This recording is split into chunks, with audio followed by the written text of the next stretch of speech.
Welcome, everyone, to the Simplifying Permitting for Enhanced Economic Development Speed Task Force. Today is Thursday, September 11th, 2025. It is 9:30 a.m. in conference room 325, with participation also available via Zoom.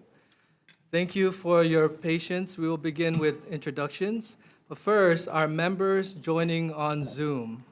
Please state your name and let us know if anyone is with you. If not, simply say you are alone. We will start with Hawaii County. Hi, my name is Aaron Spielman, architect, deputy building chief, and I'm alone. Good morning, Neil Tanaka, Plans Examining Manager, County of Hawaii. Honored to be here, but I am alone today. All right, let's move on to is You want me Pius- to introduce myself? Denise, let's go with you. You are an individual representing new homeowners.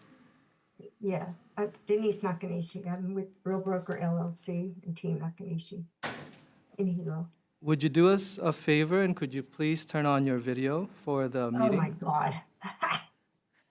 If you, thank you. Like, Perfect. And once we I'm not going to be on though. once we figure out the quorum, you can actually, I'll make sure that you'll be the first one to turn off your video and you'll still be able to participate. Moving on to PUC. All right, we don't have Andrew here. Sorry, Rep, I'm here. Andrew Okabe, Hawaii Public Utilities Commission, one of the analysts assigned. I am, however, back up to Anand Samtani, who is our supervising economist, and we are here on behalf of Chair Leo Sunchin, of the Chair of the Public Utilities Commission. Thank you. Thank you, Andrew. Moving on to the Land Use Commission.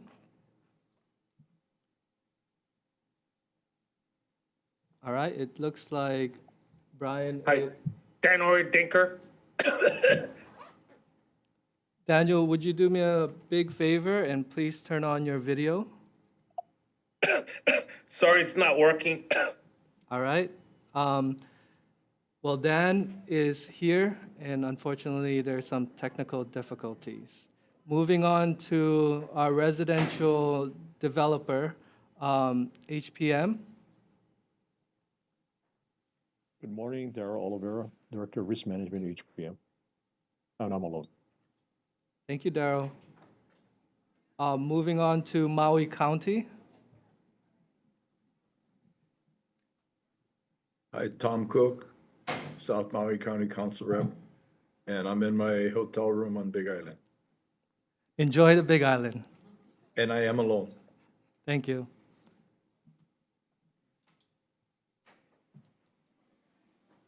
Hi, good morning. Jordan Molina. I'm the director with Public Works for the County of Maui. I'm calling in from my office alone. Thank you. I'm Lance Nakamura, Assistant Administrator for the Development Services Administration of Public Works County of Maui, and I am alone. Wade Chimabukuro, Public Works Development Services Administration Administrator, and I'm in my office alone. Kristen Shimada, County of Maui, Chief Building Plans Examiner from my office, and I'm alone. All right. We're going to move on to, we have AIA representing commercial developer. Is anyone here? Yes, Morgan Gerdell, representing American Institute of Architects of Hawaii. Yeah. Thank you. We're currently just focusing on Zoom at the moment. We will go around in our physical space and introduce everybody here. This is to comply with sunshine and make sure transparency is our priority. Moving on, so currently there's no one in Zoom representing AIA.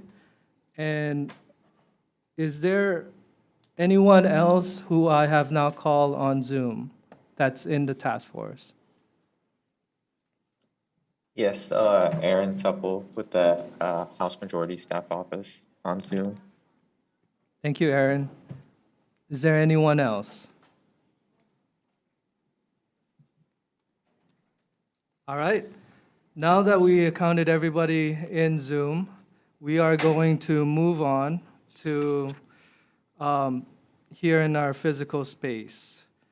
For everyone here, I will begin by stating my name, my title, and organization. Then the person to my right will do the same. And we will continue until everyone has been introduced who's in the task force. So my name is Gregor Ilagan, State Representative in the State House. Good morning. My name is Christine Camp from Avalon Development Company. While I develop both residential and commercial, today I'm representing the commercial developers. Good morning, Dean Minikami, Executive Director of the Hawaii Housing Finance and Development Corporation. And please find a microphone where you can, because if you are not speaking onto the mic, then the people in Zoom cannot hear you. Good morning, Jordan Odo in my individual capacity.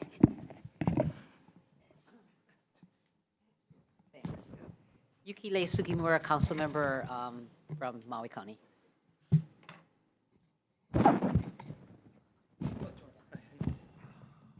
Yes, come up, Jessica, please. Hi, I'm Jessica Puff, the administrator of SHPD.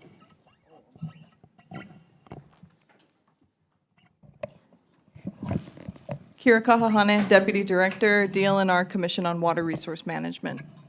And Kyle Yamashita, Hawaii State House. Michael Catt, Put it to your... Michael Catt, Historic Preservation Planner here for DPP. Good morning, Cameron Black from the Hawaii State Energy Office. I manage our Jobs and Outreach branch on behalf of our Chief Energy Officer, Mark Glick. Thank you. Hi, Seiji Ogawa, TOD Program Manager from Office of Planning, Sustainable Development. Morning, Morgan Gerdell with the American Institute of Architects for the Hawaii State Council. Aloha, Cameron Deptula, Special Advisor, Office of the Governor. Good morning, Jennifer Salisbury from Maui, representing Small Business Regulatory Review Board. Morning, John Nagato, Department of Health, Wastewater Branch, Program Manager. Good morning, everyone. Leolyn Escalona, County of Kauai, Building Development and Enforcement Manager. How's it all? Kaina Hall, Planning Director, County of Kauai. Hello, Martin Ancelini, Planner at HEDA. Brian Kung, I'm the other individual, so I have no title.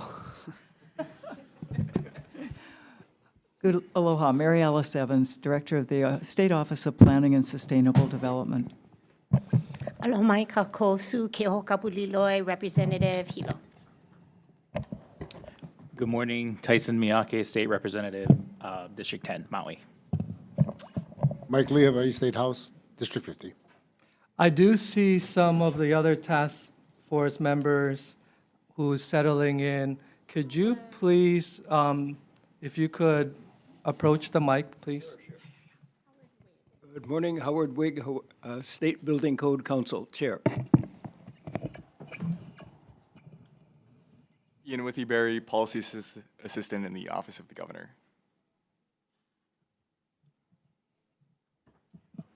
Good morning, Charlotte Bellinosa with the Hawaii Government Employees Association.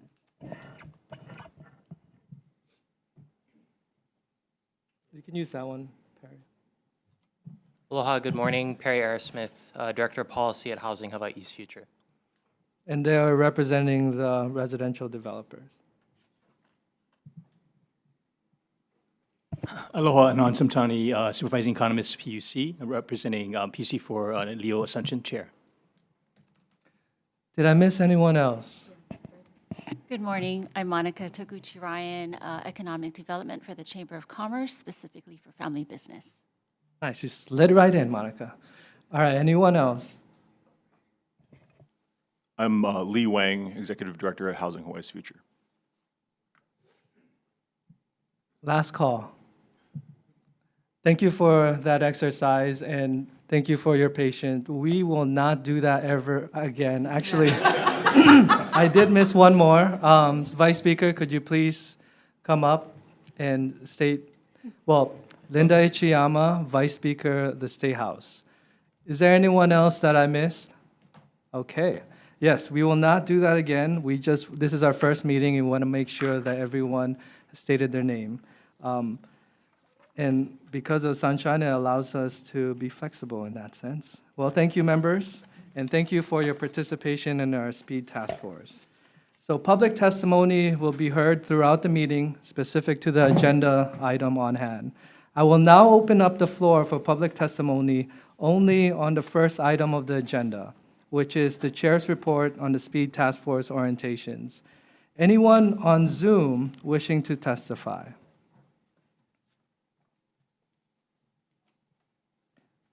We have Mr. Mold. Are you in Zoom? Doesn't look like he is. Not present? All right, we're going to move back to our physical space.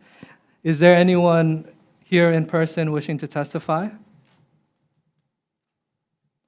Seeing none, we will move on to our first agenda item of the day. Today, members, is a very special day, and as part of my chair's remark, let us take a moment of silence in remembrance of September 11. Even though this tragedy happened far from Hawaii, it touched us deeply. Today, 24 years later, we pause to honor those who were lost and to remember the unity that carried our nation forward. Everyone, please close your eyes as we take a moment of silence in remembrance of 9/11.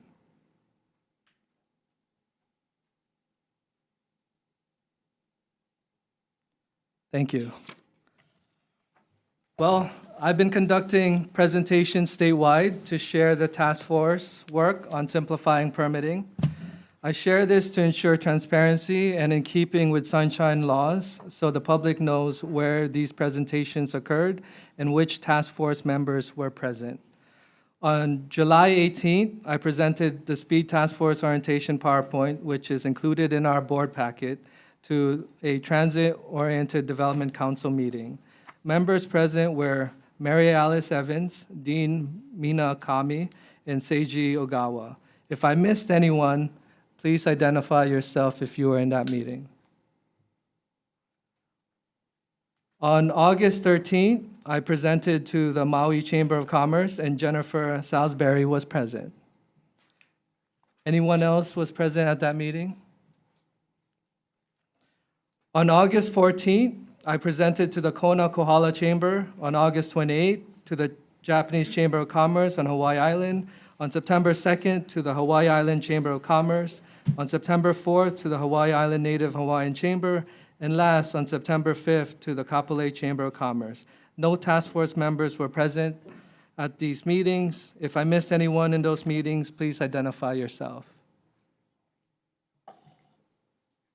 Any comments from members before we moved on to our presentations? Agenda items 2 and 3 are presentations from Kauai County and Hawaii County on the building permit process. Public testimony is now open. Anyone on Zoom wishing to testify on these 2 items?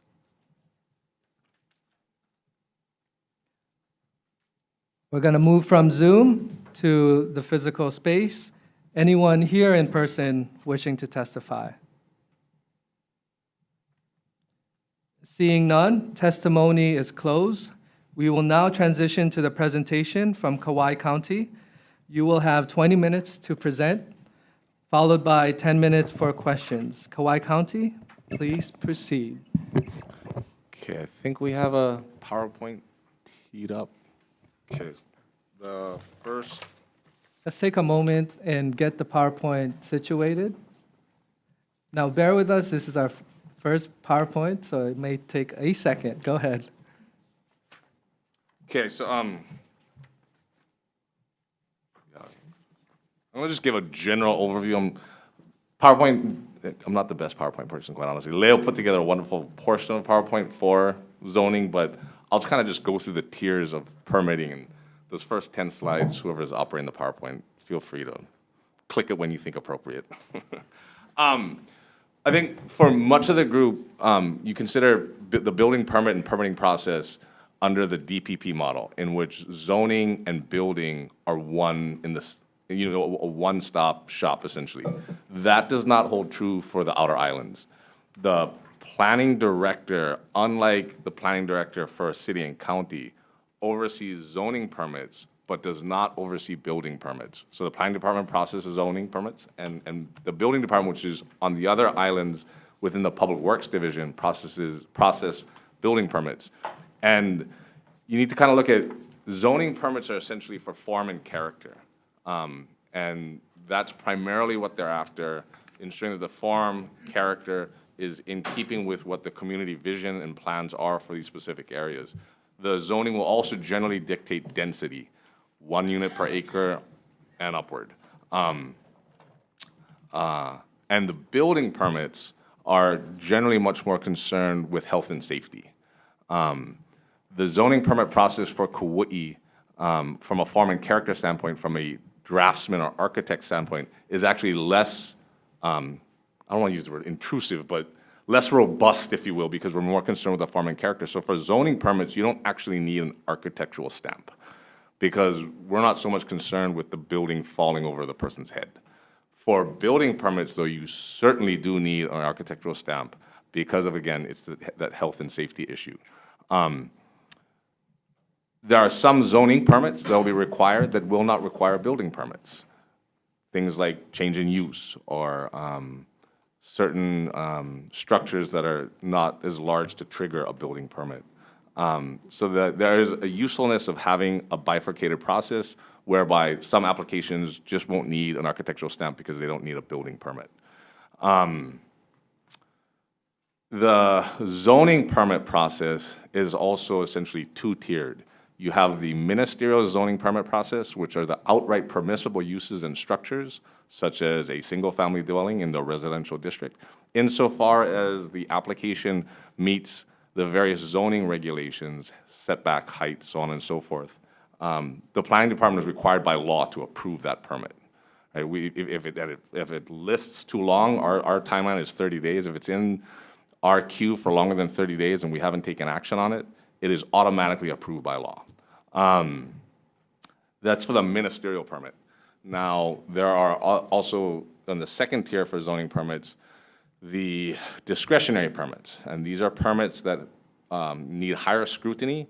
They're generally for larger impact type uses or uses that aren't quite in keeping with the zoning district that's being proposed, such as, I don't know, a bar in the residential neighborhood. You're going to have to get a use permit. And the primary purpose of the use permit is to ensure compatibility, because it's a higher intensified use in an area that might not be generally permissible. So it's to ensure the compatible nature of that proposal within the community, within the environment, within the area. And that's our zoning permit process. So those discretionary permits will go before the Planning Commission. The Planning Department will be advisory to the Planning Commission. But those discretionary permits are only acted upon by the Planning Commission, and that's via a public hearing.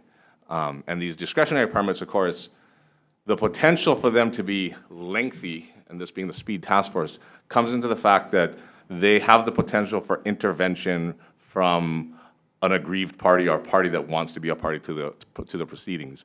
If there is an intervention and a discretionary permit, and I don't want to say that the litmus test for intervention is a beating heart, but to a certain degree, as long as you've got some interest, you're probably going to be granted intervention and standing into the proceedings, and that will turn it into a minimum 2-year process because of the contested case hearing nature, the various hearings that are associated with it. It is essentially a quasi-judicial proceeding, and if the party is aggrieved or the applicant feels aggrieved by the action of the Planning Commission, after they finally review and take action on the case, it certainly can go on to the appellant courts, or to the courts and the appellant courts. So you do see some contested case situations lasting for 7, 8, 9, maybe even 10 or 12 years before any action from the courts. So from that aspect, the potential for a lengthy review process does definitely occur whenever you have the potential for intervention. And that's essentially the zoning permit tiers for the County of Kauai. I'll also add to that with the Planning Department review is the special management area. So on behalf of the cesium law established in HRS, the counties process and review those applications in the coastal area. You have SMA minor permits that are outright somewhat ministerial to a certain degree, and then you have permits that require planning commission review. Generally speaking, it's a much lengthier process. Without getting into the nuances of it, for the most part, the County of Kauai Planning Department feels that having a lengthier process in the coastal area and environmental sensitive areas is appropriate. But it is, by all means, there's a joke that if you're going to cough in the SMA, you need an SMA determination at a minimum. So them is just apples. But again, if it's at the discretionary level, certainly it has the opportunity for intervention, and that can potentially be a several-year-long process. That is the zoning permit process in a nutshell. And this process feeds into the building permit review insofar as long as the building permit proposals with the architectural stamp meet what was approved in the zoning permit, the planning department signs off on the building permit. And the same holds true for the planning commission level permits, insofar as what gets submitted to the building division is what was approved in form and character and design by the planning commission. The planning department signs off on behalf of the planning commission for the building permits. But it is a two-track process. Before I turn it over to Leo Lin to go over our building permit process, I don't know, Rep, if we're taking questions or? We will take questions after the Okay. presentation. Thank you. I'll just turn it over to Leo to go over the building permit process. All right, thank you, Kaina. So Kaina went over briefly the function of the planning department. They have the class 1, class 2, 3, and 4 zoning permits. Leolyn, if you don't mind, could you just move the mic so it's right? Thank you. Okay, thank you. So as I stated, planning department, they have class 1, 2, 3, and 4 zoning permits with varying degrees of requirements. But for the building division, we're just dealing with the actual construction. So that would be building, plumbing, and electrical. So going over some of the items that you requested in today's presentation, as far as submitting your planning and your building permit applications, we have 2 options, either online or in person. And we have links on our county website to do such. So part of today's focus was for new builds, renovations, and conversions. I'm not going to go through all of the information that I wrote on the slideshows. I'll just do an overview, but I tried to put in as much information as I could so people could use that for reference if they're looking deeper into applying for permitting with our county. And Leolyn, make sure that we're on the right slide while we go through your presentation. Yes, if you can proceed to the next slide. Keep going. One more. Yeah, okay, so this is our county website. We have, as it states, planning department, they have their zoning permit applications online, as well as building division permit applications. Next slide. So for today's focus, it was a multi-tier request for initially homeowner and family-owned businesses. We, at Building Division, whenever someone approaches our office, they want to maybe build a house, a guest house, an extension. We always encourage the applicants to first check with planning department to check on the zoning and see if that is even possible for their area. Another division that we encourage people to look at is engineering. if there's any floodplain issues. And the next department would be Department of Water. If you're adding another dwelling to your parcel, that might require a new water meter. And they would need to check with their agency to see if there is capability in their area for additional water. For the County of Kauai, we have a lot of properties that are on individual wastewater systems. And obviously a lot of older homes that are on cesspool.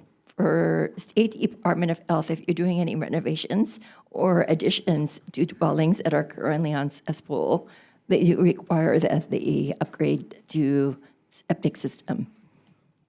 So that's also another consideration. If you are planning on doing a new build or extension, you would need to have your individual wastewater system installed and approved by a Department of Health before the building permit is approved. Also, for the County of Kauai, we have a fire department that looks at new and remodeled construction. They want to check for apparatus access and also water capacity. In some instances for residential construction, they have required that the owners install their own fire sprinkler system because they don't have the equipment or the water capability to get out to their property. Next slide. Okay, so for residential and commercial developers, essentially the same process as residential, but now we're getting into the different types of zoning permits, which in some instances is a lot more complex process. It might need to go to Planning Commission. So we always encourage these types of applicants to first get their zoning permit approved, even before they apply for the building permit. Next slide. One of the questions that was posed was software does the County of Kauai use for permitting? We're currently on Central Square. We're also looking at soliciting bids for a new enterprise resource planning system to replace Central Square. Next slide. And we're also using Novotics, their Elements XS, and a lot of the functions of the county are moving over into this area using ArcGIS. So it's a gradual process for us, but we are moving towards this platform. Next slide. County of Kauai has been 100% electronics since 2017. We're using Project Docs Evolve. And January of this year, we went through a major software upgrade. And right now, Evolve does integrate with Central Square. Next slide. This is an overview of Project Docs. So this electronic plan review allows us to have applicants submit, reviewing agencies do their plan review all electronically, online, and all simultaneous. Next slide. And this is just an overview of the process. Once an application is received, staff reviews it, applies a unique permit number, and then an email is sent to the applicant to upload their plans. Next slide. Once the plans come into our office, our staff will do a quick pre-screen, make sure that everything is in order. If there's any corrections or missing items, they notify the applicant. Once we get all that information, we notify them that they need to pay their plan review fee. Next slide. And well, these are just a few examples of what we look at for pre-screen, file naming standards, graphic standards, and file print size standards. Next slide. Once the review fee is paid, review coordinator then sends it out to all the reviewing agencies. And it's up to the respective agencies to notify the applicant if there's any additional information needed, or if there's if any changes are needed to the plans. Next slide. Once that process is completed, plans are approved, applicant receives an email that their permit is ready to be paid for and issued. Next slide. This is just one example of a recent project in Lihui. It's a mixed-use development, commercial on the first level and apartments on the upper levels. Next slide. And for this slide, it's just illustrating all the reviewing agencies that are part of our plan review process. But it would depend on the scope of work. You might not necessarily have all these agencies looking at your plans. And just some information for County of Kauai, we issued 1,372 permits last fiscal year, and valuation $434,891,589. And then I checked with our wastewater division to ask, well, how many customers do we have online? And so we have 577 commercial connections and 5,382 residential connections. And on the right of the slide, there's a breakdown of the various meter fees. Next slide.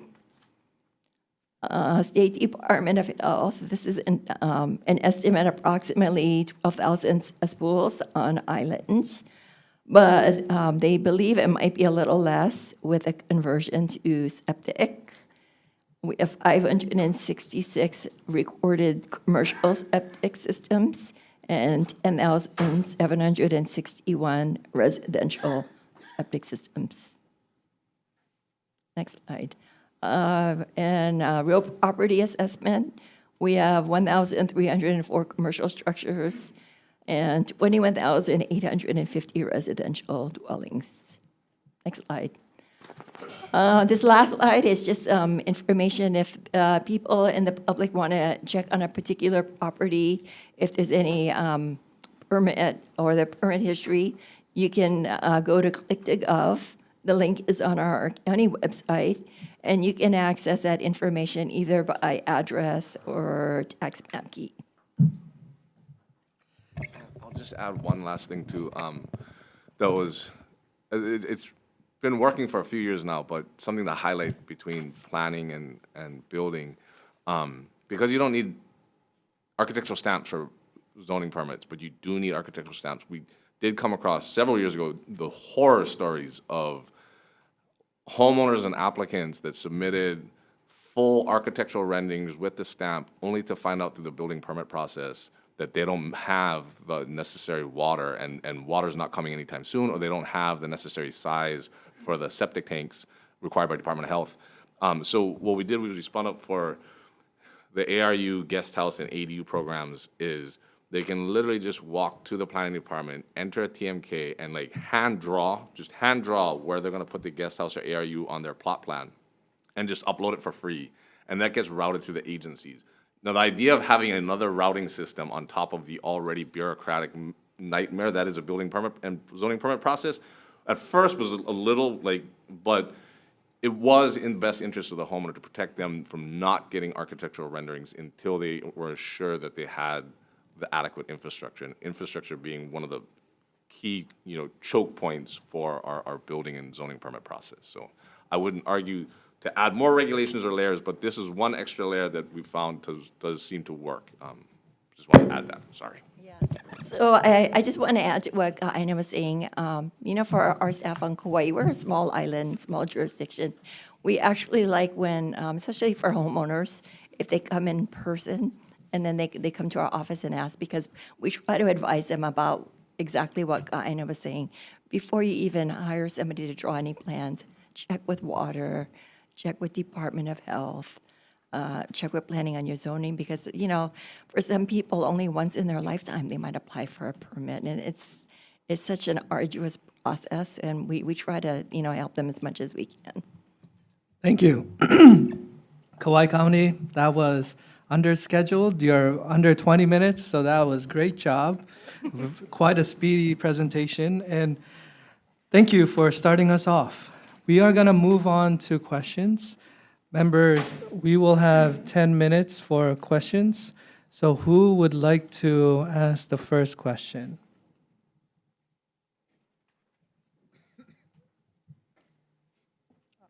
Go ahead, Christine. Christine Camp, Avalon Development.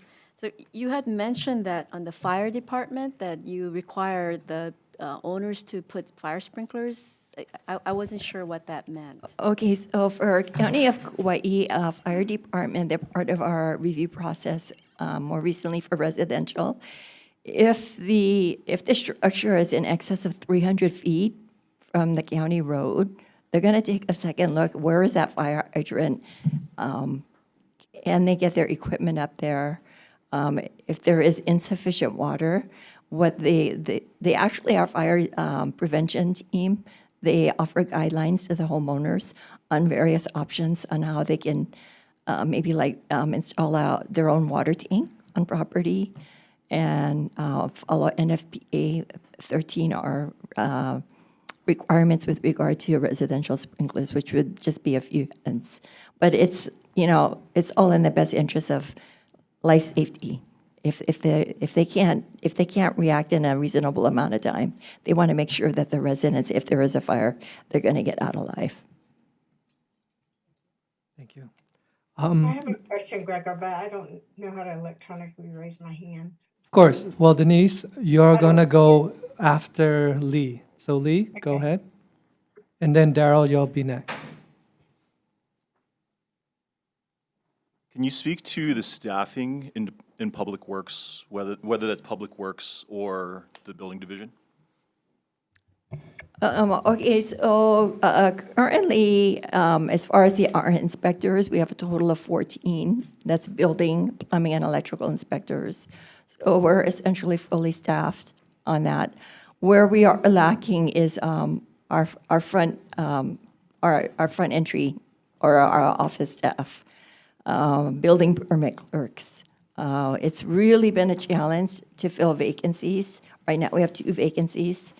But, you know, in talking to my counterparts across the state, it seems like this is a common issue for the building divisions, especially the entry-level positions. It's such a challenge to fill. Thank you. Let's move on to Zoom. Sorry, can I? Oh, hold on, Denise. Give me a second. Go ahead. I'll just add to that too. Leo's front counter staff is processing the vast majority of these building permits, and she's short staffed, so that creates a delay. The planning department also experienced that same delay because we could not attract what are essentially permit technicians. You know, I can say I got a little cute with recruitment because we converted all those positions to planner positions. And of course, that was able to attract. And so we're fully staffed up. But I say I got cute with it because planner positions are responsible for permit review, but they're also responsible for planning commission level review projects. And a lot of these folks that signed up for it were kind of like, well, kind of like, I'm here to process the front counter permits and the front load and the bulk of the work that we have to do. I'm not really ready for a planning commission, nor even do I want to. And my position was like, I need you to keep on processing these front counter permits. I'm not sending you to the planning commission, but you have to understand that if a new director comes in and they feel, and a new director will come in eventually, and they feel that, no, they should also go to the planning commission. It's part of the requirements of that, you know, staff position. And so that's why I say I got a bit cute with it. But it was the only way we could actually fill these positions and fully staff it up. Thank you. Let's move on to Zoom. Denise? Sorry, I think I see the hand raising thing now, but so you said that you require the wastewater system to be installed, like an individual wastewater system and approved before the building permit is issued? Is that correct? And what happens if they decide not to move forward with the project? Yes, so the Hawaii State Department of Health is one of the reviewing agencies in our building permit process. And so it is their policy that they will not approve the building permit until the individual wastewater system is installed, inspected, and approved by their office. Thank you. Well, go into that question more into the presentation from DOH. Daryl, go ahead. Yeah, good morning, Leolyn. This is Darrell Oliveira on the Big Island. Hey, does the Kauai Residential Code allow for pre-approved designs for residential design submittals for permitting? We actually have had a couple of applications that come through. There is a vetting process. We do have language in our ordinance regarding factory-built housing, but essentially it's a vetting process. Even before you would submit for a building permit, we would need to look at the plans, approve the off-site third-party inspector. And of course, the plans themselves, we would require a lot more information. Even if it's residential, it would essentially be like a commercial plan set. And there are a couple of applicants that are working through that process now. Thank you. And I guess separate and apart from the factory built or off-site construction, on-site construction, is there a process for pre-approved designs for that? Not for the County of Kauai, because we feel that every set of plans is site-specific. So we're going to be looking at elevations, soil types. That would be taken into consideration. So we would not give a blanket pre-approved approval for what you're describing. Thank you. Thank you. We're going to go back to the physical space. Representative Miyake. Sorry. Thank you. Using project docs, can the project owners review comments made by the departments as it goes along? Yes, so the applicant, and if they choose to allow others view rights, they can see all comments in real time. Great, thank you. Representative Ke'oho Kapu-Liloy. Thank you, Chair. Leo, Aina, thanks for being here. What is the lifespan of a construction permit? How long is that construction permit good for? Well, if the way our ordinance is written, as long as there's some permit activity every 180 days, the permit remains active. And our ordinance also allows say if someone was issued their permit, maybe for financing, they weren't able to continue, they can submit a letter to the building official asking for a one-time extension for 180 days. If they go past that, we also have a process of a permit renewal. So that essentially that would require review of all the reviewing agencies, and they would pay a renewal fee. And during that renewal process, if our construction codes are updated or modified, would they be submitting to the construction code that they applied under, or would they have to make modifications to their construction permit based on the current code? Okay, so I'll talk through that a little bit. Say somebody applied for a residential build. Maybe the project's sat for like a year and a half, and then they decide, okay, I'm going to renew my permit, and now I have the money to start up again. What we're going to look at, because essentially it will go through a secondary review by all the agencies. If the project hasn't yet started, or maybe they're only at foundation, we're going to look at whatever the current code is. And then from that, when the construction proceeds, it would need to be up to whatever the current code is. Thanks, Chair. Thank you. We have Jordan. Yeah, thank you so much. So my question is, have you received complaints from users or residents or developers? And if you have received complaints, I guess what would be the top 3 types of complaints that you've received? Is this with regard to electronic plan review? It could be anything. Well, I think for like homeowners or people that are not computer savvy. Sometimes, they have a challenge, navigating project docs. How do I log in? What is it that I'm looking for? So our staff, we try to assist, or sometimes we suggest maybe you should use someone that does that, a permit service, as a permit service, to encourage them to use that. As far as developers, I think maybe from people that are not familiar with Kauai processes, as far as they need to check with the different agencies like Department of Water, Department of Health, Fire Department, and understand that they have different requirements outside of the building permit application process. So I think it's important for developers, they need to do their due diligence even before their application is our office. I can also add, to me, there are complaints in there. Could you put the microphone to your... There are complaints, and there are still definitely faults with us as a system. One of them that I found was that we were very cognizant of having timelines, not even the legal trigger timelines, but just time in the queue. Like a week, 2 weeks. Our staff at the planning department and the front counter guys are real cognizant. We don't want to have this longer than 2 weeks. But what that created was this knee-jerk reaction to take action on it. Not approve, right? Take action, which means they were nitpicking some of the issues because other issues were resolved, and so immediately denied, right? And it's kind of like, wait, you need to go through. So you have the comment section, right? And there'll be that one, setback violated, denied. And then moving on, and when they came in through a second cycle, it was like, lot coverage, an issue, denied. And it was kind of like, no, guys, we need to do a comprehensive review so they get all the comments one time. So we're working through that. And then also, too, there was like, if they didn't pay the permit fee, right, denied. It was like, wait, did we call the applicant?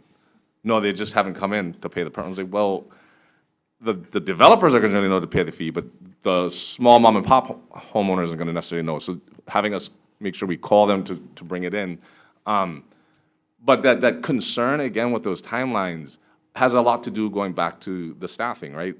Most of these departments are overwhelmed, understaffed, and they're trying to at least maintain the image that they're moving quickly, when in fact trying to maintain that image sometimes is actually making it much longer. I had one more, but I kind of lost it. It's all right. Okay. Well, we are over the questions, and thank you for bracing the hot seat, and you did very well with answering the questions. We are finished with our presentation from Kauai County. We are going to move on to the next presentation from Hawaii County. And again, you will have 20 minutes to present, followed by 10 minutes for questions. Hawaii County, I know you're in Zoom. Could you please start your presentation? Thank you, State Rep Ilagan. Okay, so we are County of Hawaii, and with me today in the meeting is Neil Tanaka, Plans Examining Manager, and I'd like to send out a thank you to all of the Aaron, staff that worked on I apologize for interrupting you, but I believe IT told me that your face, as much as I want to see it, I think we are not seeing it. So could we just take, there you go. All right, now that you are clearly with us, and maybe could you make it a little bit bigger? my face. No, not you.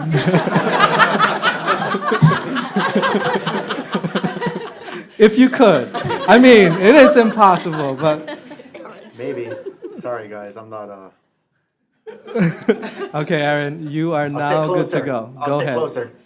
Okay, sorry about that, guys. So yeah, I'd just like to thank everybody that worked on this presentation. Mark Krzyzanowski and our building IT staff, they did a great job putting this together. And also thank you to all of the staff that works here at County of Hawaii. We definitely couldn't do it without you. Our system, sorry, slide one. Our system is, acronym is EPIC, and that stands for Electronic Processing and Information Center. Okay, so we're on the goal. The goal, just read it. It's the permitting process that is clear, predictable, and supportive of all applicants while maintaining public safety and code compliance. This is our major goal. Next slide, please. Permit process overview. This shows the typical path that a permit takes in the County of Hawaii. At any stage, the application may be returned for corrections. Our goal is always to minimize returns. Staff and agencies try to give comprehensive correction requests the first time. We call this taking one bite of the apple. Try to do comprehensive before we issue comments. Sometimes one change can trigger other changes in the drawings, and those must be reviewed again. Once all reviews are complete, the final requirement before issuance is the project declaration form, which connects the licensed trades, general contractor, or the owner builder to the project. Okay, next slide, please. Starting the application, this lays out our process. The applicants begin in Epic by uploading the documents and paying the plan review fee. The permit timeline that we track only begins once the payment is received. Until then, the application is not considered in process. The property owner declaration ensures that the legal property owner is applying, or in the case of, let's say, a commercial project, that they're aware that a permit is being applied on their property. Both the owner and the design professional must be listed as contacts in our Epic system, and the idea being that we can be more transparent and share this information to all parties involved. Okay, next slide, please. All right, supporting documents. So this gives a brief outline of what may be required. These documents ensure compliance with specialized codes and regulations. You can see the list here. They're not always required all the time. It really depends on the project. Submittals missing these, if they're required, would be returned, which can add time to the process. And we consider anything other than single family or duplex housing as non-res. So even though you might be a hotel, motel, R1, R2 type of housing, that's considered non-residential, sorry. Next slide, please. Okay, required construction documents. So this is fairly typical across most municipalities. If any of these documents are missing or incomplete and they are required, then the application is returned for corrections at the time of intake. We emphasize to applicants that a complete set up front reduces the returns and keeps the processing moving forward. We'd hate to review something in depth and find out that it's missing information and then have to do the review again. That's kind of the impetus for this. Okay, next slide, please. All right, digital submission standards. So since July 2021, the building permit applications in the County of Hawaii have been handled digitally through Epic. We moved off of paper plans before that. To maintain consistency, we require specific formatting for the drawing sheets. This ensures that all reviewers can quickly identify approval blocks, digital stamps, and what they're reviewing. The plan sets must be submitted as a single bundled PDF, not scattered across multiple files. And we have file naming conventions to help keep plan sets organized when routing across multiple agencies. When corrections are made when corrections are made after comments have been issued, the applicants must use, we have a policy here called the Cloud Plus Delta policy and naming convention. So this visually highlights every change on the plan sheets to address those comments, and a narrative summary is required to explain what was revised. This helps review the resubmittals in a more efficient manner. So these standards save time for both applicants and reviewers, and also reduce the risk of missed changes. Okay, next slide is multi-agency review. So once an application clears the planning department, it moves to multi-agency review. Epic allows reviews to happen in parallel instead of one at a time, which is a major efficiency improvement compared to our old system when it was sequential reviews. Each agency looks only at its area of responsibility For example, engineering division will look at grading and floodplain compliance, while fire will look at life safety and access issues. If an agency identifies corrections, they issue a comment through Epic. And once a comment is posted, it is visible live to the contacts on the permit application. The applicant then revises and resubmits to address the comments, and the agency reviews the corrections until they are satisfied. So that process might go back and forth a few times, but for the most part, the applicants are able to resubmit with a correction that addresses the comment. So at this stage, it's common for one correction to cascade into another. For example, you could move something on a site plan that may affect another agency's review. So we end up making sure that all agencies have a chance to review that new information. And the goal is always to minimize returns to the applicant by making correction requests complete and clear the first time. That goes back to our one bite of the apple. Okay, next slide, please. Project declaration and permit issuance. So after all reviews are complete, there's one more form that's required. It's the project declaration form. And this is where the licensed trades, plumber, electrician, general contractor, or owner builder are officially tied to the project. State law also allows owner to declare as owner builder with those associated risks. And then we take in that project declaration form as part of that final documentation. Now, technically, the project declaration form can be submitted at any time, including with the original application. But most applicants we find are waiting until reviews are complete and their trades are secured. Mostly that has to do with timing and availability of contractors. This sometimes extends the timeline, but it ensures permits are only issued once the project is, quote, shovel ready. Once the declaration is filed and the permit fees are paid, the county issues the permit. The applicant prints a permit placard to post at the job site and a copy of the county stamp drawings. We often call it the job site copy. And those two documents remain on the site throughout construction to support the inspections. Okay, next slide, please. Oh, challenges we face, yeah. High volume of applications, for sure. We have limited staffing resources, but we're all working really hard, doing the best we can with what we have. And again, thanks to the staff for being so on it. Review and compliance requirements take time, and applications and plans are incomplete and or poor quality. That's not a broad statement across the board. That's just, we do encounter those, and so those are challenges we face. Okay, next slide, please. Implemented and ongoing improvements. So previously, we had a 3-permit system. So you would pull a permit for building, it would get reviewed and approved, and then the plumbing contractor and electrical contractor would each come in and file their own subtrade permit applications. We've done away with all that. We're now in a 1-permit system.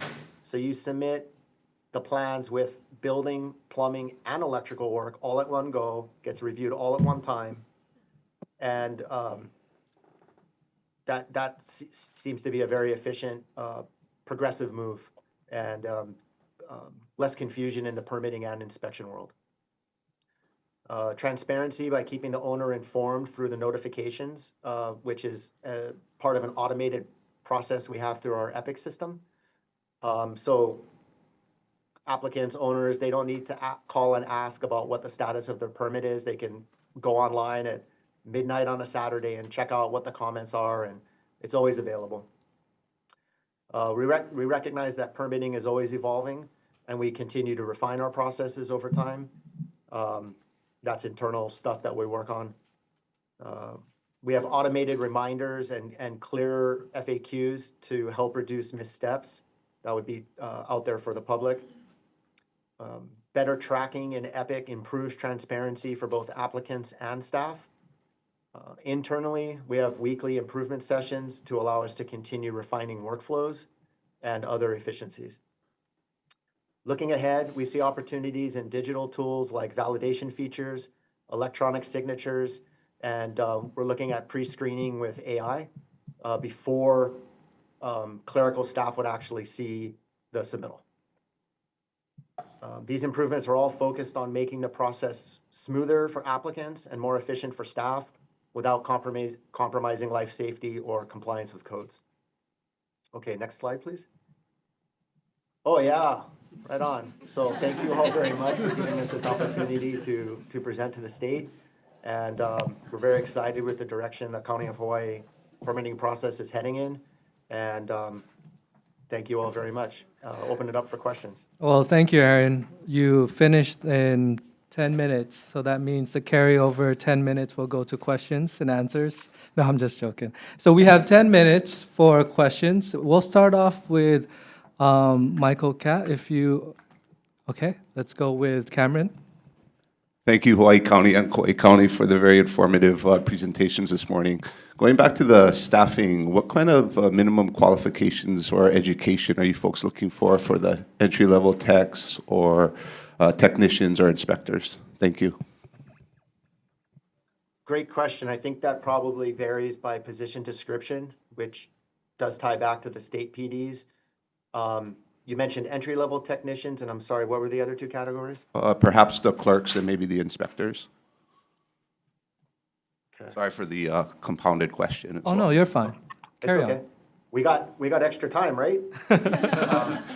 So I know I can answer for the inspections, for the inspectors. To be a electrical inspector, you have to have your EJ, and I know at least a journeyman's license is required at a certain level of being an electrical inspector. I believe that at the supervisor level, that becomes a master's license requirement. Same for plumbing, journeyman license required for the plumbing inspectors, and then for the supervisory plumbing inspector, a master's plumber license required.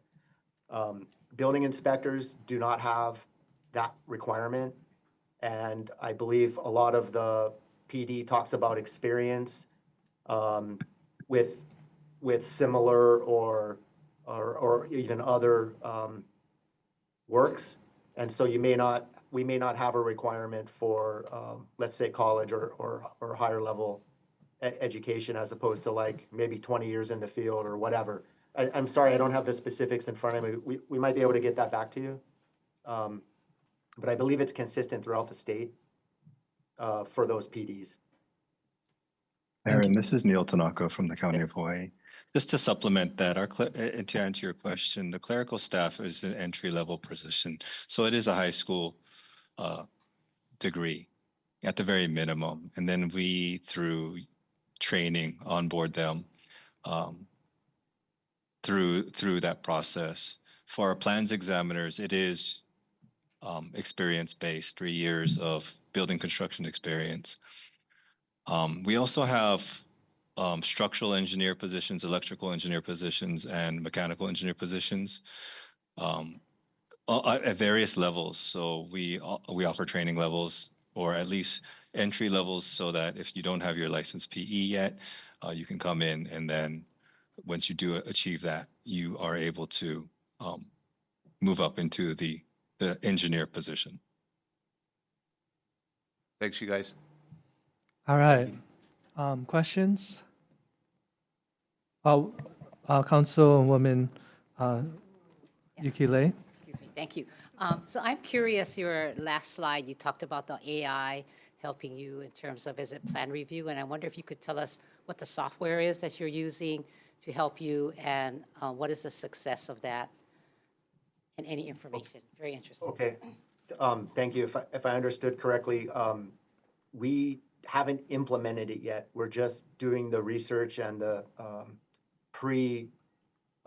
procurement to figure out if the software would be good and what we could use it for. So I believe we looked at a number of different softwares. It's okay, I can name them right now? That's all right? Yeah, of course. Okay. So I believe the pre-screening software is CivCheck. I think City and County of Honolulu is using that currently, and we're looking into that seriously for pre-screening. We've also looked at a few other ones. The names are escaping me, but we've basically sat down and had presentations made and trying to look at where they might fit in and what we might be able to do, but nothing implemented yet. Thank you. There were a couple hands here. Mr. Wang? So it'll probably be a recurring theme, but I'll have the same question about the joys of understaffing.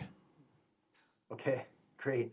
I think we actually prepared this one. Thanks for asking the same question. That helps us prepare. It looks like we currently have 31 inspectors. That would be building, plumbing, and electrical inspectors. We do have a few vacancies. Most notably, it's challenging to hire plumbing inspectors. The market's hot. It's hard to attract people to the county, but we are actively hiring, and our attrition rate seems to be low.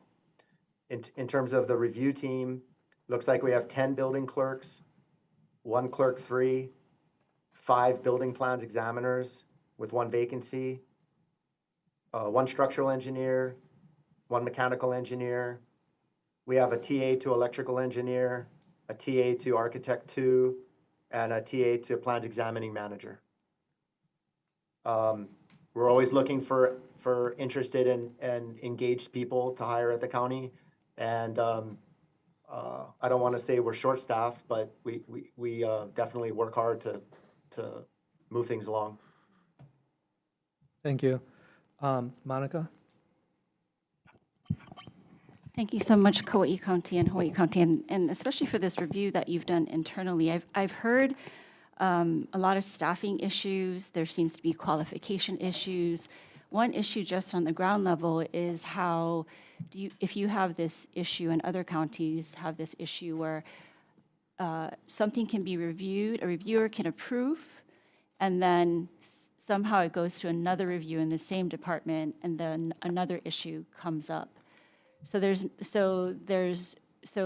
user on the user end, they're really not understanding why something is approved and then unapproved, and then the issue becomes time of how to address confusion in time, really. So does that happen with you guys, and how do you address that? Thank you for the question. We really try to avoid that with our one bite of the apple. So if plans examiner A, let's say, reviewed your plans, and let's say there was a comment made, and then your plans come back in as a resubmittal, that same plans examiner is going to be assigned to that review. So it's unlikely that plans examiner B would then open up the file and take a second bite of the apple. So we really try to be efficient in our comments and understanding. I hope that answers the question. Thank you. Oh, do you have a follow-up, Monica? Yeah, just sorry, one more is do you guys do white papers when there's confusion on some of the approval process, so that there's clarification for everyone involved? Because, like, for example, in Seattle, I believe their department has established writing white papers for this type of stuff. Is that what they used to call client-assisted memos, CAMs? Yeah, I'm not exactly sure what it is. I'm limited in my own expertise in this area, but from my understanding is when there's information that seems to conflict within the department and there's different views on a particular code or reviewer, then the process of writing white papers so that we don't keep going through the same misunderstanding within the department and the user being affected by all these different interpretations. So we don't necessarily call them white papers, but our memos or bulletins that we post on our public-facing website. For example, we had one clarifying locations of smoke detectors, smoke alarms in residential construction. There was some confusion because of the NFPA 72 and the IRC, and so we wrote a memo to clarify those locations so that designers, contractors, the public could be aware of it. That's basically our public-facing response is if there's an issue we think is big enough, we try to broadcast that out. And it just kind of depends on the severity or the seriousness of what's being reviewed. a lot of times they're, if it's a custom project, a commercial project, that issue may only apply to that particular project. We may not be writing a white paper on that or a memo. And yeah, Seattle, they have King County's got a great building division. So I've always appreciated how they do their work there. Yeah, Aaron, just to quickly supplement that, as Aaron alluded, each project is generally unique in its own right. However, yes, the answer is generally yes, as he mentioned with regards to like smoke alarms. I mean, we had several years ago when we updated our code to 2018, a confusion with regards to residential projects in different wind speed areas. And so we needed to provide clarity and how to apply the IRC in those areas. And so we did publish a memo. But we really are trying to encourage our team for that consistent review across all reviewers. And just a peek behind the curtain, we hold weekly meetings with our staff to address these issues, things that you see during plan review that are confusing and or potentially interpreted in a different way, so that we have the discussion and internally resolve that. And if, as Aaron mentioned, it arises to the point of needing to broadcast, that we would, because we are really focused on that transparency and fairness. And so that's the only really way to apply it to everybody when they apply for their projects. Thank you. That is 10 minutes for questions and answers, but because we are way ahead of schedule, we're going to take 3 minutes to have further questions, and then we'll break in, we'll take a break after that. We'll go with Christine, and then we'll go with Rep. Keho Kapuliloe.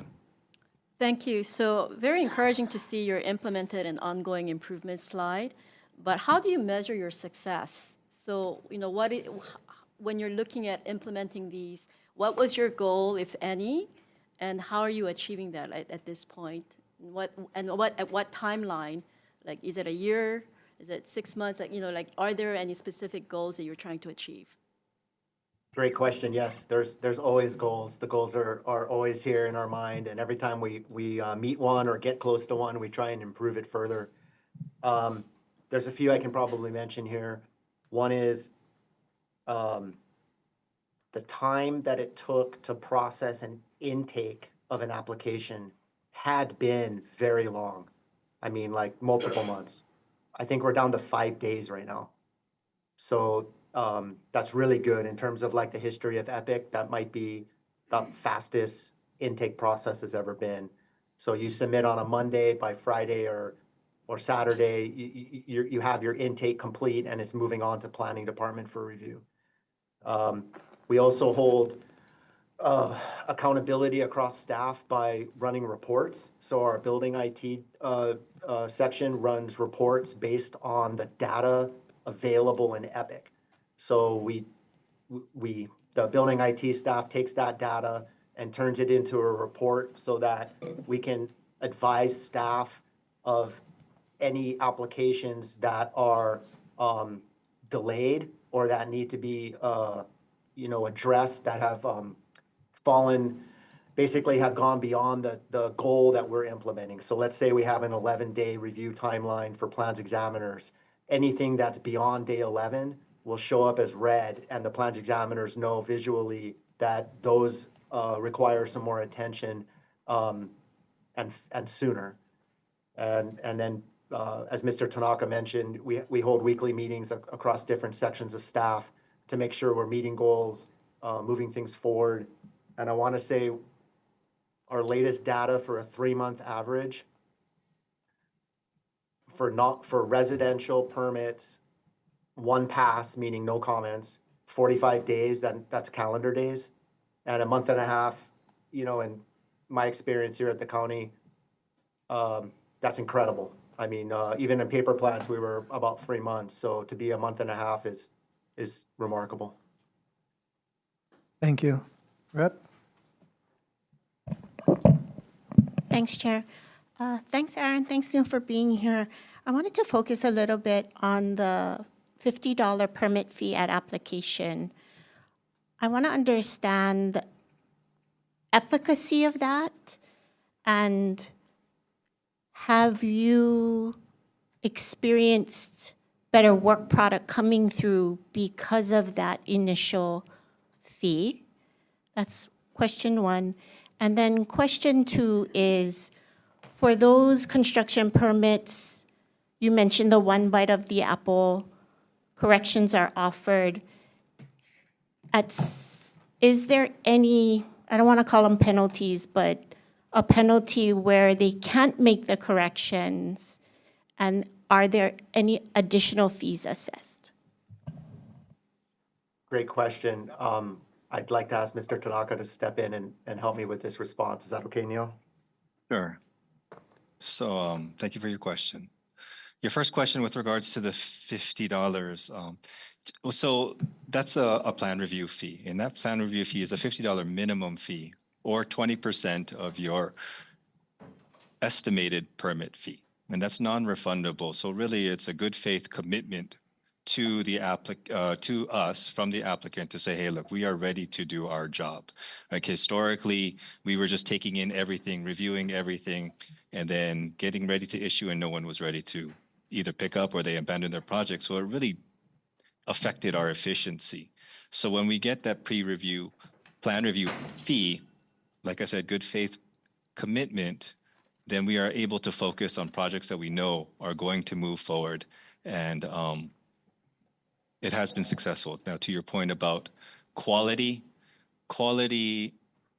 can range even with that plan review fee, but I think that some folks have really taken the effort to try and get right. As Aaron mentioned, we are experiencing first passes, which is successful, 45 days.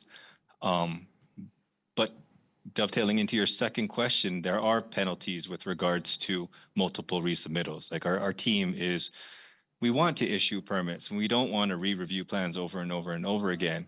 And so we've implemented a resubmittal fee after your second review, right? We expect, or we think that mistakes happen, and if they do, that's fine. Here are the comments, respond to them, and if they're resolved, great. But if we have to continue to open up an application, re-review, and the comments are not addressed by way of whatever reason, then it's really affecting our efficiency, right? And so with the implementation of our narrative to address these comments, this is what I did to change, it helps the design professional focus on that response, and our plans reviewer to review accordingly, and then hopefully resolve those issues. But again, if they don't, then there is a third time submittal fee, a fourth time submittal fee, and a fifth time submittal fee. Thank you. Actually, Representative, we're going, the time is up, but we're going to have Representative Yamashita close us out with one final question. Okay, thank you for giving me some flexibility. Okay, this one bite at the apple, and, I think most of my questions have been answered by the previous people's questions, but so I appreciate that you have consolidated where, construction and other permits are just combined into one and things like that. But are you, and you have that pre-review, and then, but after that, are you looking at everything? Is it operated in series? One thing after another, or is it in parallel, where several things are being reviewed all at the same time? And if it's not, then what are the challenges for some of that?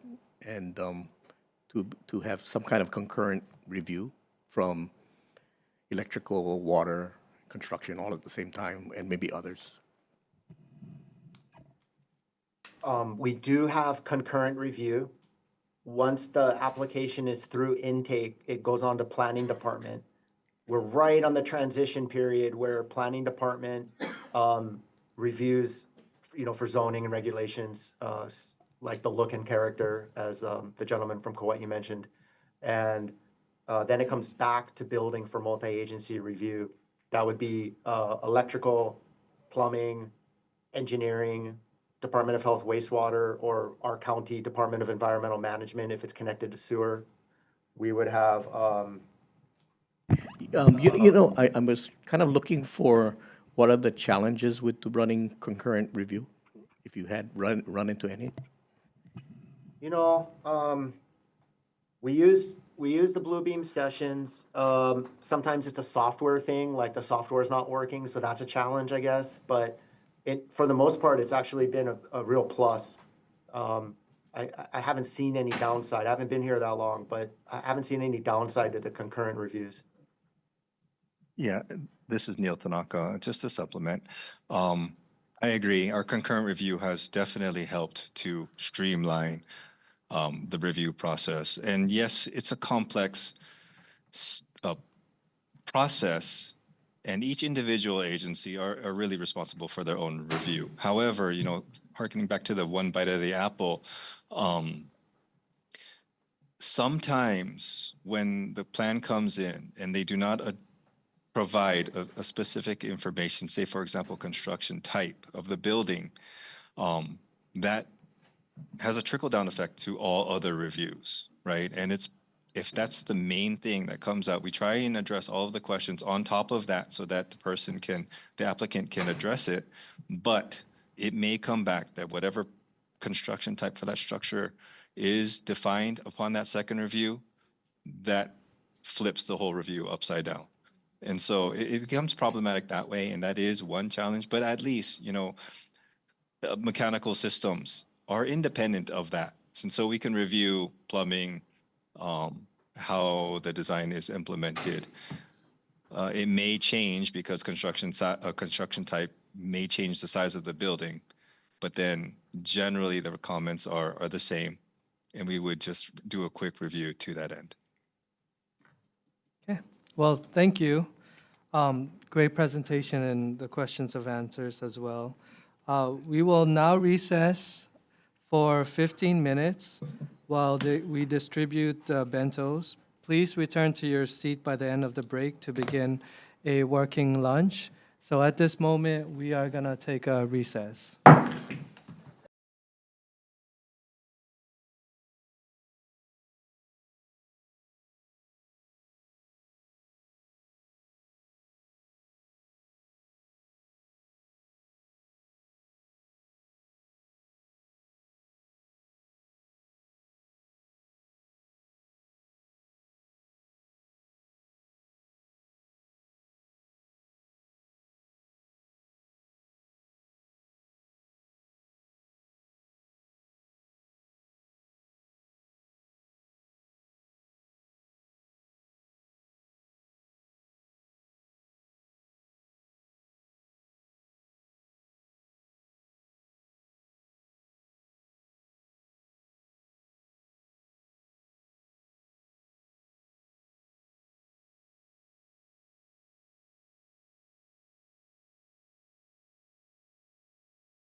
We are back from recess. Please be seated. Agenda items 4 and 5 are presentations from Maui County and City and County of Honolulu on the building permit process. Public testimony is now open. Anyone on Zoom wishing to testify? Hello, I'd like to testify. Proceed. Please state your name and your, Saki testi- oh, we know who you are. Actually, Yeah, Angela, please state your name. yes. Hello, Representative. Angela Melody Young, testifying on behalf of CARES. And By can I testify to the Angela, Honolulu County- would you mind turning on your video? Okay, Okay, perfect. Thank you. all right. So testifying for the Honolulu building permit process, is this okay? The Yes, overview in support. process? Okay. Yeah, in support, of course. I'm very, supportive. I'm a big fan of the state and the counties. And of course, I'm getting trained to be a real estate agent for Abe Lee's class. And then my mom is actually an agent for Century 21 Properties. So I'm learning a lot about these barriers. And so, in the development process, I think the county is focusing on new builds, renovations, and then workflow structures and common challenges. And yet with a lot of the teams that I'm working with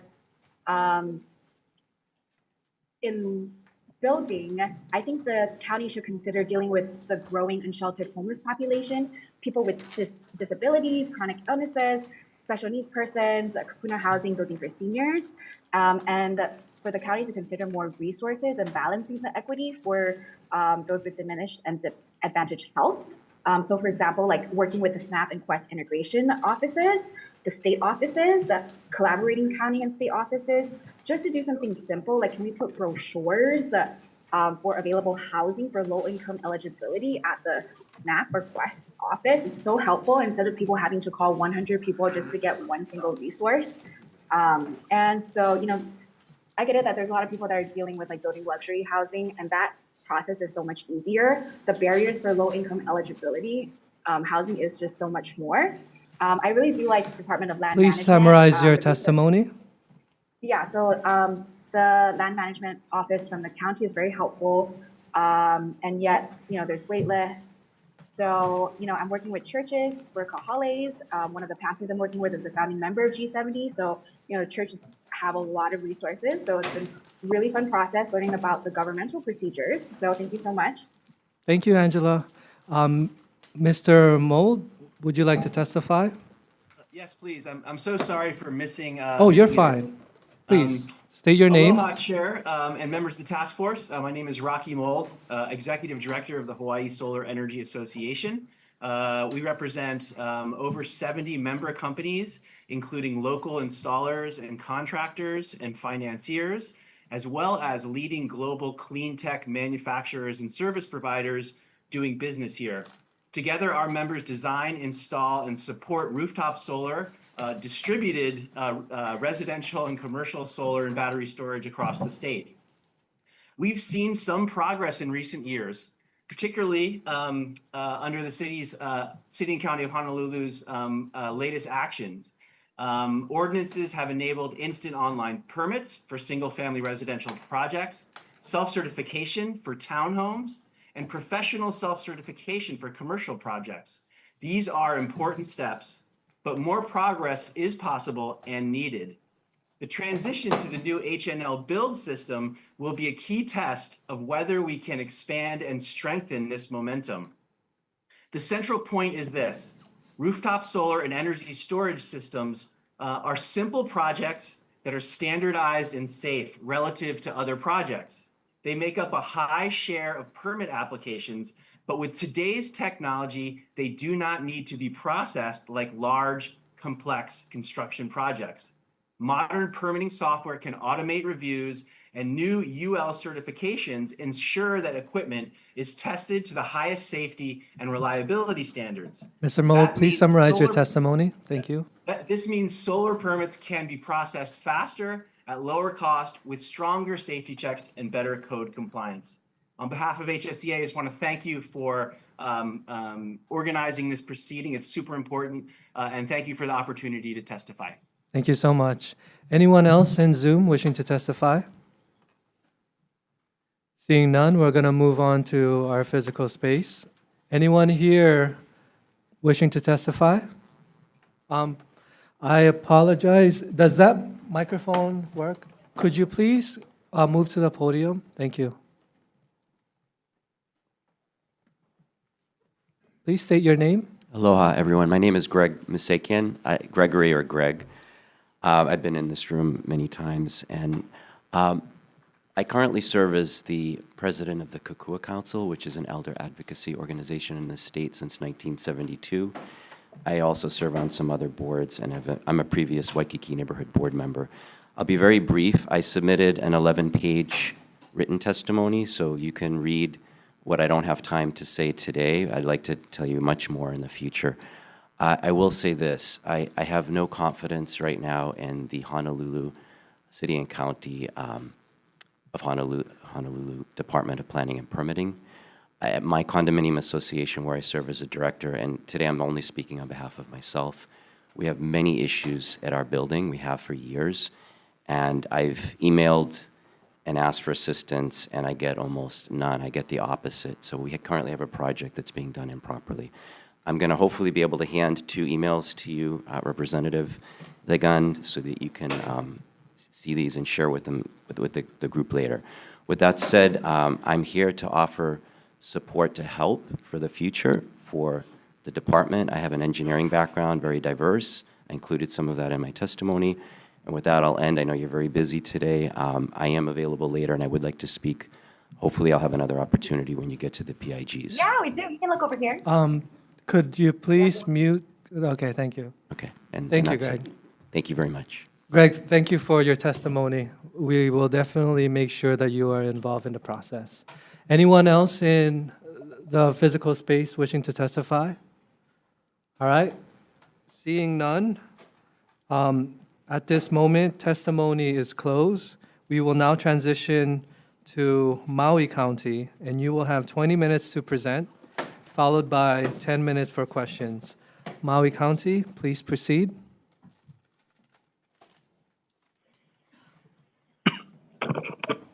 All right, good morning. Good morning. Hello, everybody. My name is Jordan Molina. I'm the director with Public Works for the County of Maui. Been with our office since 2019. And so some general information about how we're structured here in Maui County. Department of Public Works, we have 3 divisions, our engineering division, our DSA, or Development Services Administration, and our highways division. And so our DSA program is our branch that handles our construction permitting and our building code compliance for building, plumbing, and electrical permits. Our DSA also serves as a coordinating agency for all agencies that tag their responsibilities to Maui County building permits. And so we receive applications and handle the routing and the issuance of building permits for the County of Maui. Next slide, please. So recently the county implemented a new software system for our permit management, which we've coined MAPS, so Maui's Automated Planning and Permitting System. The developer is Tyler Technologies. We launched this program in April of 2022, which replaced our longstanding previous system known as Kiva. So the new system is fully digital, where basically absolutely no paper is handled nowadays. It's all through the system electronically. And so there's the 2 modules, which is the customer side, where applicants will submit and monitor the progress. And then there's the back office, which is where the agencies manage their reviews through that portal. Next slide, please.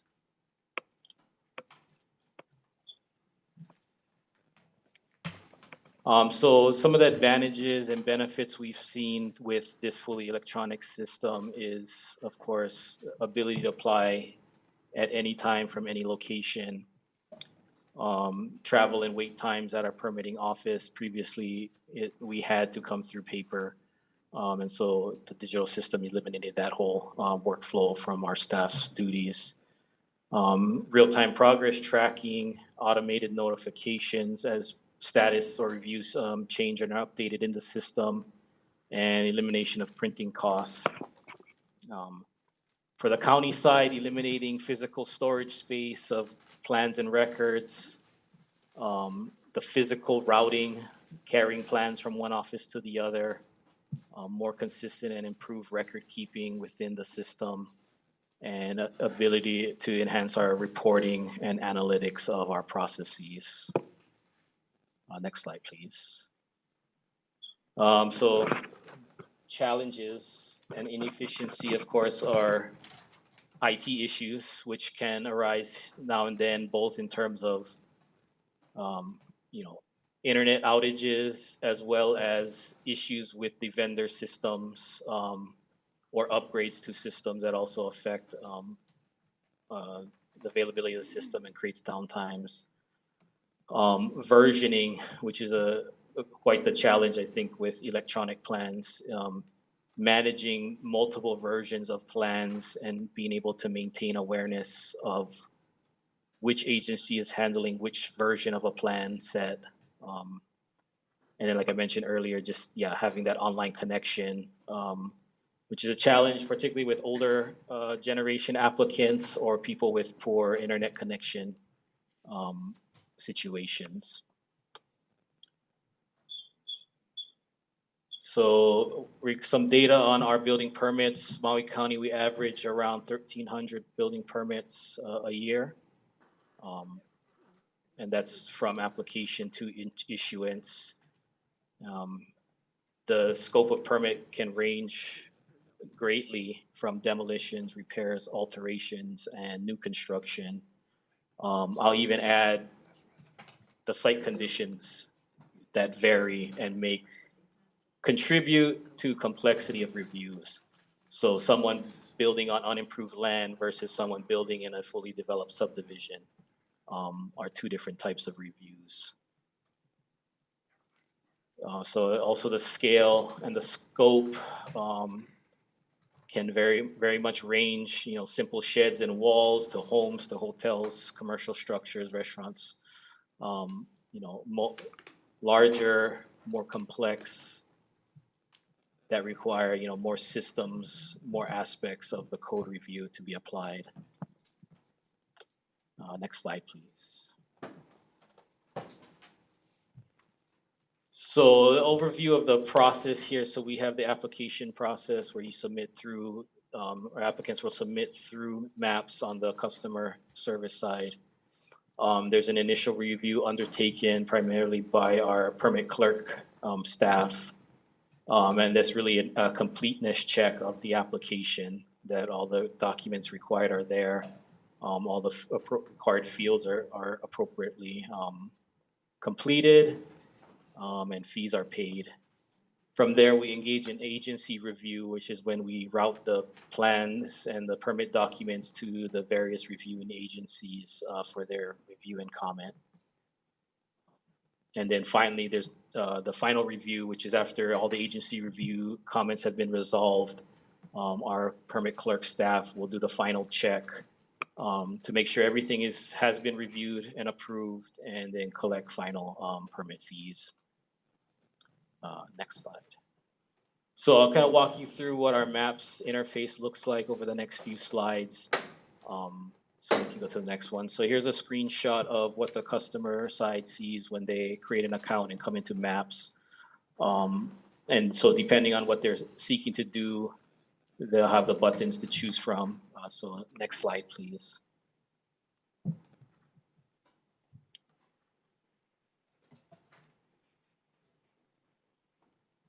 So this next page is where we start the permit application. They can select the various type or whichever permit type applies to their application. For building permits, we have them created into 3 categories, which is our new additions, alterations, temporary permits, and demolition permits.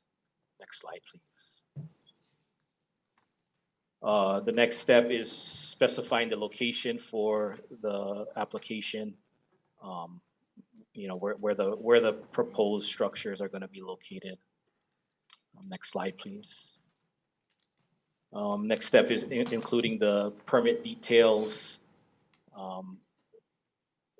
including information such as the description of the project or the project name and project valuation.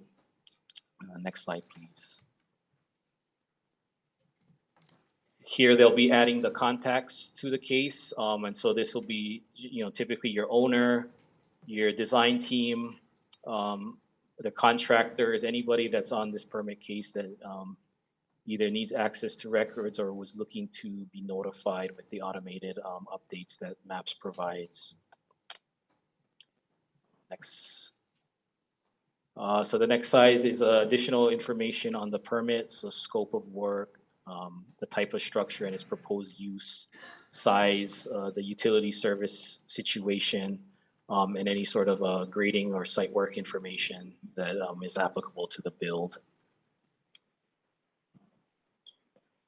So the next section is where documents are uploaded, owner's authorization, the actual construction plans, any supporting reports or calculations, and any other related forms that may be required, depending on the type of building permit being pursued or the type of build being pursued with the permit.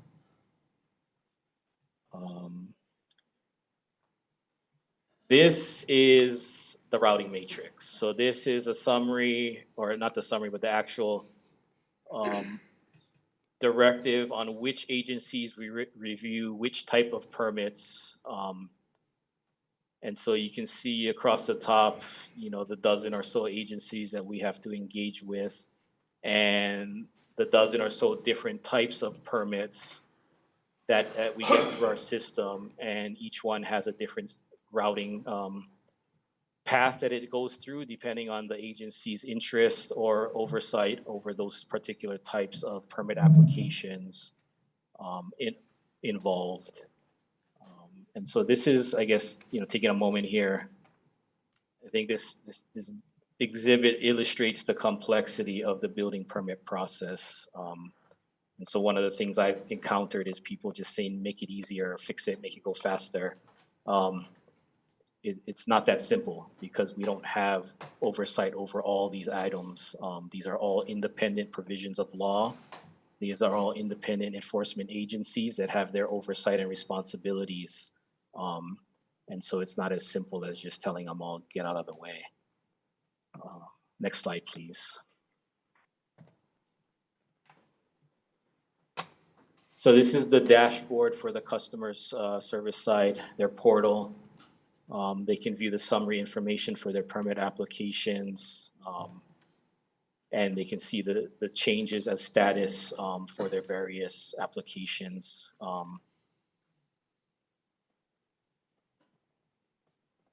The first one in the attention is where they'll get notices on actions that have been taken on their application, so they can clearly see or find where they can review the status of their permits and actions needed by the applicant. So next slide, please. So this slide is just a screenshot of the review portion where you can see all the various agency comments and the statuses of their reviews.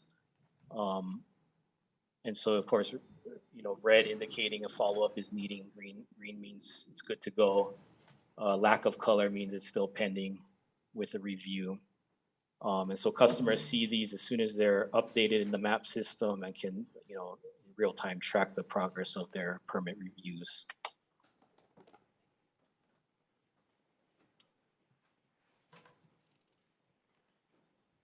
So the strategy we've taken to address the issue of versioning or which version of plans you are is by more or less holding out until we collect all the agency comments, at which point the applicants is then allowed to resubmit their files back into their case with the comments that they receive from agencies addressed and the plans and the supporting documents revised as needed. And so all those documents are in this tab here for them to be uploaded into the system. And then upon receipt, our staff then will reroute and restart the workflow for those agency reviews once we verify that the resubmission has been completed by the applicant.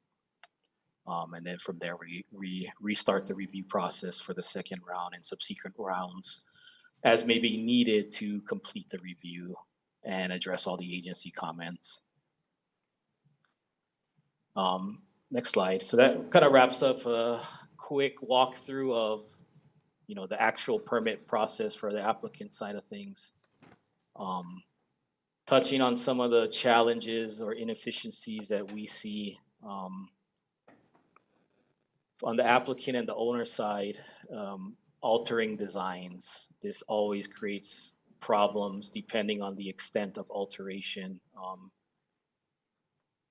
For those of you who know, you can't just move doors and windows that simply. Those are critical building code aspects, and or changing the footprint of your structure last minute.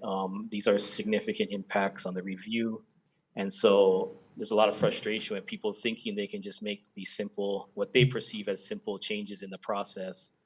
But that does cause delays and re-reviews, which can be a source of frustration.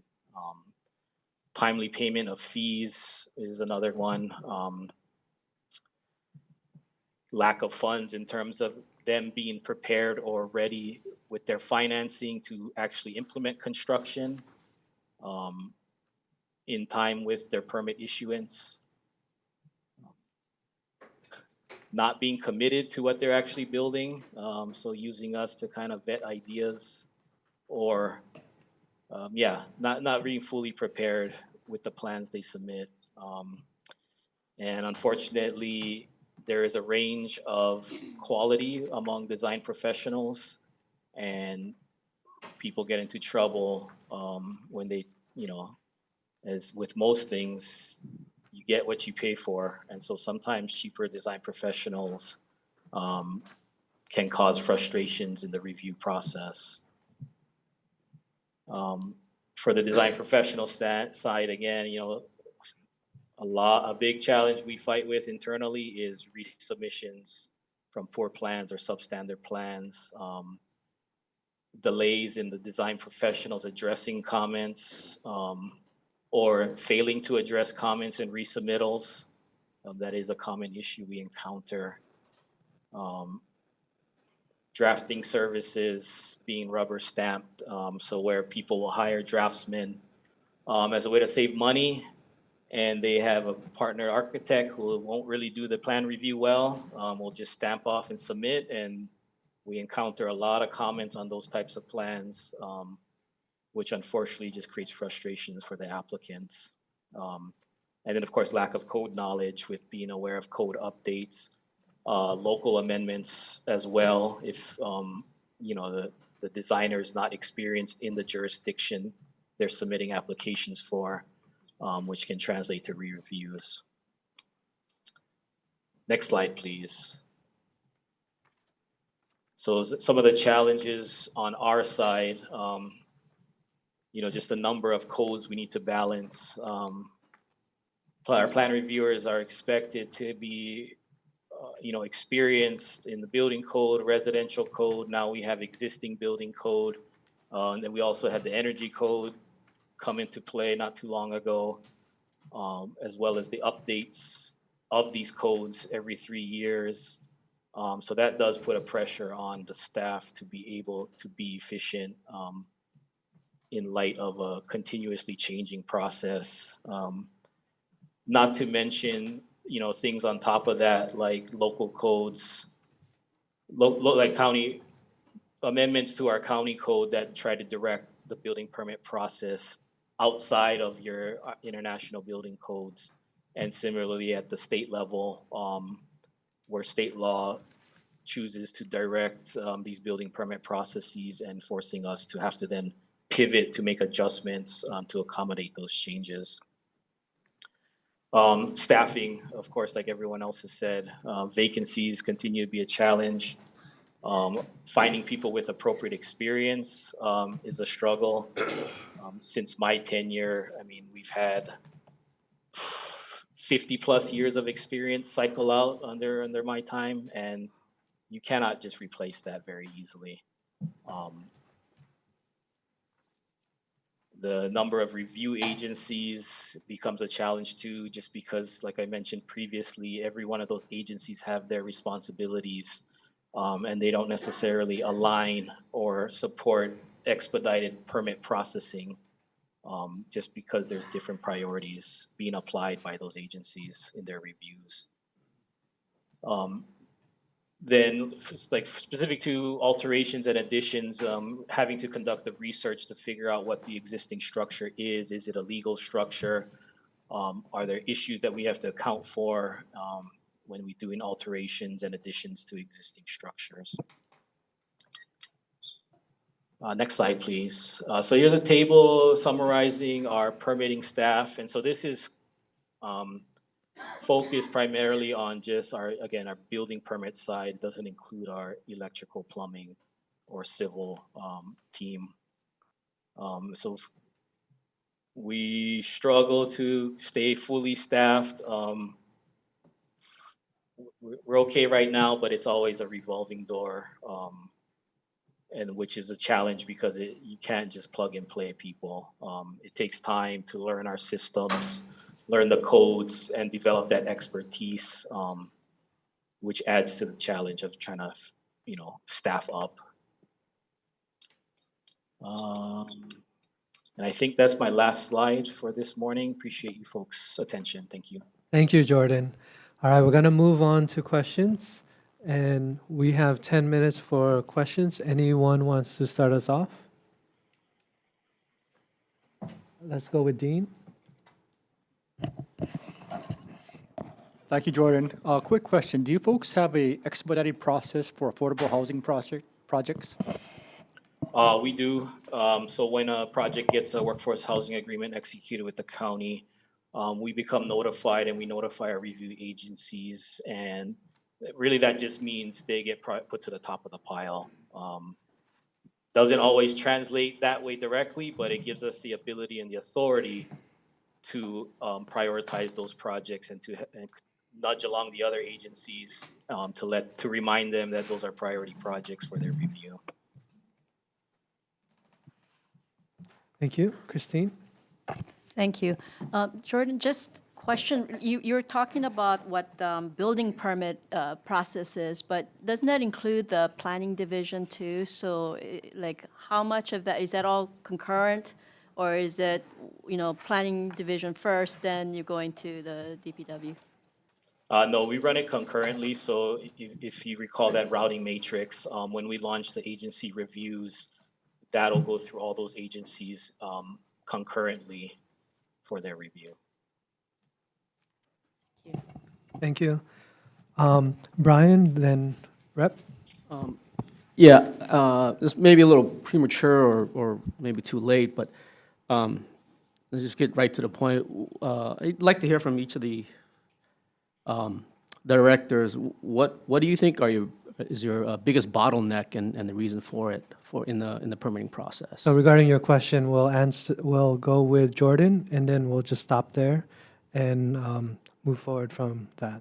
Go ahead, Jordan. I mean, I guess outside of getting into the specific areas of review and particular laws of a particular agency that may frustrate the process, I mean, just the ability to staff and reorganize our structure to be effective is my biggest headache. Like fighting with our personnel department to reorganize or to compensate to be competitive in this area is my hugest frustration generally. Thank you. Rep. Thank you, Chair. Thank you, Mr. Molina, for being here. Two questions. One is, you heard it earlier, what is the shelf life of their construction permit? How long is it good for? And then my second question is, Hawaii County has implemented a permit or plan review fee when they submit. Does Maui County have the same? Generally, our permits do have a 5-year expiration date from issuance. And so that's kind of a hard deadline we maintain. There is some consideration we give depending on the status of the build. If the thing's almost done, we're not going to make somebody, we're trying to get the projects done too. We're not trying to keep people tied up. But generally, there's a 5-year expiration, and that's to kind of address changes in code that may occur over that period of time. And then we do have a design plan review fee that we apply to each building permit, in addition to the permit fee itself. All right. Any other questions? Morgan? Yes, I wonder if you could comment on working with a plan review consultant like Four Leaf on building permits. Is that carried over to work within the department, working with them, and maybe just talk a little bit about that process? Sure, yeah. So as a result of the wildfires and anticipating the surge of rebuild permits, our team at DSA did successfully procure third-party services, and we ended up selecting Four Leaf. And they handle, primarily they are focused on our building code review, so electrical, plumbing, and building. But we're able to expand them to do our wastewater, so our water, various, to some extent, our planning reviews also. And so that's turned out to be successful. I think the biggest lift was getting them onboarded and, having our processes scoped up clearly enough to be able to give to a vendor for them to be able to, understand and implement. And then there's some growing pains along the way. And so that implementation time is probably the biggest lift of, getting all your ducks in a row and getting them, to be consistent with how you operate. Because, the first few months, it was a lot of people calling, going, "What's going on over here? You guys never used to check for this and never used to check for that." And so having to kind of refine those aspects of it. And so far, we found it very successful in being able to maintain,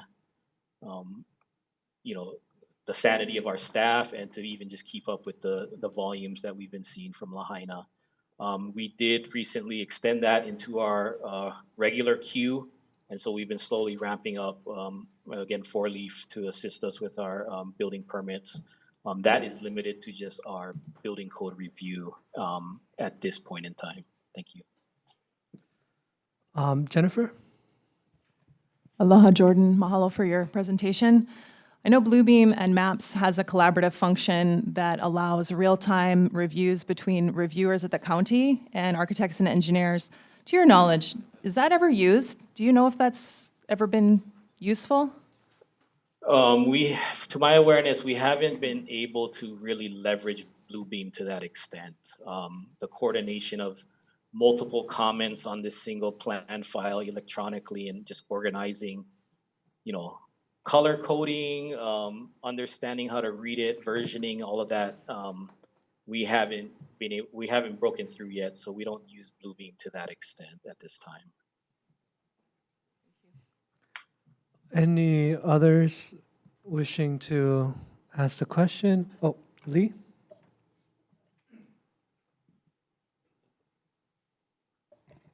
I have two questions. First of all, thank you for addressing the question I was going to ask about staffing. But kind of in the ideal world, if you were fully staffed,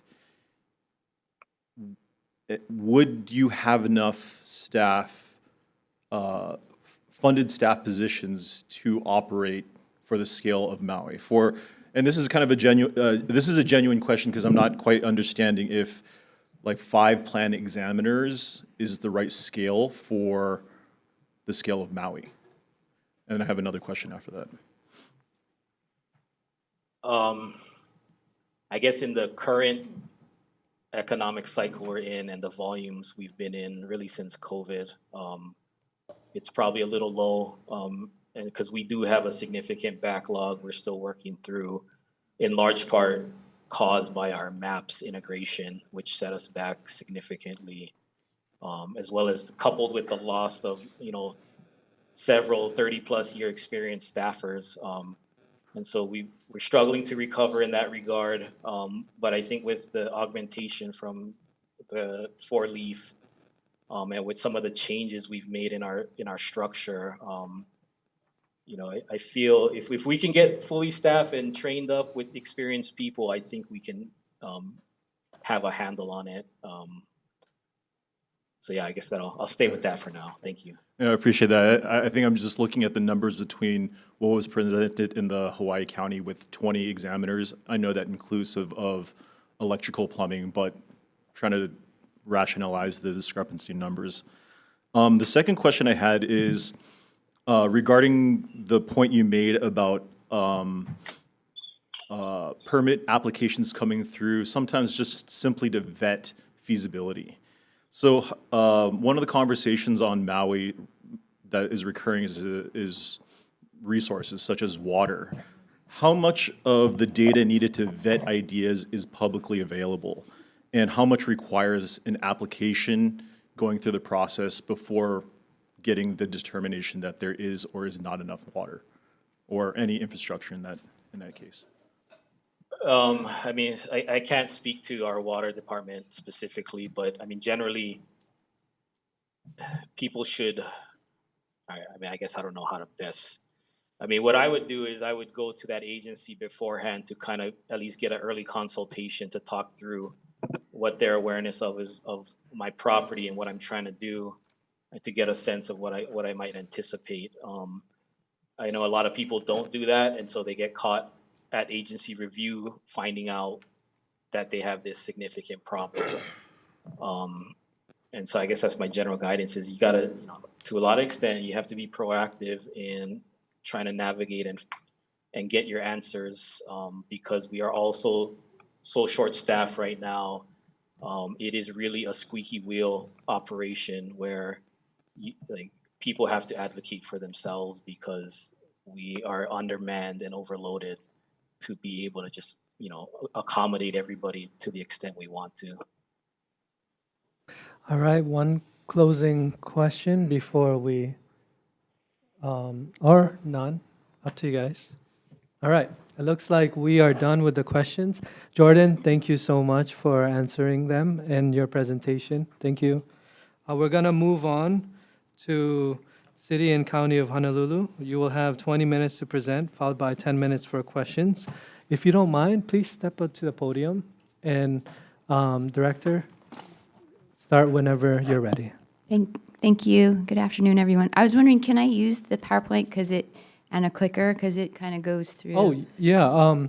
Maybe let's take recess just to figure out the technical part. Recess.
We are back from recess, and at the moment, we have City and County of Honolulu for their presentation. Thank you, Chair. I'm Dawn Apuna, Director of the Department of Planning and Permitting. Thank you for this opportunity to provide this presentation. Unfortunately, I had some animations to help kind of walk through, but it's somehow not working, or I didn't save it properly. So I'll just go through the slides. So this is our building permit process. And just to start from the second column, online application upload to H&L Build. So H&L Build, we launched on August 4th, and we're still within the implementation process, and will be for at least the next 3 weeks, where we will refine the process and make sure everything is working properly. So through our process, you would upload your application, or you would start the application process through H&L Build, and we are connected to Evolve ePlans as well, and that's a direct connection, whereas before, in our old POSSE system, we did have ePlans, and they were kind of more separated out. From there, the red cycling symbol, you go into pre-screen, and that's where all of your formatting of the plans, et cetera, is checked for. And then you go through a multi-agency code review, the different agencies outside of DPP. Within DPP, for example, commercial projects go through mechanical, electrical, and building. And then we also have outside agencies like HFD, DOH, SHPD. And then once we make our comments, it's sent back to the applicant to address all the comments. And so that's why we have this cycling symbol, because it is review cycles. So if you have really great plans and everything passes on a first round, you could get your permit within one review cycle. On average, we're looking at more around 2 to 5 review cycles for applications, and that is a lot. And when you have applications that are like 6, 9 review cycles, there's something wrong there. And so once you meet all the codes, then you go to permit issuance, and that's where you get there's a payment, and you have to provide like contractor statements, et cetera, and you get your permit, and then from there, inspections take place. And then this first column, so this is going to be soon implemented. It is the AI that we're using with CivCheck, and it's a guided review for single-family new build, alterations and additions, and then on the commercial side will be for tenant improvements. So right now for CivCheck, we are doing a soft launch with mostly designers that come through a lot on residential projects, and they're working with the process, and we're gonna get some feedback on that. And then a few months or a couple months after that, we're gonna open it completely for all applicants. And this is a pre-check process that happens, and you're certified through CivCheck, and then it goes into, then you apply for the building permit with the certification by CivCheck. And this is going to cut down the number of review cycles, because it will be much better met to code. And what we really like about this AI system is that it guides the applicant. It's not just stick it in and tell us how to do it, or is it right or wrong.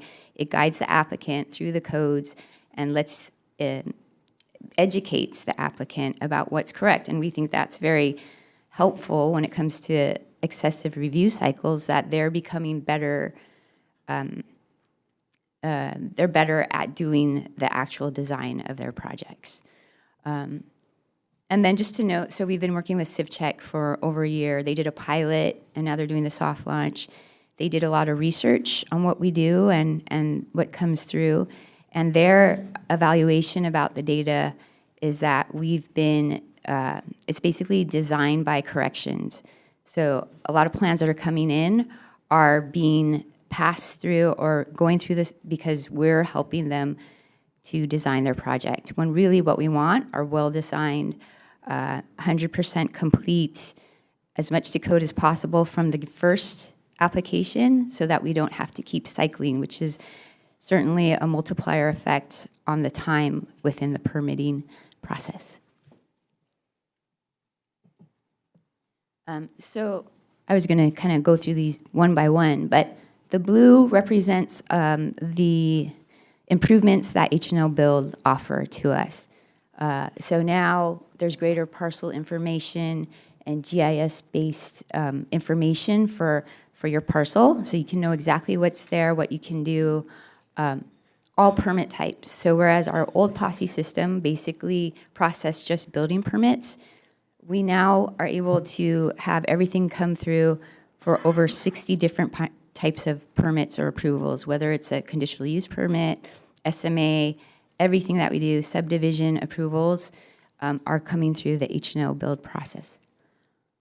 Greater agency integration, so there's direct linkage with, say, DCCA on contractor information and other agencies, and we'll continue to work with different agencies. I think we spoke to someone yesterday about how a signature from HECO, rather than the applicant going directly to HECO to get that we would be able to integrate that. And so we're going to reach out to HECO and say, hey, can you get into our system so that you can provide that as soon as an approval is made and the applicant isn't going back and forth.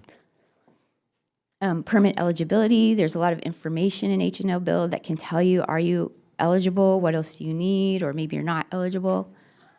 Online payments and auto issuance, I don't know if you've seen, but we had a pneumatic tube just a few years ago. You know, we were using that was like our payment, and it's like physical payments that people are waiting for. Now all online. It seems kind of like, okay, you should have been doing that already, but it's a major, it's a major improvement for us and for the applicants.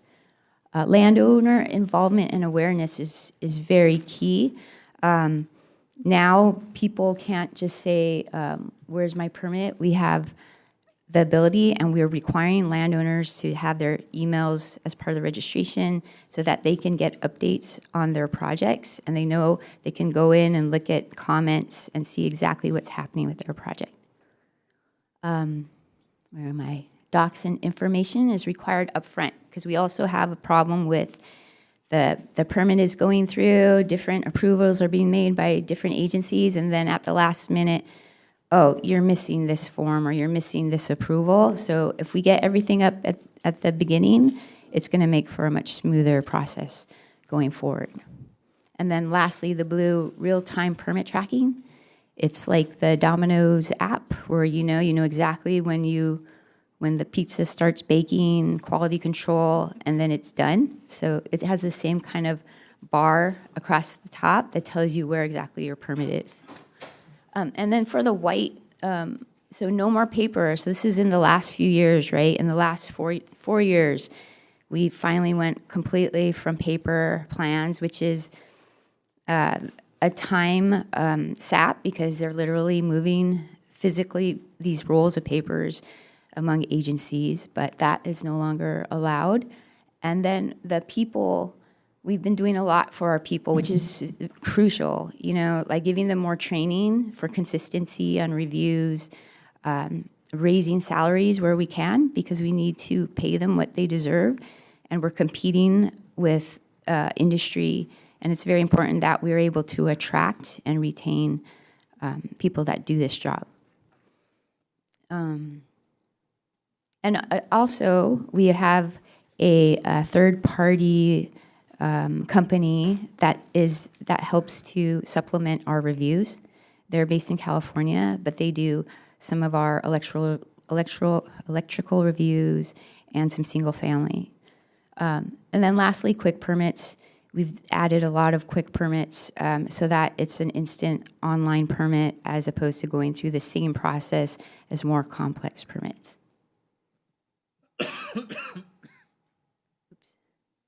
So I just want to go over some basics, because sometimes we jump right into permitting takes forever when we don't know the basics about the permitting process.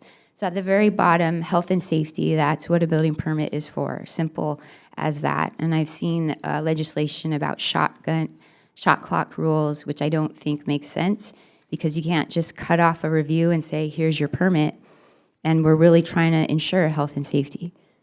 Above that, ministerial, building permits are ministerial. That means if you meet the codes, then you should get your permit. It's not a discretionary permit where there's a lot of other factors involved, or, you know, community or council approval. And then above that, complex and varied codes, we are dealing with very complicated and layers of codes that are involved. So, you know, we hear about people saying, well, why is the electrical looking at this in the mechanical plans? Because they do affect each other. Different disciplines do affect each other. And then above that, residential and commercial. Again, so in DPP, there's 2 routes, single family and 2 family and simple types of building permits. And then the other route is commercial, so multifamily, and then just larger, more complex. And to that, under the residential review, we have building plans examiners. And they are basically the qualifications. I think they just need a year or so of some kind of industry-related experience. And then on the commercial side, I talked about it's our engineers, so mechanical, electrical, and building, and these are our engineers. And above that, so we process anywhere from 14 to 16,000 building permits per year, just building permits. And then lastly, and very importantly, the applicant, and there are other factors that play a very important and major role in the building permit process. It is not just the building permit agencies. So this was supposed to be animated, so it's all screwed up. But what I was trying to show was, speaking to that, there's other factors involved. It's been easy for people to think that DPP is this black box where you just put in your application and it sits there for years and who knows, and it finally comes out. That is not the case. There is, so if you take away the red and the black, there's different factors. There's DPP, yes, we are like the clearinghouse for all these different approvals outside of DPP, that we make sure that these things are checked off before you get the approval. There's by these other agencies, so other state agencies, you know, even HECO and other private agencies that sign off. There's the codes, as I had mentioned, the complicated codes, and then the applicant themselves. So about a couple months ago, we did just a shot in time about where are, say, there's about 6,500 residential permits in our system on this one day. And if you did that one shot, you could see that 75% were with the applicant at that moment in time. And that's pretty average. So 75%, it's with the applicant because they're actually, you know, they should be reviewing the comments, fixing the designs, or, you know, they're holding on to it. It's not that it's always with the other agencies or it's always with DPP. And then up there in the purple, capacity is hugely important. I heard the questions for the last speaker. Being able to properly pay them and then give them the right training and having enough numbers to cover the load that we get in permits is very important. So this is this was a graph I used to show because it's kind of dated now, but it's from 2010 to 2020. And the black line is basically signifies our backlog of building permits. And actually, it's come down from there. It was like it peaked and it came down. But what this shows is that from about 2016 forward, the backlog is going up. And you can see the amount of city ordinance that directly affect building permits, how there's just so many. And I don't need to read all of them, but you can just see based on so much more color on that end that we believe that has affected the building permit process. Because whenever there's new ordinances or codes, it's not just automatic that it's part of the review. Staff need to understand how to interpret that, how to apply that, and the applicants themselves also need to know how do I design based on these new codes. And just to give you an idea, the monster homes ordinances, there were 3 different ordinances over just a couple of years. And I've heard, because I wasn't here at the time, that that was very troublesome to staff and applicants in order to figure out what does this mean, the FAR, all that. Additionally, SWQ, that is stormwater quality. Back in 2018, we had to set up an entirely new branch that checks for stormwater quality, and that did add significantly to the permitting time. We have been able to bring down that backlog. I think within a few days, you can get your review done. But these are instances where we get just new codes, and it is definitely disruptive and can slow down the permitting process. And then speaking to capacity again, just to give you an idea, in the blue, this is on our commercial side. So originally, when I first started in DPP about 4 years ago, the number of electrical, mechanical, and plans examining, building examining engineers, there were 4 each, and I think 5 or 6 for the building. And that hadn't changed for years, even though the complexity of what we do and the volume changed, we didn't change the capacity to handle that. So we added those positions. We doubled the number of positions, which is represented here. However, it's been very difficult to fill those positions. So had we been able to fill them, we could go even faster. But the pay is probably the biggest challenge. Private pays much more, and then you have the feds. You know, they're doing their work at Pearl Harbor. They pay even higher. So we have been able to do some shortage pay at the city level, but that is something that we're still struggling with. So after 2 years since we added those positions, we continue to struggle with filling those vacancies.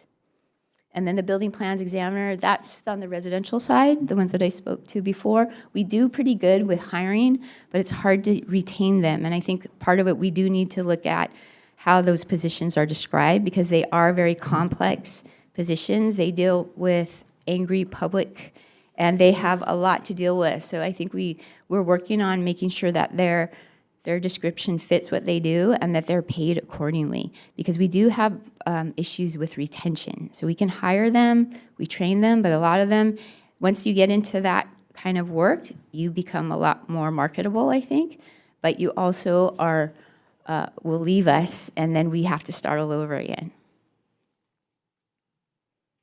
So I'm just gonna cut to the chase. I know that this is about fixing the permitting process, but I did look at the other presentations, and I think our processes are basically the same. If you look at it, we do the same, it's exactly the same all the way through. So I just wanted to present what I think our department needs to go even faster. So I think part of it at the bottom, inaccurate narrative. I get it, DPP's had a bad history, a bad rep for many reasons, but we're really working hard on doing exactly what you want to make the permitting go faster.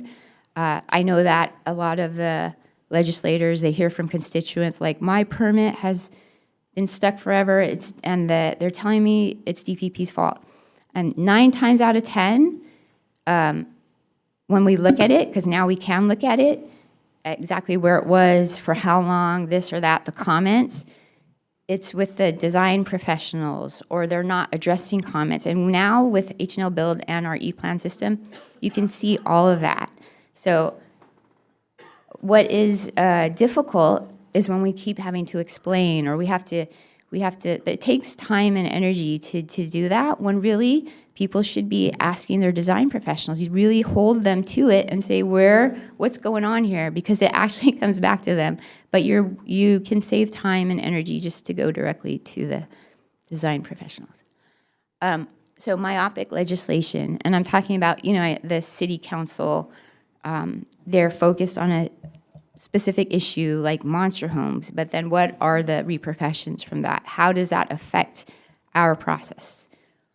Capacity, hiring and training, I mentioned that. We need to add capacity.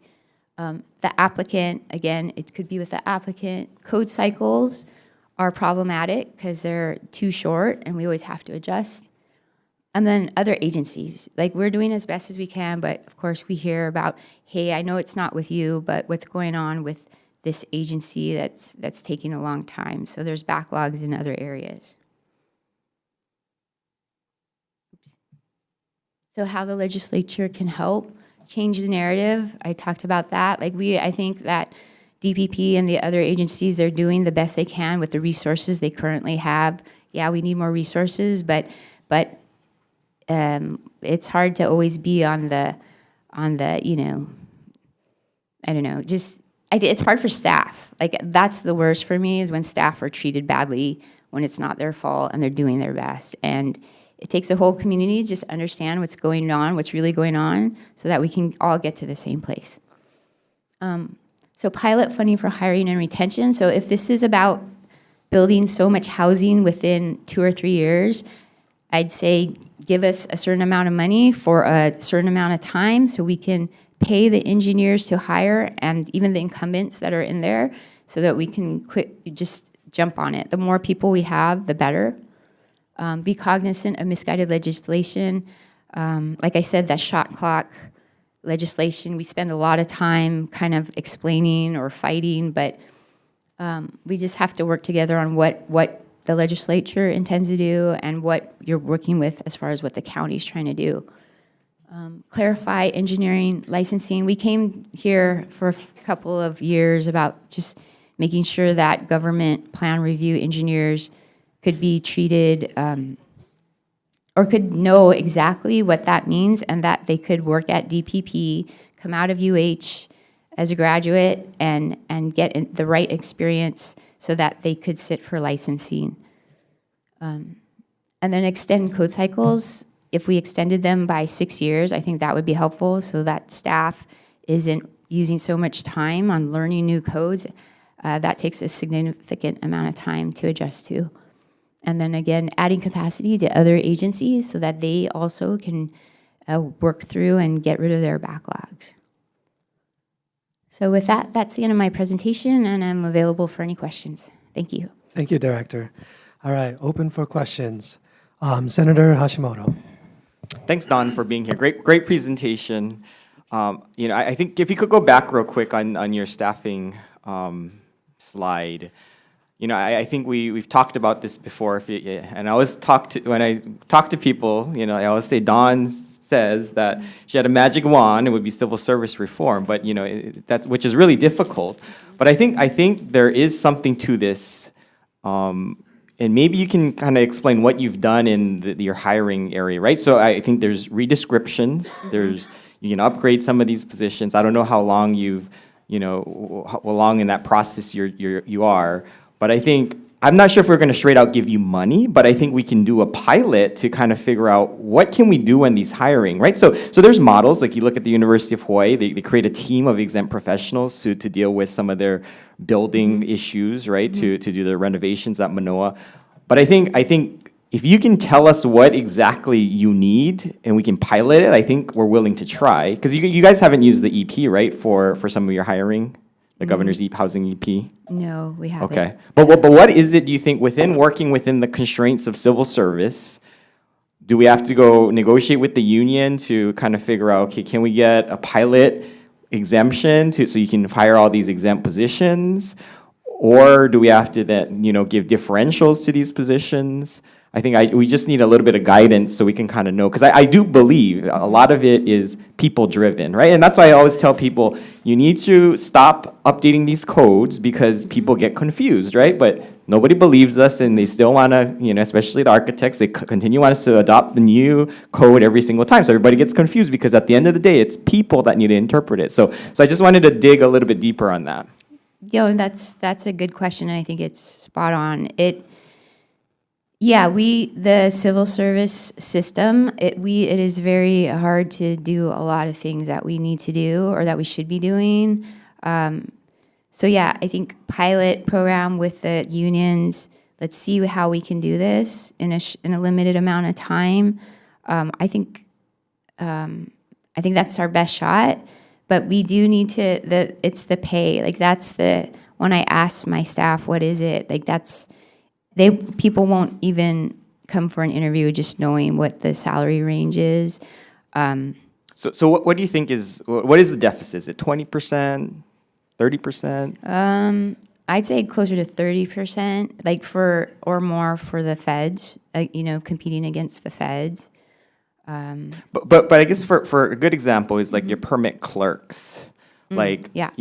Have we looked at trying to upgrade them, and what would and where are we in that process? Yeah, we're definitely looking at that because they are basically clerks, So we have a position title called engineering support techs. I think that's closer to what they do. It's a lot more complicated in what they have to. They're reading code, they're interpreting code, they're applying code as well. So we're working with our HR department to redescribe positions. But if we're looking for something immediately, I do think some way that we can pilot and somehow navigate around some of the civil service rules, like the faster the better. And I think when we do that and we see what the result is, that will better inform the civil service side about how do we move forward. But I think this is an immediate urgent situation. So I think if we do it, and I know you don't want to just throw money at us, but I think the counties and us, we can work together to figure out exactly how we would apply this that makes sense in a fair way with the goal of producing more and getting more housing created. Okay, so maybe we can have a further conversation. Yes. But one last thing, with new Honolulu builds, are you able to take a look at and pull all the comments that you're getting and summarize what are the most common comments? That's a good. So we can definitely pull all the comments, and I think there could be a way that we could do that. We could figure out what the most common ones, and we can ask our staff too. They know what the most common comments are. And then maybe like a FAQ page or something. Yeah. Most common mistakes. Yeah. Thank you, Senator. All right, any others? Councilwoman? Thank you. Great question, Senator Hashimoto. I just want to comment, when you decide to do this pilot program, please include Maui. I think, though, what we're hearing... Councilwoman, could you please put the mic? Thank you. I think what we're hearing is, I'm the budget chair, so every single department that came before us... Councilwoman, I need you to push. Closer? Yes, thank you. Every single department that came before us with the County of Maui always said their biggest problem is our personnel department. And I would imagine that every single county has the same challenges because we're all under the same state kind of jurisdictions that they follow. And what we've done on Maui is, this is not quite this, but 911 dispatchers, they're HGA clerical, and so therefore they're so underpaid. Every year we've been incentivizing them by adding, now they're up to $1,000 per month just to keep, we have a huge shortage of 911 dispatchers. But we're having to do this with all walks, of all departments that ask us, because they know the needs, and I would imagine that this is happening statewide. We have a really big problem, which is probably bigger than this department. And Senator Hashimoto that walked out, please include Maui County in this pilot program. Thank you. Thank you. So members, just want to remind everyone, let's focus to the presentation and the questions to Director. So who's next on Monica? Oh, actually Jordan and then Monica. I apologize. Thank you so much, Director. My question is related to CivCheck AI, and it's very intriguing, and I really appreciate you using technology in spaces to address the shortage in staffing. But the question that I have is other agencies' data hooked up or fed into CivCheck AI, or is it just DPP-related data and code? Yeah, it's just, I don't even know if it's just DPP codes related to the specific permit types that CivCheck is processing. Okay, as a follow-up question, do you know if there's any intention to look into whether other agencies' data can be fed into CivCheck? It can. Like, we've asked them. I think recently, working with DHHL, they want us to help with some of their projects. So we said, I guess they follow state code, so we wanted to make sure that, and so they're inputting specific for DHHL. Thank you. Thank you. Monica, then Rep, and then Jennifer. Hi, Dawn. I appreciate you. I know a lot of these problems have started since the beginning of time and predates you. A lot of things in regards to, and maybe you can appreciate this with your background, is that building code is law, and these laws need to be interpreted. So one of the biggest issues is the interpretation of these building codes, right? And that adds to the delay. Also, you know, sorry.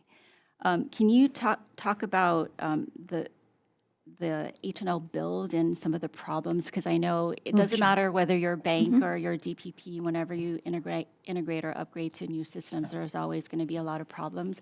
I myself am waiting for my TCO, even though inspectors have, you know, signed off on it all.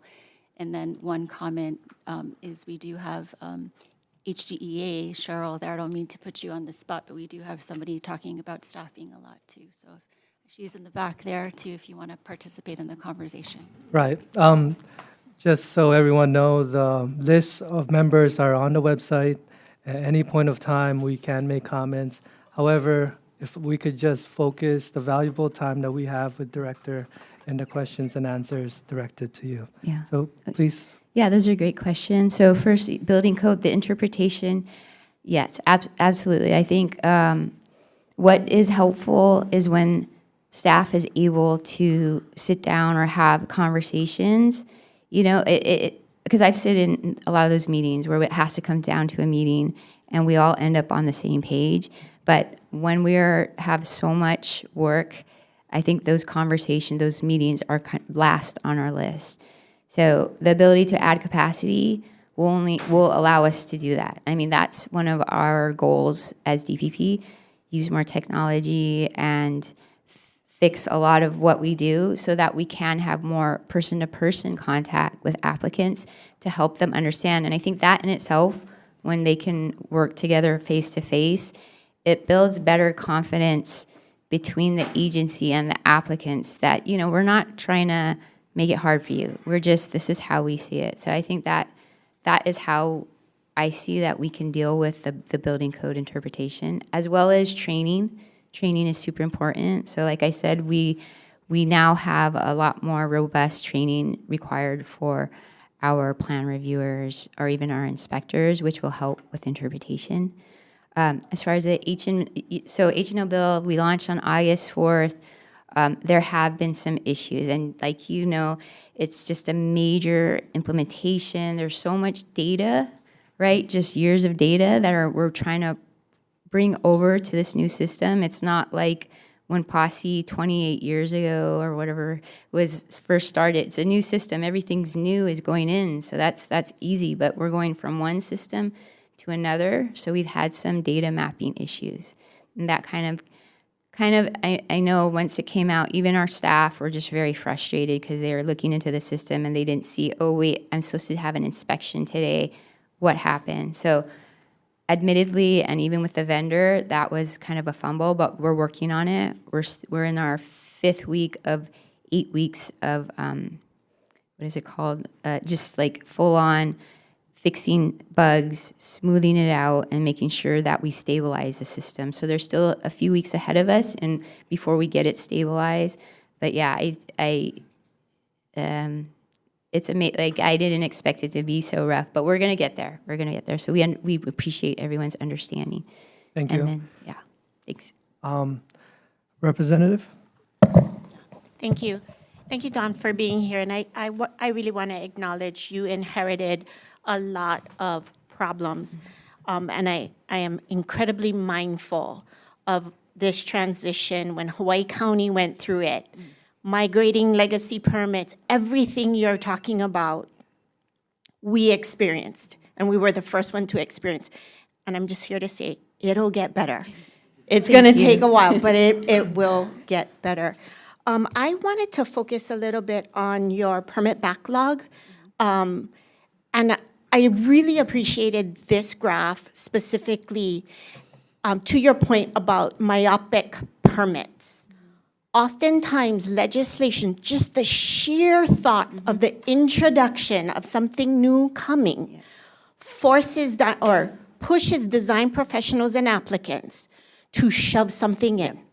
Anything. Just to hold place on that specific code cycle. I was also interested, I'll work on that a little bit more, but I was wondering if you had some data analysis that we could overlay across this as it relates to our banking industry. And I asked that question because another time we see a huge spike in permits is when interest rates are going from 3.5 to 5.25. And applicants, design professionals start getting anxious again. And I'm looking forward to working with you on the offline on that. But back to my same two questions. How long is your construction permit good for? And do you charge a plan application fee like Hawaii County does? And if they mess up, if there's penalties? Oh, so we do have a permit fee and then the plan review fee. And then do we, as far as like a penalty, if they mess up, I mean, as far as just violations, if they're not following the plans or, if they're doing something completely wrong, we can revoke the permit. Those are the penalties. Let's see, what was the other question? Oh, I was just gonna, as to your comment about the banking, definitely. I had another graph that actually showed other events that definitely also added to the backlog. And just to speak to, I think Rocky Mold provided some testimony about the solar permits, and we understand they have this looming deadline. At the same time, it's not just H&L build and hurry up and get it done, but we've gotten a huge influx of solar permits because everyone's saying this thing's gonna, so it's a major mound of permits coming in that is also making it difficult to, the backlog is growing. I'm sorry, and then the other question. How long is your construction permit good for? Oh, how long is it good for? So I think in our ordinance, we require that there's like substantial start to it. I think it's within, is it within 6 months. So yeah, our inspectors go out and if there's not any, then they can cite them. Mm-hmm. Yeah. Sorry, does it line up with your code cycle though? Does it line up with our code cycle? No, Okay. no, yeah. All right. We are going to close the questions. Thank you, Director, Thank for you. your presentation. We are going to take 10 minutes and we're going to recess just to allow us to transition technically as well as taking a break. So at this moment, we are going to recess.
We are back from recess, and we are going to move on to our next agenda item. And for those who are watching, we are on agenda items 6 and 7, our presentations from the State Historic Preservation Division on Chapter 6E and the Department of Health Wastewater Branch on the individual wastewater system process. Public testimony is now open. Anyone on Zoom wishing to testify on these two items? Before we go to testimony on Zoom, could we get out of the presentation? Perfect. All right, we have Angela from CARES. Angela, could you introduce yourself and start your testimony?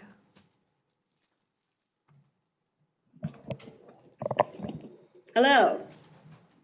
Hi. So Melody Young, testifying on behalf of CARES. So, this is for SHPD? Yes. Chapter 60? Yes. Okay. So, abiding by the preservation laws to preserve Hawaiian culture in the process of construction for commercial and residential buildings. I think this is very necessary to have a comprehensive understanding about. You know, the Hawaiians are very fussy, almost as fussy as the government. You can't build here, you can't build there. So, you know, I've been very active at DLR to support the Hawaiian community for also bridging the gap for military leases and to do work with like clashing communities to advocate for cooperation.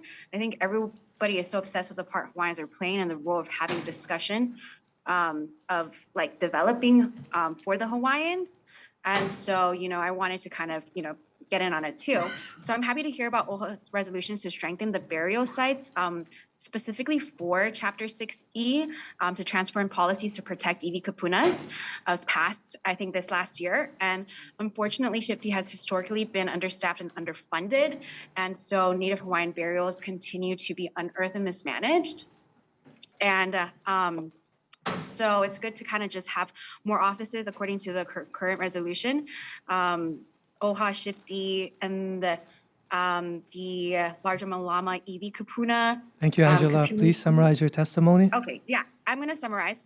So, yeah, my aunties and grandmas are from the Hawaiian homesteads community, from the Waianae homesteads. And so I love helping the Hawaiian community and, of course, understanding these building barriers and navigating the complaints. So, you know, I always bring it up to the Hawaiians. I try to refocus them like, oh, there's a $600 appropriation from DHHL, just a basic customer service skill set to cater to the complaints, like shoot it down.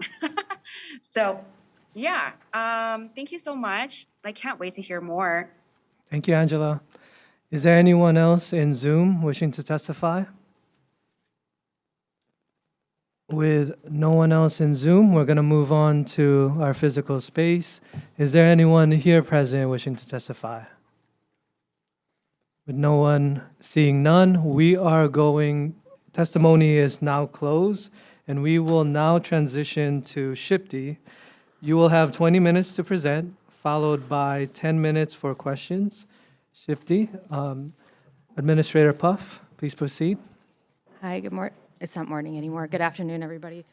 So SHPD, if we want to move to the next slide, it's just, we can stay here for just 1 second. SHPD, we are mandated to exist under the Administrator, I apologize. I really need you to make sure so the sorry. microphone is next to your mouth. Thank you.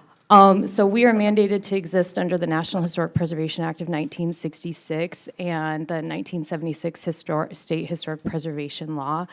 Next slide. I think that a lot of the information on some of these slides are just background information that you guys can go through on your own time if you're interested.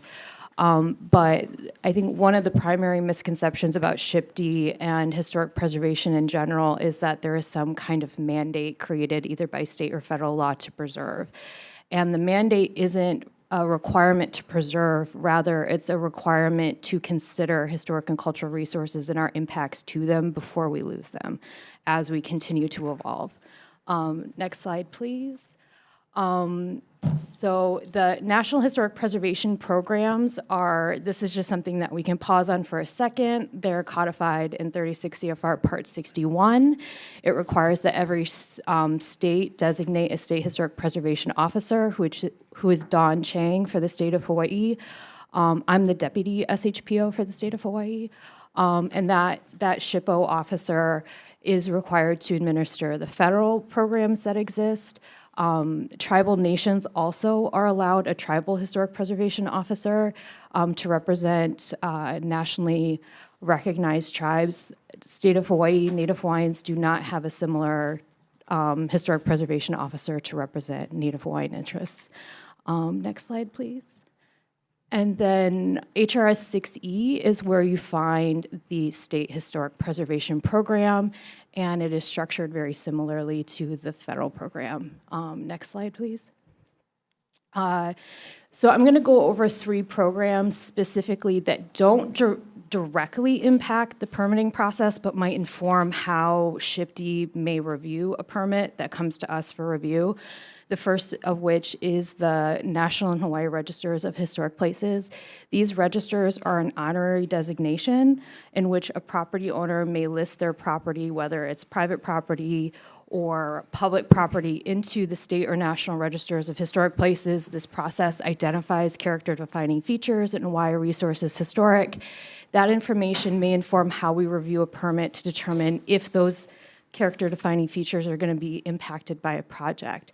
Listing in the state and national registers of historic places does not require preservation of these resources. It does not require that that resource not be damaged or demolished.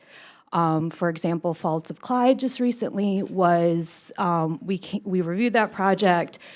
In that case, we determined that it no longer retained eligibility because of deterioration, and it was subsequently delisted. But even if we hadn't delisted it, if the determination by the property owner was that it needed to be scuttled, you can do that. You can remove or move or alter a historic resource listed. Neither state nor national law prohibit that. Next slide, please. The next program that may inform a permit review is the Federal Historic Preservation Tax Credit Program. That program is administered through our office in partnership with the National Park Service. National Park Service is very strict about how a project's scope of work is designed and implemented in order to maintain eligibility for that credit. So if we review a permit associated with that project, it needs to align with the Park Service standards in order to maintain eligibility for that program. Next slide, please. And then lastly, there's the Certified Local Government Program. Hawaii is the only state or U.S. territory with 100% participation. All of our eligible counties are certified local governments. That means that they've committed to having a local preservation program. They have at least one person staffing that program, and they have a Historic Preservation Commission and have committed to developing rules and other programs locally to service their local community. I think we can go on to the next slide. Under this program, just one comment about CLGs is that our CLGs communities are eligible for capturing a portion of SHPD's federal budget. We get about $750,000 a year from the Department of the Interior to maintain our federal preservation programs. 10% of that is earmarked to go back to our CLG communities in the form of grants. So some of those grant projects, for example, we have a few that are in Lahaina right now. Most of those projects are just doing studies and surveys to help inform redevelopment of the area. That money, though, could go for bricks and mortars projects. And so if those projects required permits, there may be a strict requirement to follow certain standards of preservation in order to maintain eligibility for that grant money, which may inform what project gets submitted to for permit and may take into, may add on to the timeliness of the review. Okay, next slide. So this is the federal Section 106 program, which may have an impact on SHPD's review timeline and overall scope of work and what gets permitted. Essentially, Section 106 of the National Historic Preservation Act is the federal equivalent of 6E. It gets triggered whenever there's a federal undertaking, meaning that federal dollars, federal land, or federal permits or other approvals are necessary for the project to move forward. This requires consultation among the federal agency, SHPD, other consulting parties, and Native Hawaiian organizations, as well as the Office of Hawaiian Affairs. But outside of that, the process in terms of consulting with SHPD is very similar to 6E. And then the regulations for that are found at 36 CFR Part 800, if anyone wants to read that and geek out a little bit. Next slide. And then the meat of the issue here today is HRS Chapter 6E. And under 6E, there are 3 different types of reviews that SHPD does. There's 6E8, 6E10, and 6E42. And I also added 6E43. That's not a review process, but it is recognition that EV is considered a significant cultural property that we need to try to preserve and protect. And it informs the way that SHPD does our 6E8, 10, and 42 reviews. So 6E8 in particular, as well as 6E10, requires a similar sort of consultation process with SHPD that the Section 106 Federal Historic Preservation Review process follows. This is usually early consultation before a permit application is actually applied for. It generally gets initiated before the full scope of work is determined, and SHPD consults with the project proponent to determine like how best to approach the project. And then 6E42 is triggered whenever there is a building permit application that's submitted to us from the counties. There are exemptions to 6E42 that are found at 6E42.2 that are particular to single-family residential dwellings, townhomes, or just residential properties in general. And then the rules for 6E reviews and 6E43 are found at HER 13275, 284, and 300, in case, again, you want to look that up. Next slide, please. So this is kind of cut off, but this is a flow chart. I think there's a JPEG on the website if you guys want to zoom in on it on your own time. But it kind of gives you a two-step test to figure out what kind of 6E review, if you are required to do one, which one you would fall under. The first step is to kind of figure out, do I have a residential property, or is my project just a residential project on a property that wasn't previously residential? Previous to this past legislative cycle, any residential project that did not include a single-family residential dwelling or townhome had to come to SHPD for review. After SB 15 was passed, there's language added that suggests that any residential project is exempt from 6E42 review. However, SHPD has maintained that project proponents and property owners still have a responsibility under 6E43 to preserve and protect EV, with an emphasis on that. And if a project proponent does not consult with SHPD about the sensitivity of their area or the presence of burial sites on their property, or the implementation of existing preservation plans for EV on their property, we have some significant concerns about how EV will be treated. But outside of that, if you don't have a residential property, your project will likely trigger 6E8 if it's being locally or state-level sponsorship or support. If it's involving a listed property that's privately owned, it triggers 6E10. And if it's a private project, particularly commercial, mixed use, et cetera, it will trigger 6E42. Next slide. And then in terms of the review process itself, it's typically a 4-step process, but with a bonus 5th step in certain circumstances. So the first step is to identify the project area. Next slide. And then the next is to identify the scope of work. And then next slide. And then it's to identify historic properties within the project area. Next slide. And then assess whether historic properties within the project area will be affected by the proposed project. Next slide.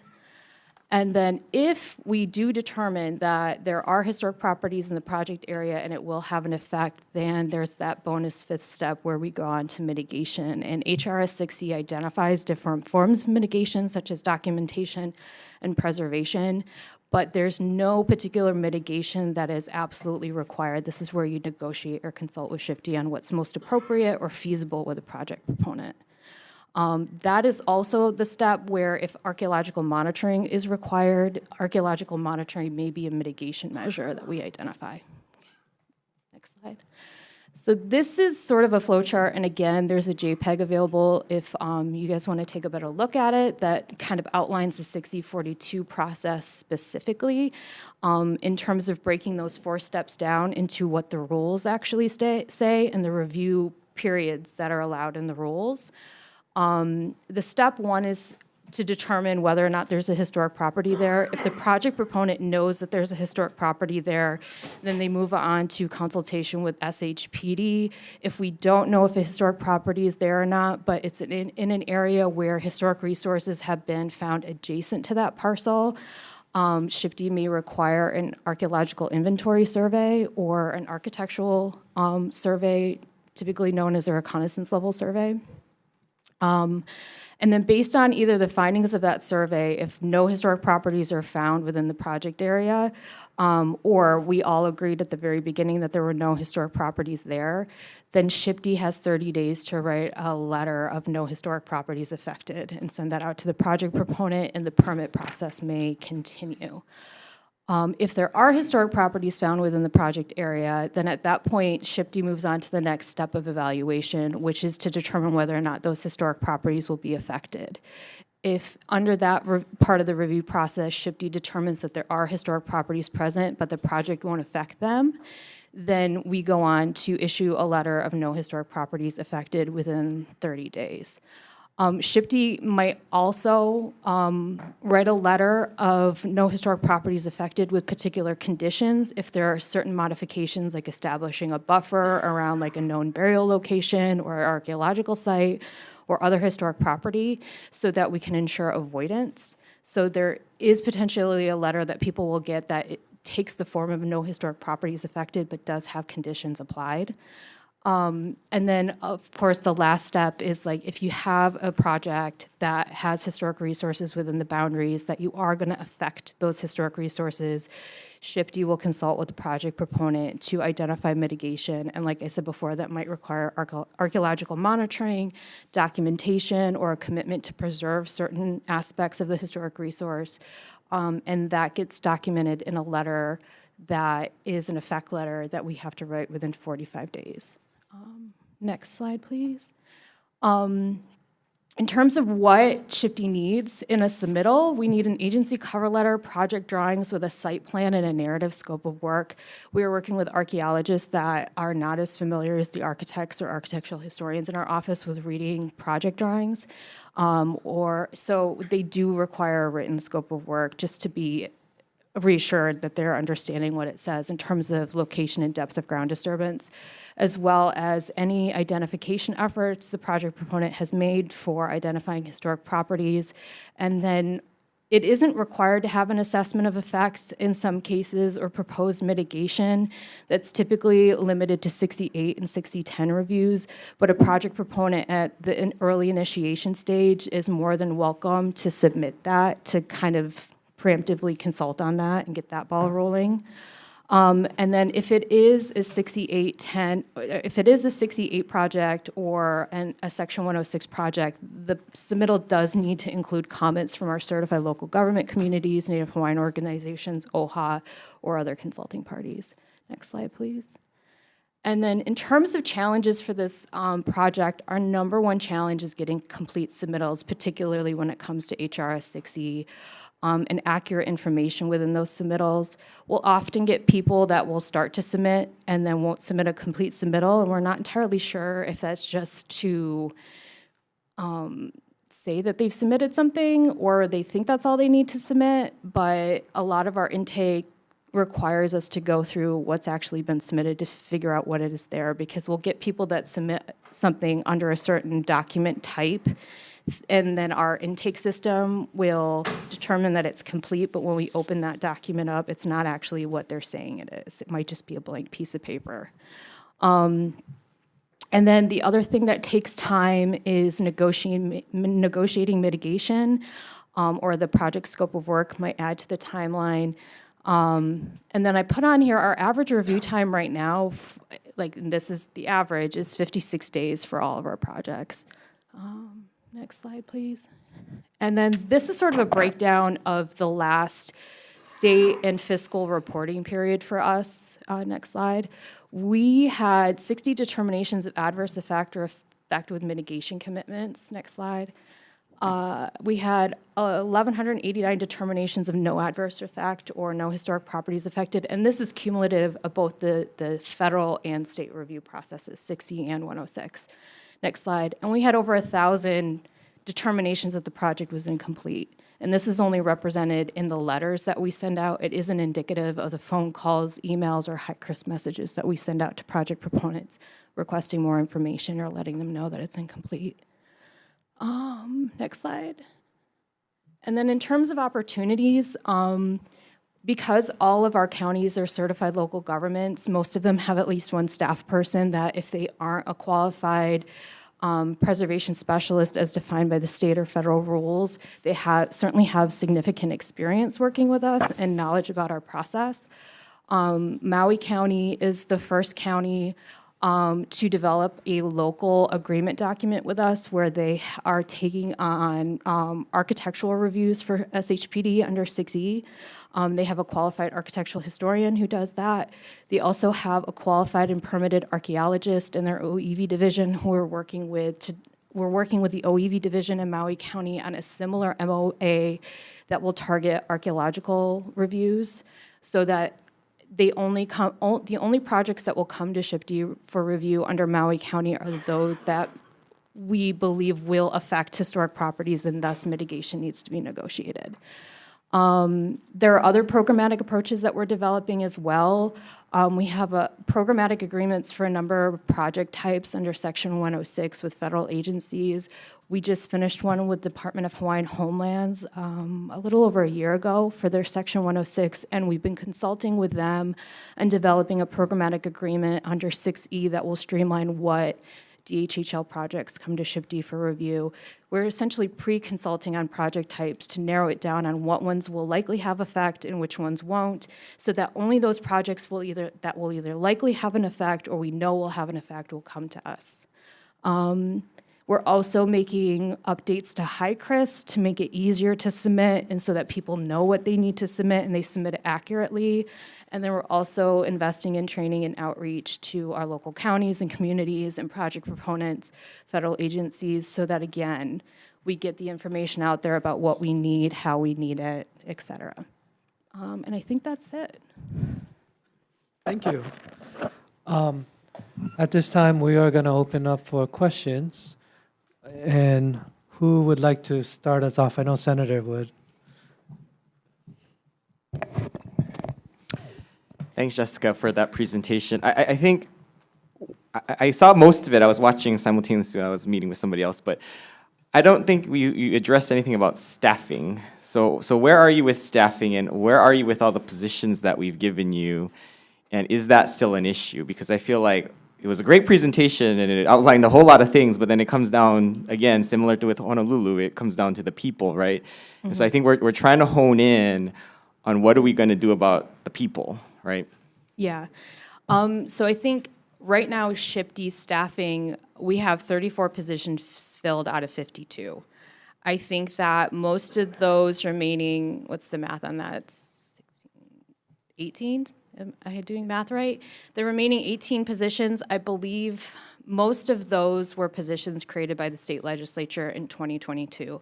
It took us a significant amount of time to go through a reorganization process within our own office to create positions with our HR department and DHERD, and then we've recently been posting those positions and starting to get them filled, which if today is 2025, it's taken essentially 3 years, right? Which is probably too long for that to take. So most recently, we filled our 2 vacant positions on Maui that were previously created. These weren't the new positions. Right now, we're in the process of completing the interview process for 3 of the archaeology positions that were created and 2 of the architecture positions that were created by the state legislature in 2022. We're in the process of getting 3 more archaeology positions routed through the HR process to get them posted. And I'm hoping to have 6 additional archaeologists and 2 additional architectural historians at least hired in, if not, and started, if not offers on the table before the end of this year. The remaining positions include, we're creating a position for the National Register program, so we take that out of the architecture department so that the architectural historians can review more projects and less nominations, because that's a whole full-time position. Okay. Yeah. So I and think things like that. So at least things are moving. Yeah. Globally, though. So number one, you still have vacancies, right? Yes. So what's the problem with the filling? Is it process within the departments of DHERD? Is it not enough pay?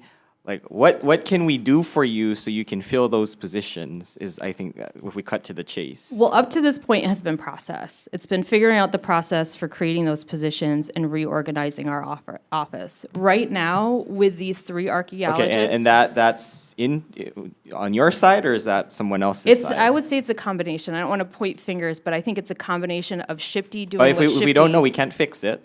No, I mean, it's not that we don't know. It's like, it takes time for SHPD to determine where they're going to put their people and how they're going to organize it. Then it takes time to take that plan and send it to HR and DLNR to get their approval, and for fiscal to give their approval to make sure we have the money and we're doing this in accordance with the union Got contract. it. So you think pay is fine on your end? Pay is definitely, I think, good, because we have had more qualified applicants than we've ever had in this current interview cycle. We've had an abundance of great candidates. Okay, so when do you think you'll top out? You think you can fill all of them? I'm hoping to get them all filled, if not all filled, but all the positions posted by next summer. We've gotten into a rhythm now that we've Why kind so of long? I think that it's fighting other divisions for HR's time and energy to be able to Yeah, but approve we our want to fix positions to this, get them don't we? posted. The government people are here, so they should know. Cameron's right there. So hold on, hold on. Yeah. Let's take a moment. Senator, do you have a final question? No, that's good. But I think, as I said, it goes back to people. So if you don't have the people, we need to know what we need to fix to make it happen, right? And so I think the legislature has thrown a lot at you, but we need to know what can we fix, right? If it's no sense we come into this room and we don't know what we need to tackle. If we don't have the warm bodies in there reviewing, it's going to be really difficult for us as a body here to come up with solutions, right? So I think we got to dig deep to figure out, okay, what are those processes that we got to move so that we can move that summer date to maybe, earlier than that, right? So thank you. Thank you. Brian? Yeah, you mentioned a little bit about programmatic agreements. I guess with respect to the various state and counties out there, do you have a lot of agencies with PAs with you folks? And has have the PAs that you do have, are they pretty effective in streamlining the review process? Yeah, so up until, I want to say, maybe the last year or 2, most of our programmatic agreements have been strictly with federal agencies guiding a program alternative for the Section 106 process. In the last year or so, we've been focusing our efforts to develop those agreements with the local state agencies, or those that have both federal and state processes that they need to follow. DHHL is probably the most successful test balloon so far. We're currently working on one with City and County of Honolulu for a rehabilitation loan program, and they're just testing the waters with that. We're really looking for long-term expanding that PA to cover more project or program areas. But I think that because it's sort of a horse of a different color for these agencies that creates this program alternative to what's in 60 or what's in 106, that agencies are a little hesitant to go all in at the very beginning because they need to figure out how it's all going to work out. The PAs you do have in effect, they've been pretty helpful then. Yeah, the other ones, like we have ones with Joint Base Pearl Harbor Hickam. We've had one with them since, I want to say 2016 for all of Joint Base Pearl Harbor Hickam. We have one with them for the Navy shipyard. We have PAs for the Heart Rail project that dictate like how that is implemented. And they basically will cover either individual types of projects, or it could manage one resource for an agency that will have projects over and over and over again. For another example is Federal Highways Administration and HDOT have a programmatic agreement for the interstate highway system, so they don't have to come to us whenever they want to change a sign or repave a road. All right. So do you folks contact these various agencies to encourage them to create PAs, or do they have to come to you? It's been a little bit of both. Some will come to us, but we've been more proactive about going to them and making a suggestion about that we do this. Because if SHPD can narrow down, in addition to staffing, if SHPD can narrow down what projects come to us by essentially pre-consulting on project types, then there's fewer projects that come to us, fewer projects that add to the backlog of work, and the quicker we can get through the stuff that does come to us. Okay, thank you. Christine and then Michael. Thank you, Jessica. I think you guys have one of the most stressful positions in all of the approval processes next to DPP. But I do want to, I have three Christine, parts. could you bring the microphone? I have three parts to the question, similar to what you just said about further streamlining what should come to you. Are there further suggestions that you can make that can say that, you know, although the laws or the rules are a certain way, there are some of the other projects can go a different path so that you don't have to review them. I think we should be, you know, really open to that suggestion. The second thing is County of Honolulu has now a historic preservation committee that's making it advisory and doing a really good job of trying to define their role. Given that there are counties now that are looking at, and starting with Honolulu, are there things that can be delegated to the county so that it doesn't have to go to the state? Yeah. To that you know, respect of let's streamline what is coming to the state. And then the last item is that, you know, the last legislature, right, this past legislature said self-certification. And given that your workload and everything, are you doing anything at this time actively to work on the self-certification pathways? And how long will it take before we can have a program? In terms of streamlining and working with the counties, Michael's sitting right next here, so I'm sure he feels the pressure because we have this conversation from time to time. And we've been working on this, like I said, with Maui County, where with Maui County, we have a memorandum of agreement with Maui County.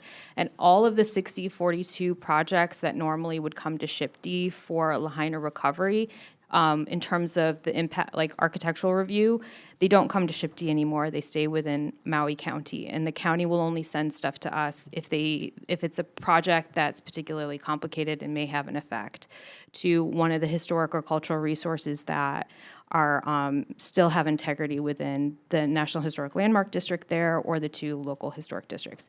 And we're working on a similar agreement for archaeological resources as well, which will mean that their archaeology staff and the OEV division will likely vet projects before they come to SHPD to determine which ones will likely have an effect on historical cultural resources and which won't. It also includes, we've also been talking about, because it isn't finalized, a like predetermined archaeological monitoring plan and things like that any project a proponent can implement instead of having to pay the money or use the time to develop their own when the same monitoring provisions are required. So it creates a programmatic across many different like variables of how projects can be streamlined without coming to SHPD because it's already been predefined.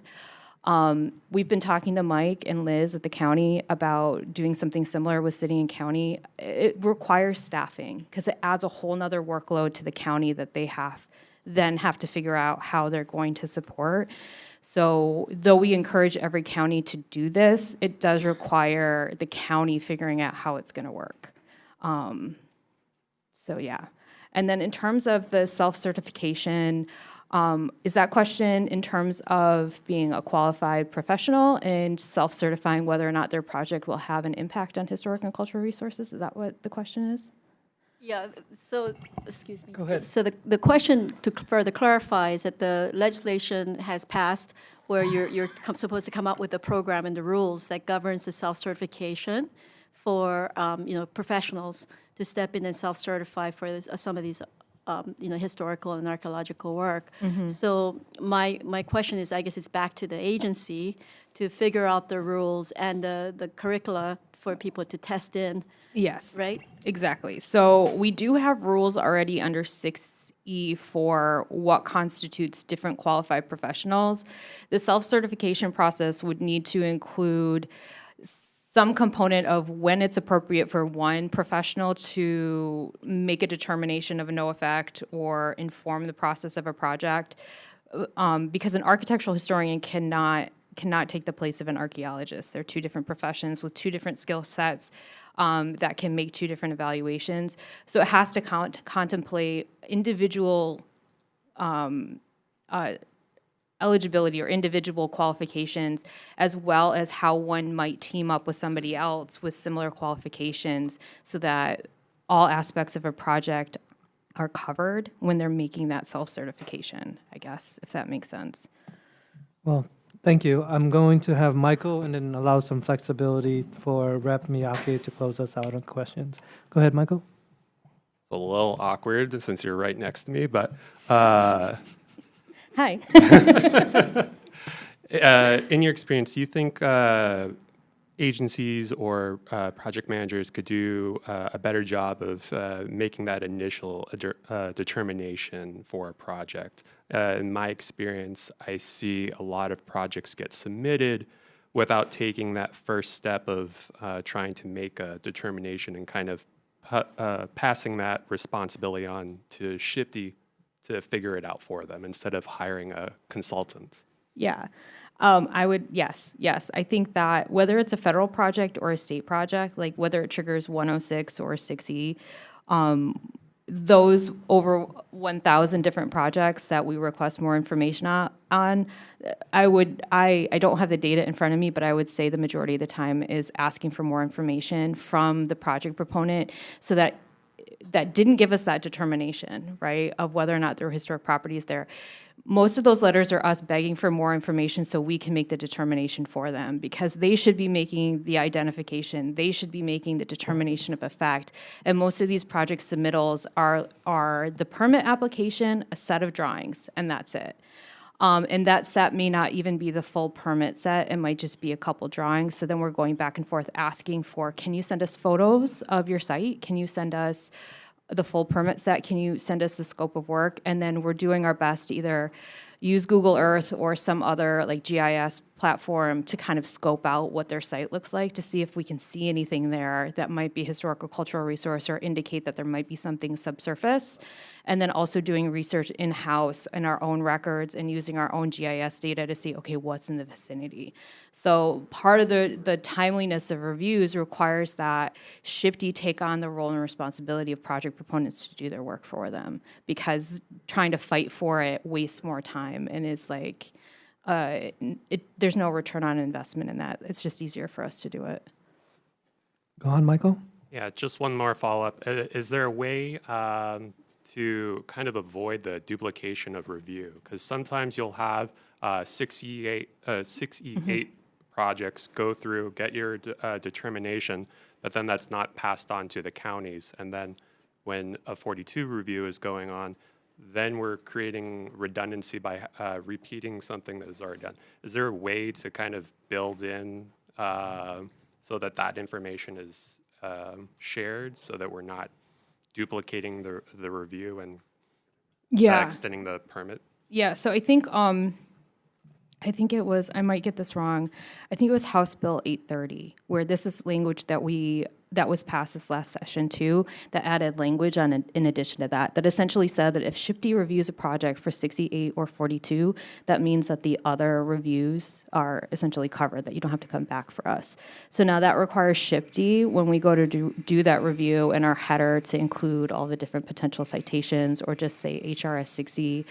And then we're communicating with the project proponent that like, if they're coming to us under 68, but then they find out later down the line that they need a permit that might trigger 6042, then telling them, hey, take this letter to the county, and then making sure that we communicate with the counties that if they have a 60 letter, it covers everything and not just one thing or the other, you know?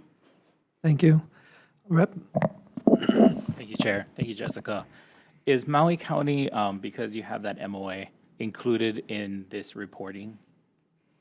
In the numbers Yes, in the. Yes, that's everything that we've had that was in either HICRIS or the letters that we generated from 2024 and 2025. And how many does Maui County, that when they can't complete it, send to SHPD? I don't know that number off the top of my head. We don't get very many from them now, unless there's ground disturbing activity below the infill, at least for Lahaina, I should say. There was a significant amount of scraping that happened during debris removal, and then a significant amount of infill that was brought in. And one of the factors that Maui County has told us that they're using, and Jordan can correct me, is, at least in our conversations with Kavika and Stanley, was that they're taking into account like how, if they're using the existing footings or concrete pads or not. And if they are staying within the previous area of ground disturbance, they're managing a lot of those projects themselves, because then it doesn't necessarily trigger an archaeology review. I'm rambling here, so I don't know that I'm answering your question, but I don't know the number, but it's very limited in terms of Lahaina specifically. But outside of Lahaina, they're still sending other projects to us for review. Okay, and lastly, where are we with establishing the rules, like going off of what Christine said about HB 830 or Act 306? We're currently in the process. One of the positions that we're trying to hire too, because there's a couple different bills that require additional rules, and we have some other rules that we just want to update. We're trying to hire for a position for a legal fellow or someone to help us write the rules to make that go a little quicker. So I'm hoping that we'll have drafts of some of the rules regarding the 60 process, and then some of the rules regarding the self-certification process, if not by the end of this year, early next year, before the board for approval. Thank you. Thank you, Chair. Thank you. All right. That was very good. Thank you so much, Jessica, for your presentation. We are going to move on to our last presentation, and that's going to be with the Department of Health Wastewater Branch. You will have 20 minutes to present, followed by 10 minutes for questions. John, would you like to present where you're sitting? Perfect. All right. Looks like our slides are ready, so proceed when you are ready to go. Okay, good afternoon, everyone. I am John Nagato. I'm from the Department of Health Wastewater Branch. And today we'll be talking about our individual wastewater system application process. Just to mention, like in the title, it is an application process. We don't actually issue permits for individual wastewater systems. So it's there's no renewal on a time period. So going to the first slide, individual wastewater system consists of an on-site treatment system and a disposal component. These approved individual wastewater system IWS treatment equipment are listed on our website, but some of them are septic tank, aerobic unit. There's some passive aerobic systems now, bioreactor gardens, and we did list composting toilets and incinerator toilets, but they do not treat all the wastewater in your dwelling or building. You still need to take care of the shower and kitchen waste.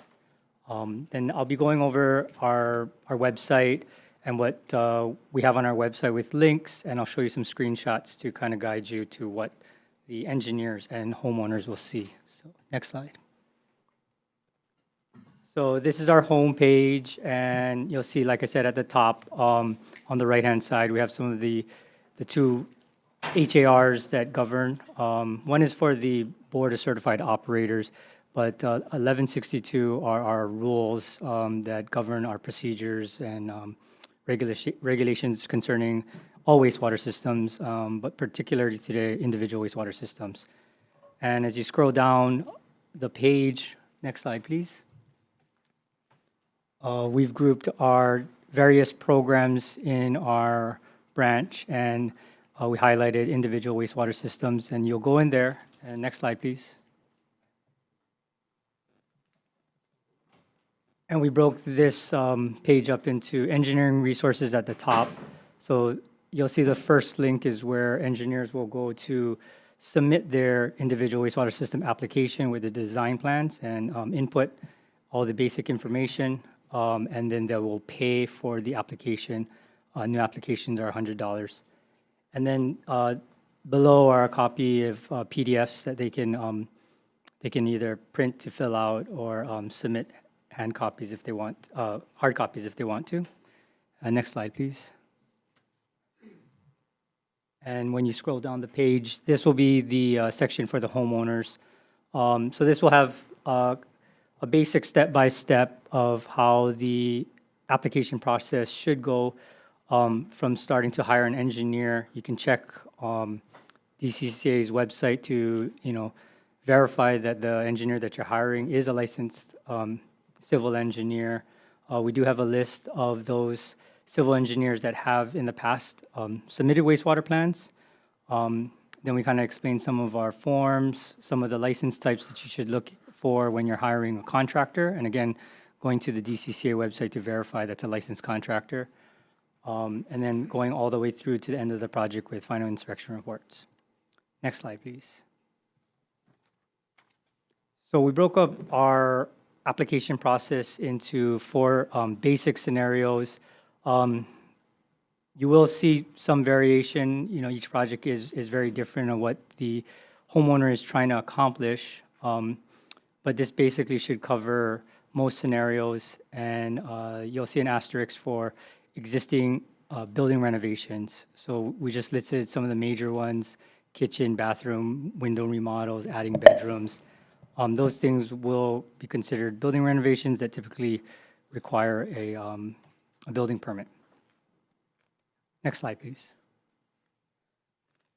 So the first scenario, new building construction, new IWS.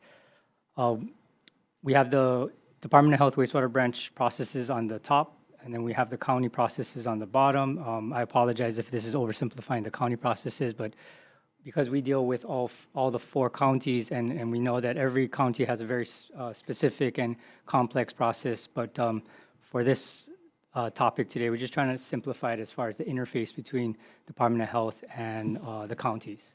So for this scenario, the initiation of both processes can start independently. Next slide. So as you can see, the applicant can submit their building permit independently of their civil engineer submitting a design plans to us and a design application. Next slide. And it will go on until, like you'll see at the top, the Department of Health will go through an iterative process with comments and revisions with the civil engineer until they reach approval to construct. That's our first of 2 approval letters.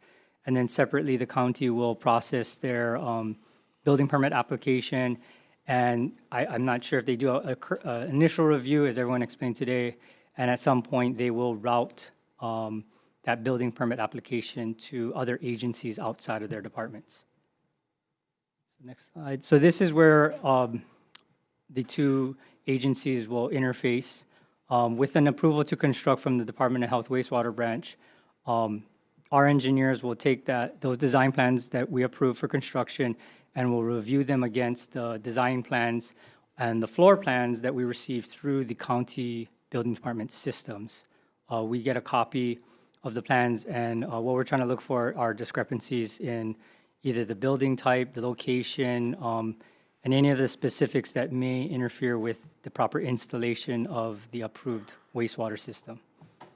So we'll provide comments, and depending on the design team, whether it's the engineer, the civil engineer, and the architect, amongst themselves with the property owner, they have to decide what needs to be changed. It could be some things that the wastewater system needs to be changed, and then we'll iterate on our end, or maybe there's something from the building side that they may need to change, so they can they can make revisions with their architect on that end. So we leave that up to the project team to decide. But once those two plans are consistent with each other, next slide, we can move into basically DOH approving the wastewater component of that building permit application. And in a sense, we send it back to the counties for their remainder of their process. So at this point, next slide, on the wastewater side, the contractor can be hired and they can begin their wastewater system installation independently of the contractor for the building to begin. Sometimes that could be the same contractor, but a lot of times it's not. So there's going to be some coordination that's necessary for the homeowner to navigate between their architect and their engineer. So the next slide, we pointed out this interface of the concrete slab.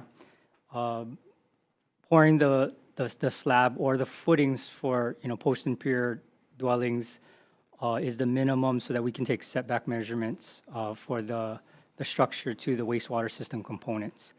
Once that occurs, the civil engineer on the wastewater side can actually take measurements to verify setbacks and can already complete their final inspection report to close out the project on the wastewater end, independent of fully completing the building on their end. And like I said, once that's consistent, the engineer submits their plans and we approve it, the individual wastewater system for use. And like I said, that's separate from the county completing their building permit application process. Next slide.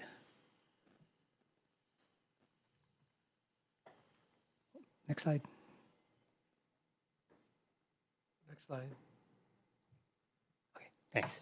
So the next scenario, although we group this together because the processes function the same, there is a distinction between sometimes you could have an existing building renovation and have an existing individual wastewater system that is approved, and you'll see that you might be able to actually move past Department of Health wastewater branch without any actual physical work being done.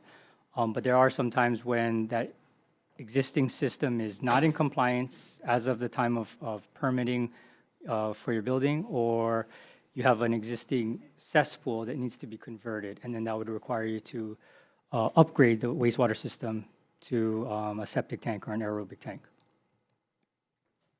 or even a sewer connection. So at this point, next slide, please. The applicant must start with the building permit and the county first. Once that building permit application is started, next slide. The application will run through the county and be sent over to all agencies, and DOH wastewater branch being one of them for the wastewater. Next slide, please. At this point, this is where, as I mentioned, the department will review our existing records to see if an upgrade is necessary. Next slide. So if it is not necessary, then like the interface normally where we check the floor plans and the existing wastewater system plans that we have in our records, if they are in agreement, then it will move back and we'll approve the building permit for it to move on. But if there's a discrepancy that they need to make a change on the wastewater end, or there is no wastewater system that's in compliance with our current rules. Next slide. Oh, next slide, please. Then this will trigger the homeowner to hire a civil engineer, and it'll take you through the process that we went through above, where the department will review design plans, calculations, and next slide, please.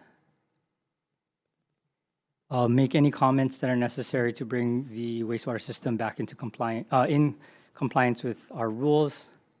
Next slide, please. And once the engineer has addressed all the wastewater branch's comments, we will issue that first of two letters, an approval to construct letter. And this is where I think some people were mentioning about the taking it all the way to installation, because most times with cesspools, we're trying to make sure that the cesspool installation is complete. Some people can get their approval to construct letter, and if we sign off on the building permit at this point, there's no way for us to verify that the wastewater system went into the ground, and historically that has occurred where the the homeowner did not install the new wastewater system and they're still using the existing cesspool. So typically, we take the project all the way through installation. The civil engineer will perform their final inspection, submit final inspection report.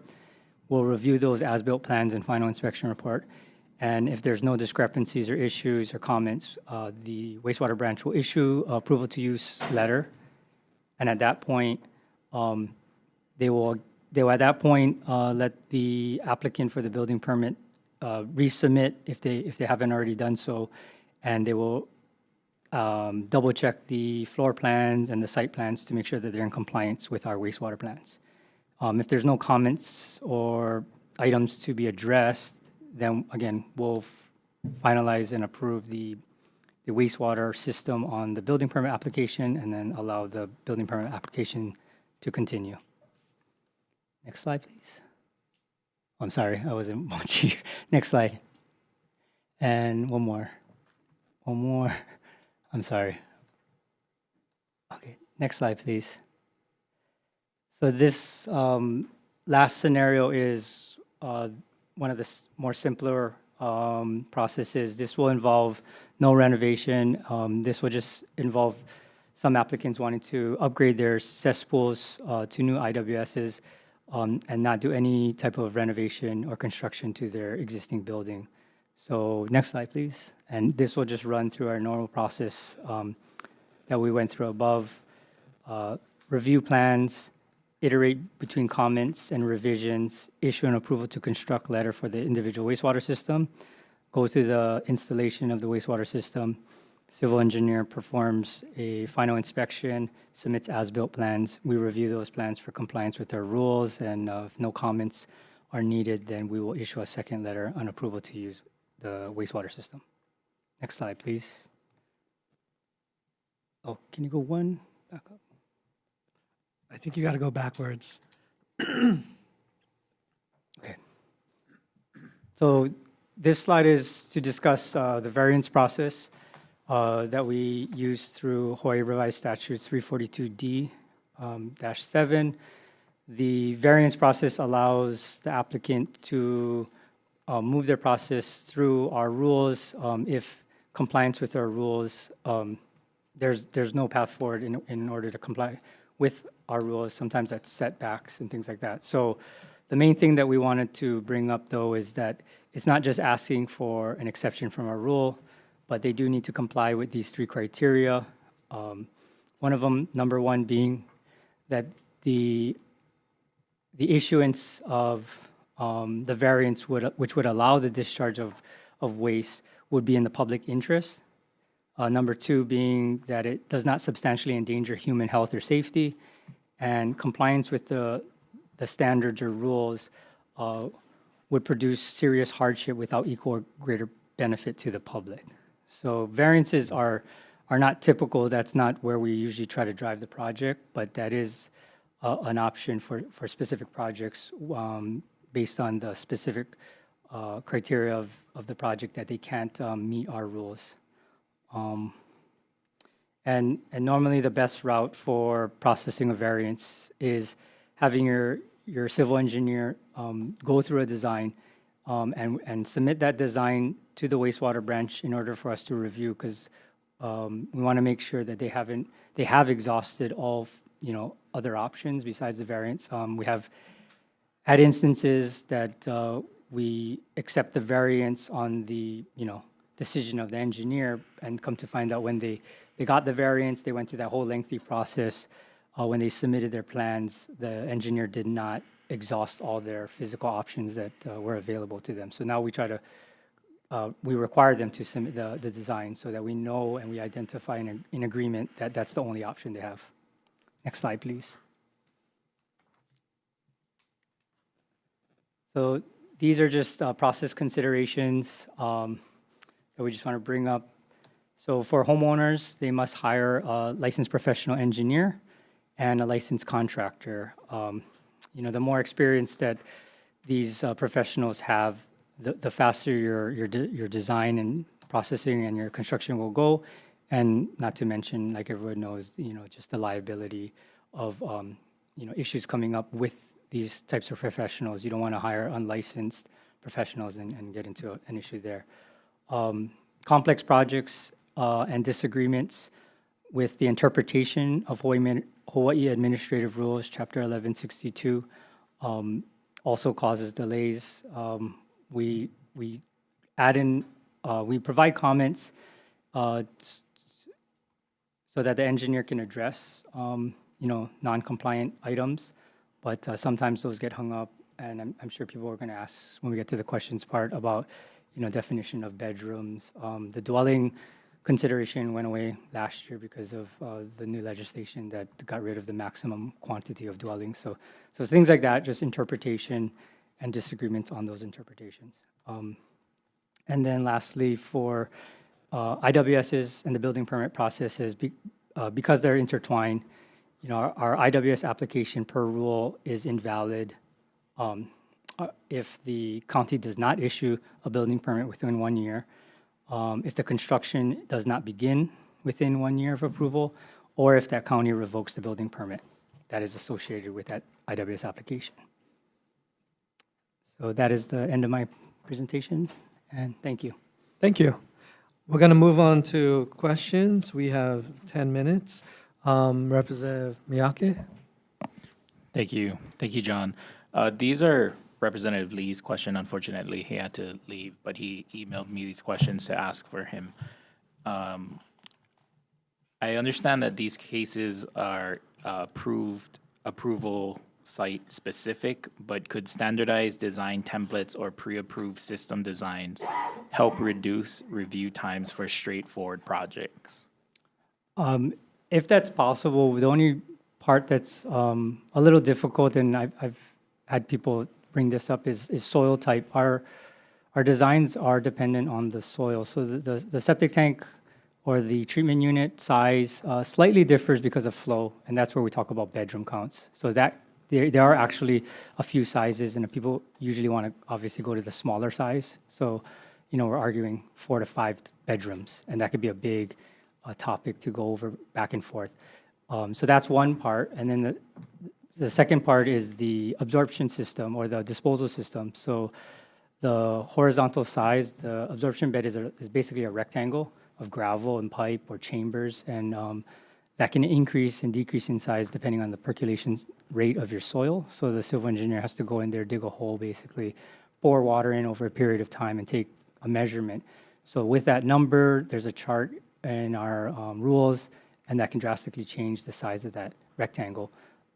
So possibly if you did like a master plan of a development and they did percolation tests all over there and the way that they situated their lots, back when they were doing like cookie cutter type lots and things like that, that's always a possibility. Department of Hawaiian Homelands did that decades ago when they were doing some of their like Waiahuli and Anahola and Lalamilo projects. They basically knew the layouts of the building, the lots, so they did, in a sense, kind of cookie cutter some of their designs. So that's a possibility. But for individual homeowners, kind of like a package home idea, it's a little bit tricky. You would have to get like a good soil study and really rely on that data. So it's not impossible, but you have to take those into consideration. Okay, sorry, follow-up question Go for ahead. him. Are there legislative opportunities, this is regarding the variances, are there legislative opportunities to refine HAR 1162 or HRS 342D so that variances can be applied more efficiently while protecting the public? I guess you're asking if you can change HRS. I think you legislatively you can. I think I wouldn't recommend it. I feel like the HRS for that section is pretty sound, and it's doesn't only apply to our branch. It applies to all the branches and departments that use 342D. So I don't think I would be, our branch would be the only one to comment on that. Thank you. Yeah. Thank you. Chair. We're going to move on to testifier in Zoom, Denise. Sorry, not testifier, task force member, Denise. So I apologize in advance. I had surgery the other day and I'm not articulate as well as I wish I could. I don't know about the other counties, but for us, the application is signed by the homeowner, and the homeowner does not realize that they need to call and the engineer for anything because somebody else they're paying a contractor and they're paying a plumber and so they don't understand. So we have like a rash of these things, individual wastewater septic systems, most especially. Cesspools are easier to deal with, that were never approved for use. I have 8 of them on one street. They're now required to go hire a new engineer. The engineer's been fully paid, the original engineer. You can't find him often. The last one I had to pay to have an as-built, it cost the homeowner $8,000 for a system that was working perfectly fine. It had been working perfectly fine for years, but they were given a final on their building. I'm told that now with Epic, they can't get the final from the building division without the approval for use. But I guess my question is there some kind of variance that we could, that could be a process that could be used to, so that we don't have to do this digging up these systems that are working perfectly fine, have been working perfectly fine, expose the layers. I mean, you're talking going down 6 or 8 feet for the 4 corners of the system. For these older systems, especially, and I am hoping that the news, and I don't know if the other counties have this problem, but I can tell you we have it. It's a huge problem for us that nobody even knows about until they get ready to sell their house. Did you get that, John? I think she's asking if there's a variance process to not do a wastewater system? No, Oh, I'm not. I'm sorry. No. Could you restate your question?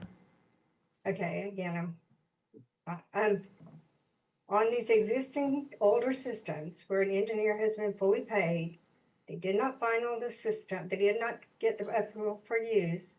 The systems have been in place. Some of the one I had just was dealing with was from 1997. I think I know what you, I mean, there's a, They're saying it's a homeowner. If they're not, so the non-complete, we try to make sure that even when we do either on the planning and design section or on our construction and operation, which is our enforcement section, we make sure that when we go out for violations that we're sticking to HAR and HRS. We can't issue violations and go after homeowners because of actions that are not in our rules. Although that might be a bad, professional practice to start a project and not finish the project for whatever reasons that the engineer and or contractor decide to leave a project or not continue. I don't want to push off on another agency, but we don't govern like their licenses and how they act and complaints on that. We try to make sure that if something is occurring, because actually we don't go after engineers, we go after the homeowners, and because it's the homeowners' responsibility and their right to choose their contractor. We do not tell them who they can hire. We try to provide them all the information that is available so that they can make an educated decision, but we do not want to get involved with their financial decisions or who they choose to hire. So I don't know if that answers the question. Thank you. Yeah. All right, Denise, we're going to move on to the next task force member, representative, and then Cameron, and then Christine. Thank you, Chair. John, thanks for being here. John, can you help me clarify, please? You mentioned holding a county application until for cesspool upgrades due to alterations and additions, because you're unsure, right? If they're the owner will actually upgrade. Is this a Department of Health rule? Like, is this your interpretation? That was a policy, an existing policy, correct? And it's an internal policy.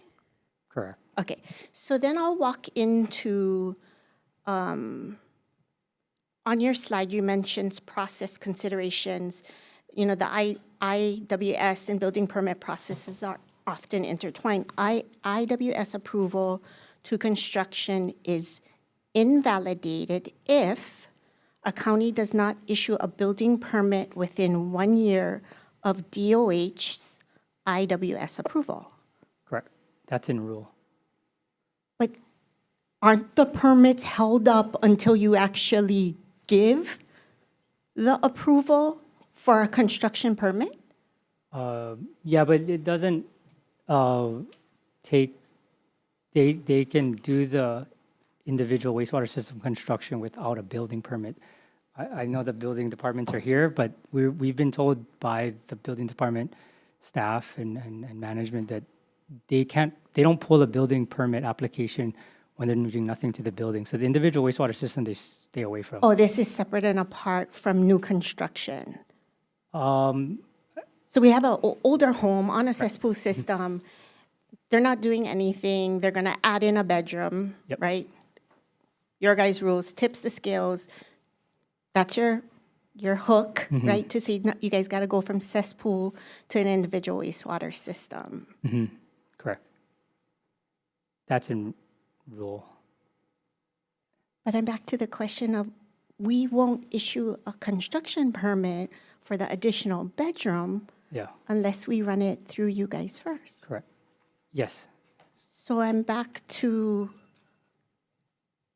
you invalidate an IWS permit within 1 year, or the construction of an IWS has not begun within 1 year of approval. So when we issue the approval to construct, they have 1 year to initiate the building permit. And in that time, they have, in that 1 year, we're asking them to do their individual wastewater system. Once they complete their individual wastewater system, even if they take 11 months, we'll issue the approval to construct letter, we'll sign off on the building permit. The building permit will be issued. Once the building permit application is approved to construct, they're Orange done. card. There's no time limit after that. I mean, it's done already. The building permit application timeline of 1 year is because a lot of building permits, like I think a lot of the counties are saying, people are processing building permits, using them for whatever type of vetting, financial, whatever, and they don't even do anything to their house. We're going to have a deeper conversation Okay. about that. Thanks. Okay. Thank you, Chair. Cameron? Thanks, Chair. Thanks, John, for going through that great presentation. I think top of mind for a lot of folks is going to be the cesspool to septic conversion. That's certainly a big issue for our office. But just taking a step back, I know you listed some of the other kind of IWS types that one could apply. So, like, what percentage of the branches like workflow relate to like IWS is related to septic in particular, and then these other kind of options that folks have, just so we understand kind of what the what your workflows are. I can get the precise numbers later. I don't have that off the top of my head, but just for big picture discussion, most people start with a septic tank. I mean, obviously, it's because it's the cheapest. It is the lowest level of treatment. It's primary treatment. It's basically just sitting there and letting things float or settle, and we're trying to take the clear stuff. Most people don't move into the aerobic treatment unless they have to, and those aerobic treatment is because of their proximity or location from, say, a potable public source of water, the shoreline, or groundwater. So just off the top of my head, I would bet the aerobic units are much smaller percentage-wise because, like I said, people don't want to go there. They're usually more expensive. So I can give you guys a breakdown of those numbers and submit it. That'd be great. Sure. Thank you. And Christine, close us out with your question. Thank you, Chair. So my question is related to the variance process. So I understand from projects, you limit to 40 maximum IWS before a package plant is required.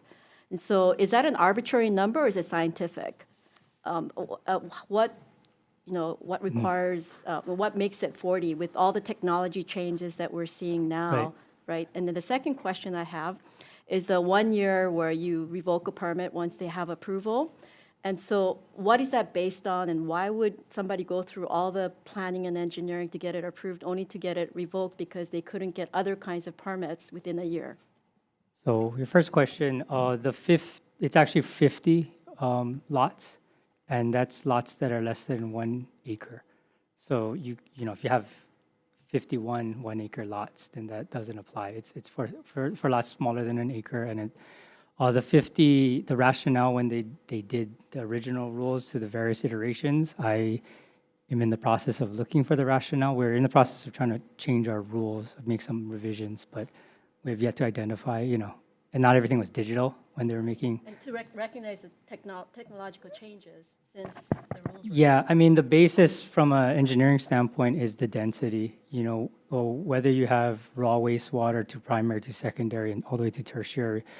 The density of how much total flow and the concentration of those pollutants is the determining factor. And I think that 50, and like you said, there was probably some type of study. We have some old manuals that the federal government put out as far as recommendations on how to design individual on-site systems all the way up to treatment plants. But yeah, that's why we drive everything towards treatment plants. I think if you look at the preamble, is just trying to drive on-site systems to go to regional or private treatment. But yeah, I don't have that scientific number. You have to do like a study of your site, take into soil conditions, and because these are all non-point source systems, it's difficult. It's not like one pipe going into the ocean and you can pull a sample. And even that is a complex sampling process. But this is going into the soil and then running models on where that you know, basically that drop of water with that type of concentration of pollutants, where is it going and what is it polluting? And that's what the cesspool study did. So I don't have that at my disposal at the moment. And the second question, I'm sorry, was? 1 year. The 1 year, again, I don't have the rationale for why they chose 1 versus 2. I just know that we don't, because we're not a permit, it doesn't expire. So the approvals live forever if they don't have a end date. Permits usually in HRS have a 5-year maximum time limit. So if somebody doesn't do anything in 5 years, then the permit just dies or disappears or just terminates itself. So I know they had to put a timeline, so it might just been an arbitrary 1 year. I don't think they plan on not doing it, but you'd be surprised that a lot of people, like we ran numbers. We have numbers of applications for building permits, and I think it was about like a 40% that they didn't finish.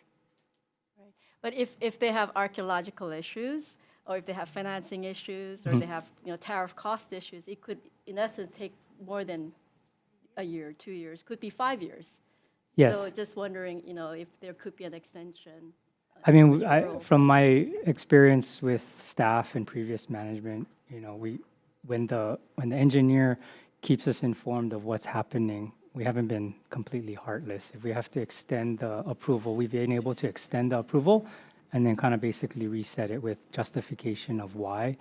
But if the engineer, the homeowner completely just doesn't tell us anything, and then in month 13 or month 23, they come back and say, hey, by the way, I want to do it.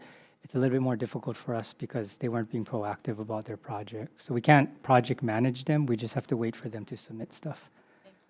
Thank you. Well, members, our final agenda item is the establishment of the 3 permitted interaction groups, or PIGs. It's 2 p.m., past our time, but I ask for your patience as we finish this last item, and we only scratched the surface here. The PIGs is going to be where we really take a shovel and start digging into these challenges. So public testimony is now open for our last item. And at this moment, we're going to go to Zoom. It looks like Angela is ready. Angela, could you provide us your testimony? Aloha. Angela Melody Young from CARES. So the PIG, for the building permit process, connecting main industries and understanding each other's problems and barriers and providing solutions. That's a great focus. So getting advice from organizations in the unsheltered homeless population, kupuna senior networks, affordable housing sectors, getting feedback from agents, board of realtors, real estate companies, I think it's going to be a really good plan. And I was at the pickleball court for Avalon and Councilmember Tyler, Managing Director's discussion about Bill 51 for the creation of a business improvement district. And then we asked about including Chinatown. The council said no to the proposal, but it's still a good idea to get people together to talk about a plan. So, Chapter 6E, pick to refocus on the positive aspects of SHPD would be good. Refocusing on listing more historic properties can help the Hawaiians be happy. Hawaii Theater is trying to become a historic property. And also for the IWS permits, it'd be interesting for a PIG to happen to learn about DOH and county processes, specifically for people that I serve in the farming industry. Like, what's the process like to understand basic infrastructure needs to provide for agriculture parcels? Because my mom does properties management and sales for ag parcels. For example, practically speaking, right? How do you expect the public to keep up with local ordinances when land use ordinances are updated in the county every 2 years? Thank you, Angela. Please summarize your testimony.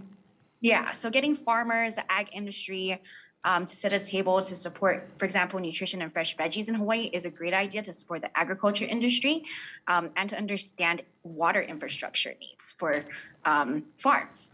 And so in closing, I'm very happy this work group is getting going. Congratulations to everyone, and especially Rep. Iligan, who has been working very hard. And I'm going to stop here. I can't wait for the new projects and the new building improvements to really reflect the level of understanding and aloha in the development processes and to build for Hawaii and all that we stand for. Thank you. Thank you, Angela. Is there any others who wish to testify in Zoom? Yes, I keep raising. Oh, Pamela, go ahead. Oh, thank you so much. First of all, I just want to thank you, Chair Iligan, and the Speed Task Force members. We are so excited about this proactive and holistic approach that you're looking at for best practices from across the state. And it's important to have systems where residents can better understand the process and know where we are in the process and how to make informed decisions. So we're thrilled by all of that. I love the data that came forward today. As we started to compare from county to county, right? What are they looking at? How are their goals? Understanding that in many cases, a lot of the submissions aren't correct and at various levels and over various periods. So I think we're at a point with the electronic age that we can track these things and create more metrics. I'm starting to create a chart just from the data I heard today, looking at, again, right, how many permits they're processing and how much is in queue and how long is the permit good for, and all of those things are fabulous. We did share, and I had it submitted for you, we did 2 affordable housing summits in 2017 and 2019 to identify the barriers. And really, we were so thrilled with the focus that you have today on here in this first session, because this is the crux of what we always look at as challenges that we need to address. So looking at more efficient processes, and it's streamlining permitting to decrease processing time, utilizing third-party planners in permitting with staff shortages, create a faster process for entitlement, remove redundant requirements between the county and state, increase acreage amounts for the State Land Use Commission, complete comprehensive zoning, and consider streamlining the SHPD process and/or bringing in third-party reviewers to help. So I'm just blown away with what happened today. There's so much great information. We want to be a resource, so please feel free to call on us at any time at the Maui Chamber of Commerce. It's our top priority with economic health and diversity. So we're here to serve, and I think you've got a great SPEED committee and task force, and I'm excited to watch the process and the work, and just want to say mahalo and offer those suggestions. Thank you, Pamela.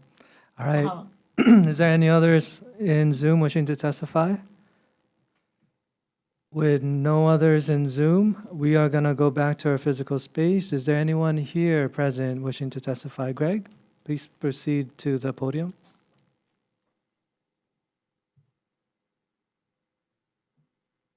Aloha again. Thank you for an opportunity just to speak again, and thank you to Representative Iligan for putting this together. This is the largest group of panelists that I've seen in a meeting that I participated with in Hawaii, and I hold a lot of programs and things for Kokua Council, but I'm also present at a lot of different meetings. So thank you so much for this. I would like to extend an offer to want to help this task force, and I'm not sure about specifically on the building permit PIG. I'm not sure if I would be allowed to be a member of the PIG. That's an OIP question, I think.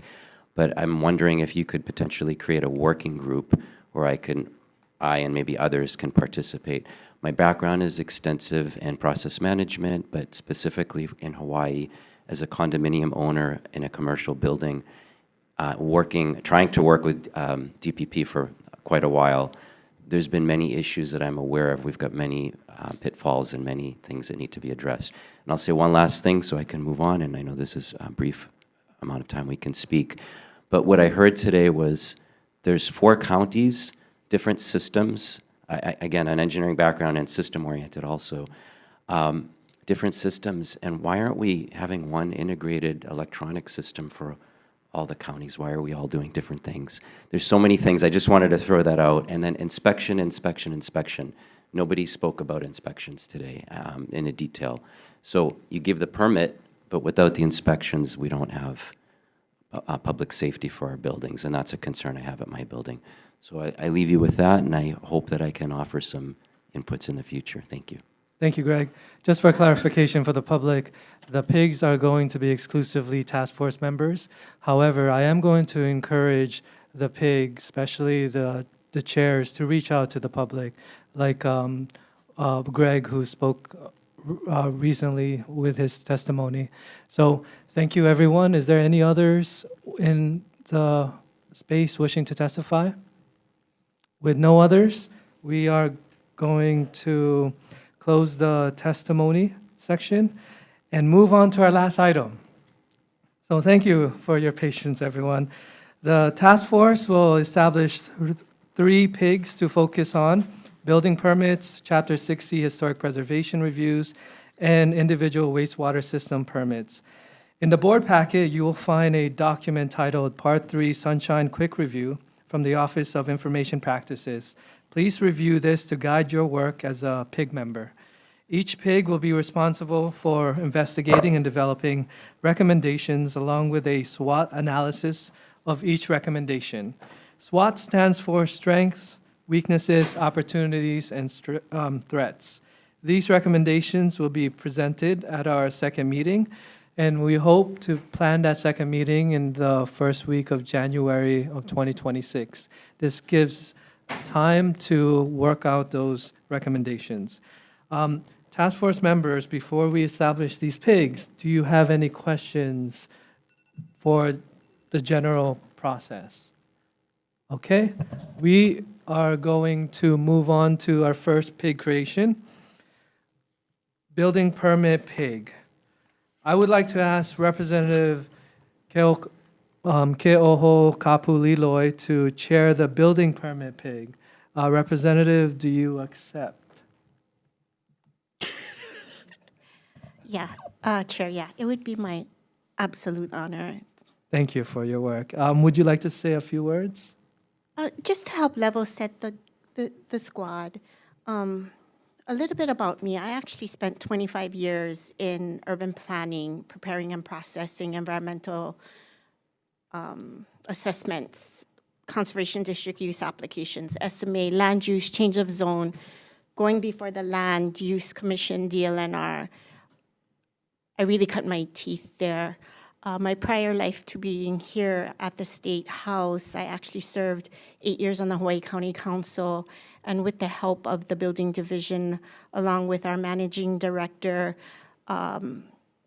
completely altered our construction code process, where we took it from a 3-permit process into a single permit process, which laid the foundation for our online permitting review, which we call EPIC.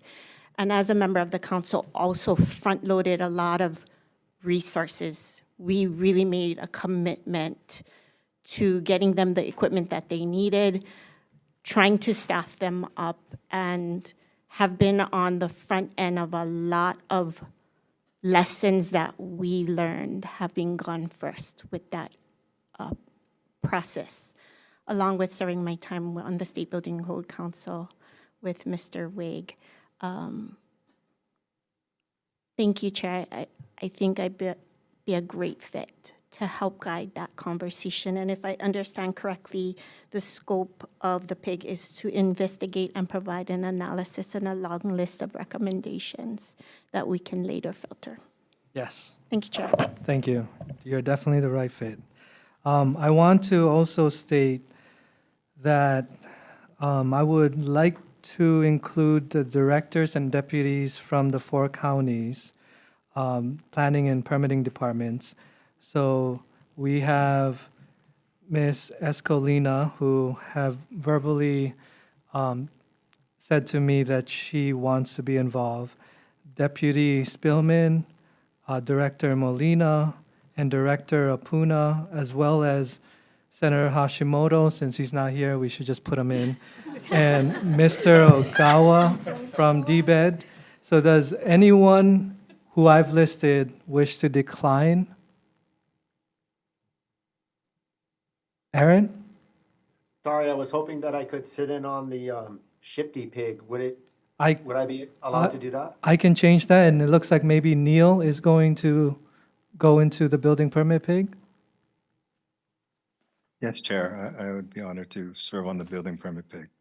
Perfect. Is there any others who have any changes to the members I just listed? Chair. Go ahead, Jordan. Okay, yeah, thank you.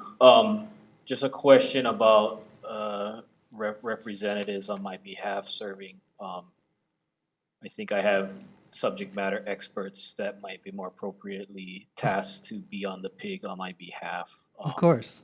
Please state And their. so just one, yeah, so my first one would be Lance Nakamura. He's our assistant administrator for DSA. And his backup would be Kristen Shimada, who's our chief plans examiner. Got it. And Director, I have Lance Nakamura and Christy Shimada to sit on the building permit pig. Correct? Yeah, Kristen to clarify, but yes, thank you, sir. Kristen, perfect. Thank you. Neil, did you have to say one more thing? Yes, Chair. I just wanted to clarification. Are we able to sit on multiple PIGs? Yes, I personally myself will sit on multiple. Okay, to that end, I would like to add Aaron back on to the building. All right, So Aaron. it'll be both Aaron and I. Aaron, you're back in. Good to go. Thank you very much. Okay. Is there any others? Okay. I just want to state that we are now going to open it up for all the task force members on this building permit pig. I will also include myself in this pig. So does anyone here wish to be in the building permit pig? Okay. Let's start to my left. Please state your name. Martin Anselini from HCDA. Okay. Carl, did you get that? Make sure Carl gets it. Okay. Go ahead. Brian Kung. The reason why we're going slow here is because we have to make sure once you establish it, the members are set. So did you get it, Brian? Okay. Who's next? Jennifer Salisbury, and I'd like to be on all 3. I've got to depart for a flight, but I'd like to be on all 3 pigs, Okay. please. Yes. All right. And then Cameron Deptula, Office of the Governor, for all 3. And then just want to also mention that we have 2 other folks in the office probably who will be helping out. So that's Ian Withyberry and then Chico Figueredo.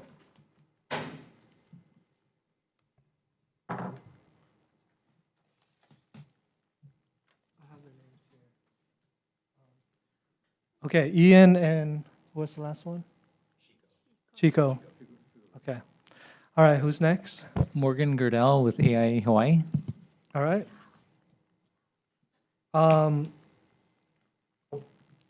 Who is next? Howard? Howard Wigg. All right. Cameron Black. You're welcome. Do you know the organizations?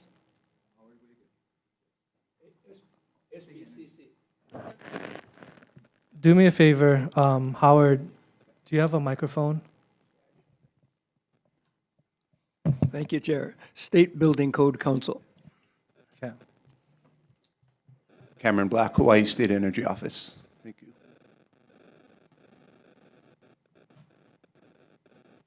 All right. I feel like I should be on all three, being a developer. Thank you. Okay. All right. Councilmember Yukile Sugimura on Maui County Council. Okay. Let's go with Anand Samtani, PUC. Anan.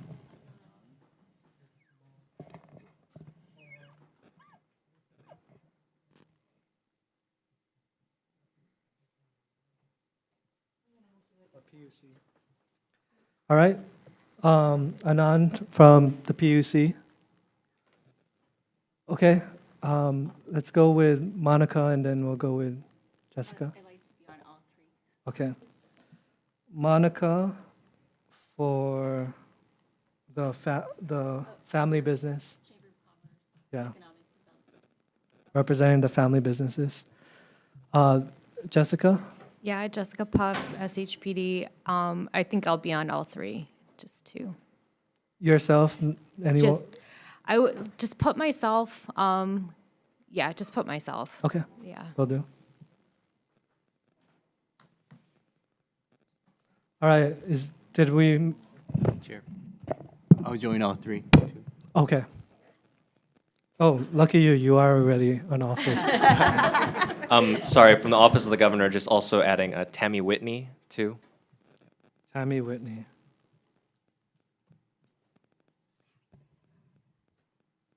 All right. Jordan Odo. And that's a individual. Just himself. Yep, that's him. He goes by Anand, but his real name is Mo. It doesn't matter. Yep. It's just one, because all the, yeah. Okay, is that everyone? I am just going to take a recess to just make sure that we are not breaking more than a quorum for the pig. If it is more than a quorum, I am going to kick some of the members out to make sure that we are official and we are set with the pig. So for 5 minutes, we're going to take a recess.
We are back from recess to just make sure that we have less than a quorum for our pigs.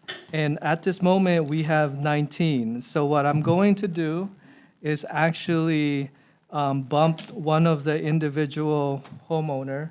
And what I would love to have you do is maybe go on to the other pigs, and that way we can spread you out.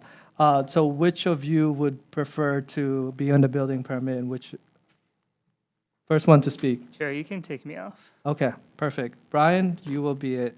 So at this moment, we have enough, so I'm not gonna ask, but I will state who is in the pig. Just so everyone know, there are 34 members in this task force. Those members are currently on our website and on our agenda, and you may notice that there's more than 34 of us. There are designees, there are staff in each different organizations, and I'm not counting everyone's staff as a member just because of the fact that the House of Representatives has 51 reps, and if everyone is involved, we would have more than 51 members. So we have one member for each organization, and that's how we are conducting our quorum, and that's how we are conducting these task force members. So at the moment, you can count down with me just to make sure I have 18.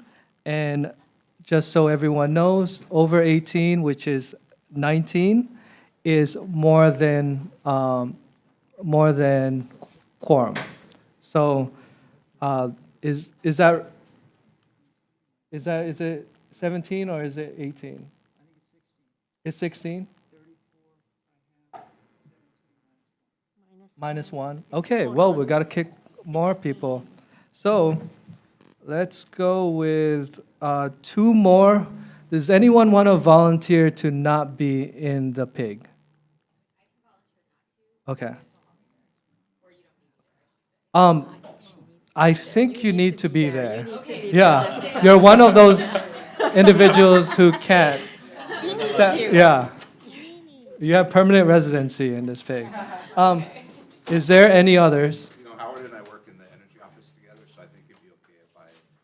Okay, so would it be the Energy Office or the State Building Code Council? I think energy office. Okay, I'll join the historic preservation. got it. So we will take away the Energy Office. We need one more. Any volunteers? I will then just select one that will not participate. Yes. Miscounted. So if there's 34 max and quorum is 1 over half, then you subtract 1, you actually have 17. 17, so we're good? Yeah. Okay. I was off by 1. So we have 17, and we meet that amount. So I'm gonna list them out just to make sure we do have 17. All right, in the building permit pig, we have the State House, we have the State Senate, which is 2, we have the Office of the Governor, which is 3, we have DBED, is 4, we have the Public Utilities Commission, which is 5. We have the Small Business Regulatory Review Board, which is 6. 7 is State Historic Preservation Division. State Building Code Council is 8. Planning Department, Kauai County is 9. 10 is Department of Public Works in Hawaii County. 11 is Public Works, Maui County. 12 is Department of Planning Permitting on Honolulu City and County. 13 is Maui County Council. 14 is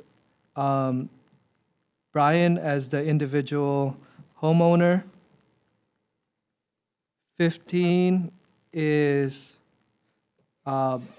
Monica as the family business. 16 is Morgan with AIA as the residential developer. And 17 is Christine as the commercial developer. We have oh, go ahead. Excuse me, when you mentioned DBET is HCDA?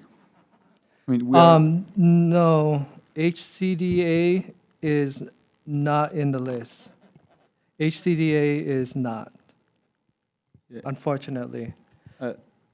Respectfully, I think we should, because we are implied in like all over the state, big projects and permitting. And Okay. actually, we have some things to share about how do we function. Of course, Martin. Is there anyone here from the names that I just said wants to step down from their position? If not, Brian, I apologize. I'm going to take you off, and I'm going to replace you with HCDA. Thank you. Yep. I myself will be the individual and new homeowner. I still don't have my home, so it's, as a millennial, that is a fantasy of mine to have my own home. All right, so we have 17 members in the PIG, and I have stated all of them. And at this moment, the building PIG is now established. We're going to move on to our next PIG, the Chapter 6E PIG. I would like to ask Representative Miyake to chair the Chapter 6E PIG. Representative, do you accept? Yes, Chair, I'd be honored to. Thank you. Would you like to say a few words? Sure. Thank you for your trust in me. My previous life prior to being a legislator, I did work as Chief of Staff to Mayor Victorino, so I do have some county experience. I do know the 6E process has some challenges, especially around housing projects. But I really, I worked very collaboratively with Administrator Puff, so I really want to commend you for the great work that you're doing. And last session, we worked together on what's now called Act 306, and I'd be happy to keep building on that. And I look forward to working alongside her and any other task force members that want to help tackle these challenges. Thank you. Thank you. I would like to also invite Administrator Puff, which she accepted, and it looks like everyone I've mentioned, they already voiced out they're going to be in the PIG. So at this moment, I do want to include myself. Now, how to best do this? Let's just start off to my left. Who would like to be in the SHPD Chapter 6E PIG? Okay. We have Hawaii Community Development Authority. Who's next? Yeah, Cameron. We have the Office of the Governor. The residential developer with AIA. Seiji with DBED.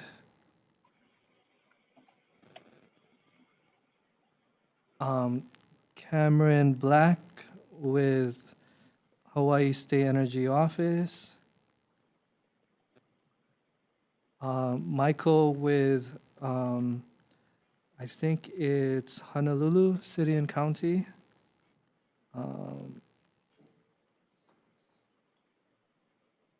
And then, of course, Jessica Puff with SHPD.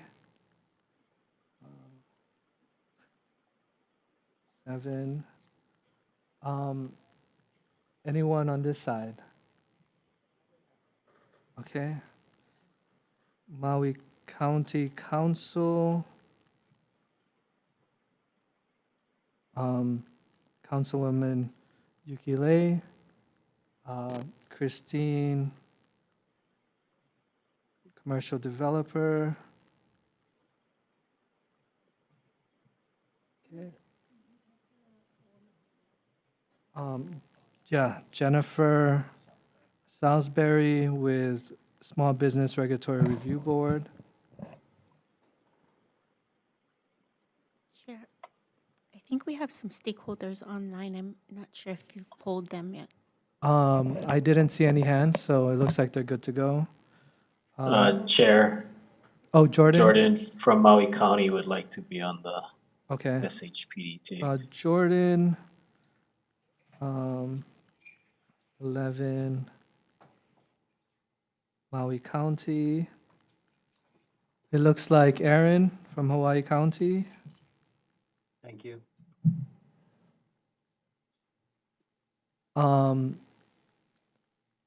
Now, I also want to include the State House.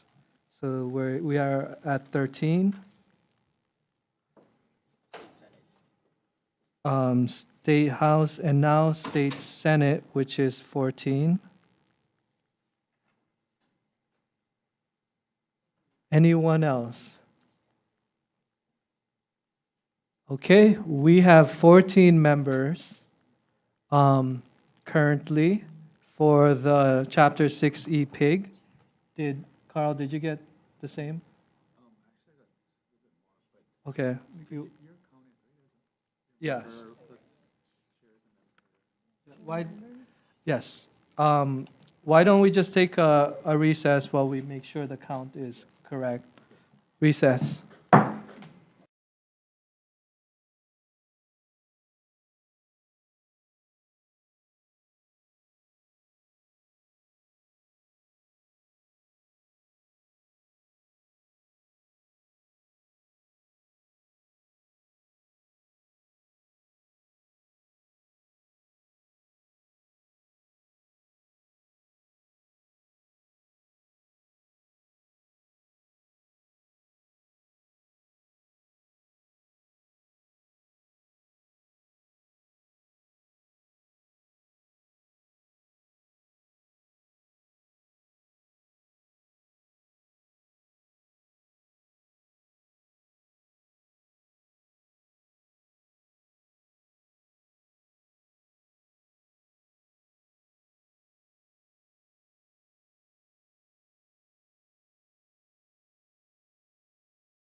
We are back from our short recess, and the count is accurate. We do have 14.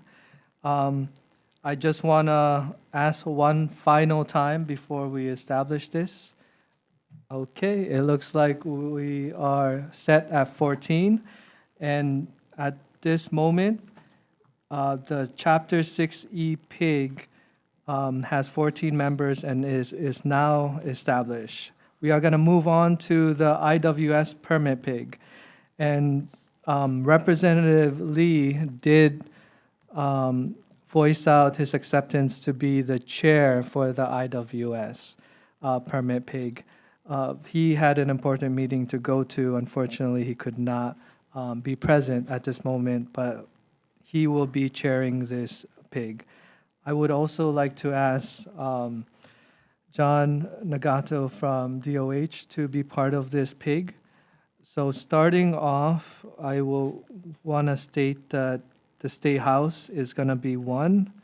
We have Department of Health, which is going to be 2.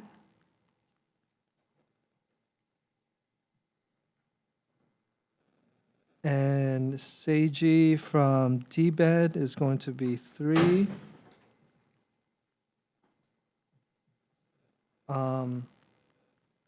We have the Mark Clemente from the Hawaii Regional Council of Carpenters did voice out he wanted it to be part of the IWS permit pig, so that's going to be 4. And then Cameron from the governor's office is going to be 5. Any members starting from my right? Okay, sorry. Christine with commercial developers going to be 6. We have Councilwoman Yuki as 7 with Maui County. Jordan 8 as the individual. Anyone else? Okay, hold on, give me a second. Jordan is 8. We have Monica as 9 for the family business, and Jennifer from Small Business Regulatory Board as 10. Jessica Puff from SHPD is 11.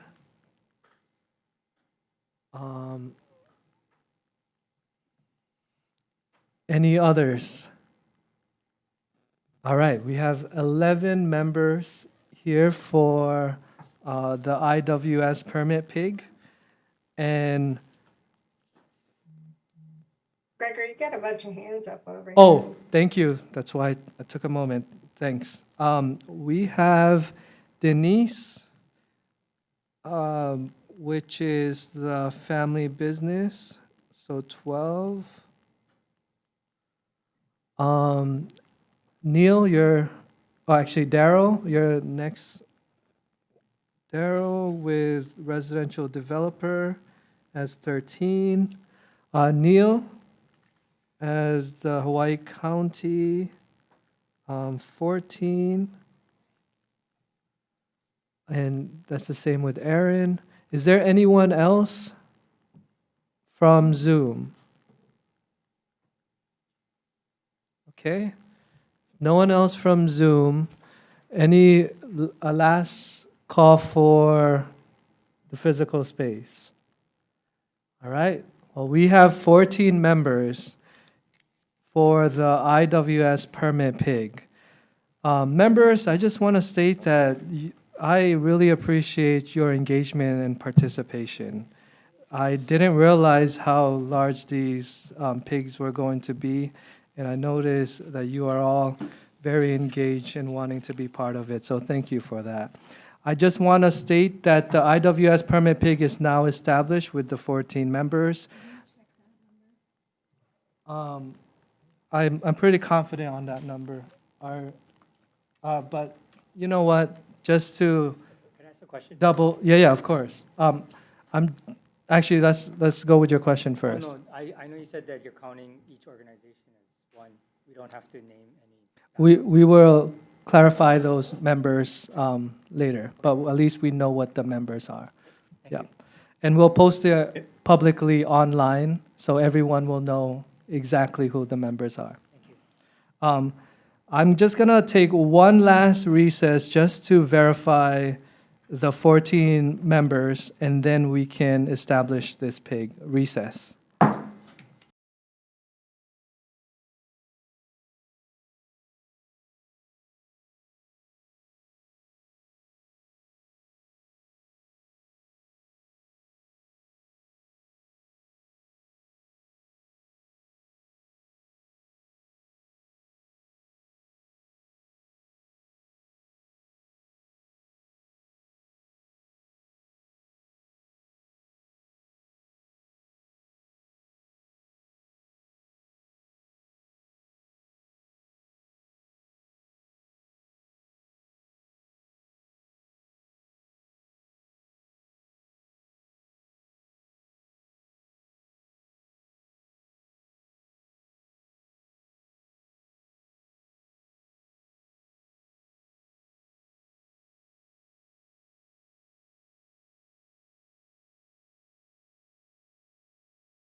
Thank you, everyone. We are back from recess. The count is correct. We do have 14. And at this moment, the IWS PIG is now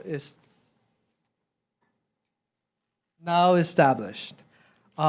We look forward to the reports from these PIGs, and they will present to us the next task force meeting in January 2026. Once the reports are given, the PIGs will be officially dissolved. If you have a recommendation on how to simplify permitting and you're not in the PIG or you are from the public, on our website, there's a form, the recommendation form. It's anonymous.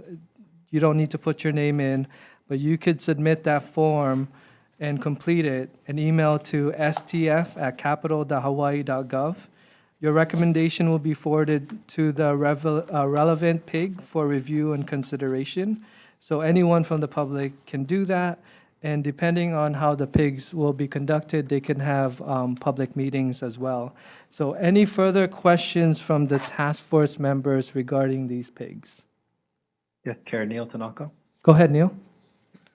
Yeah, just for the record, I'd like to state or have you state what the scope of each PIG is again. Of course.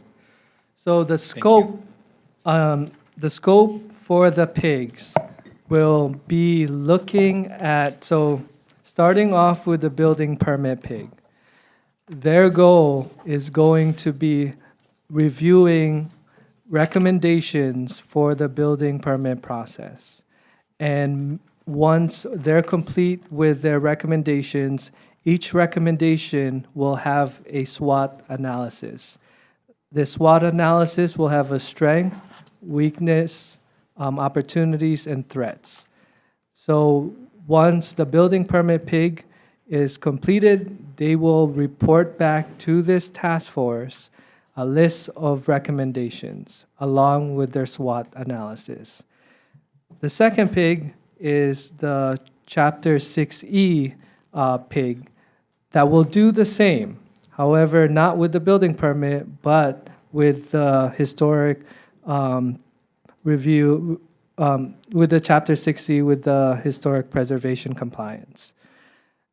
The third PIG with the IWS will also do the same with creating a long list of recommendations in the SWOT analysis.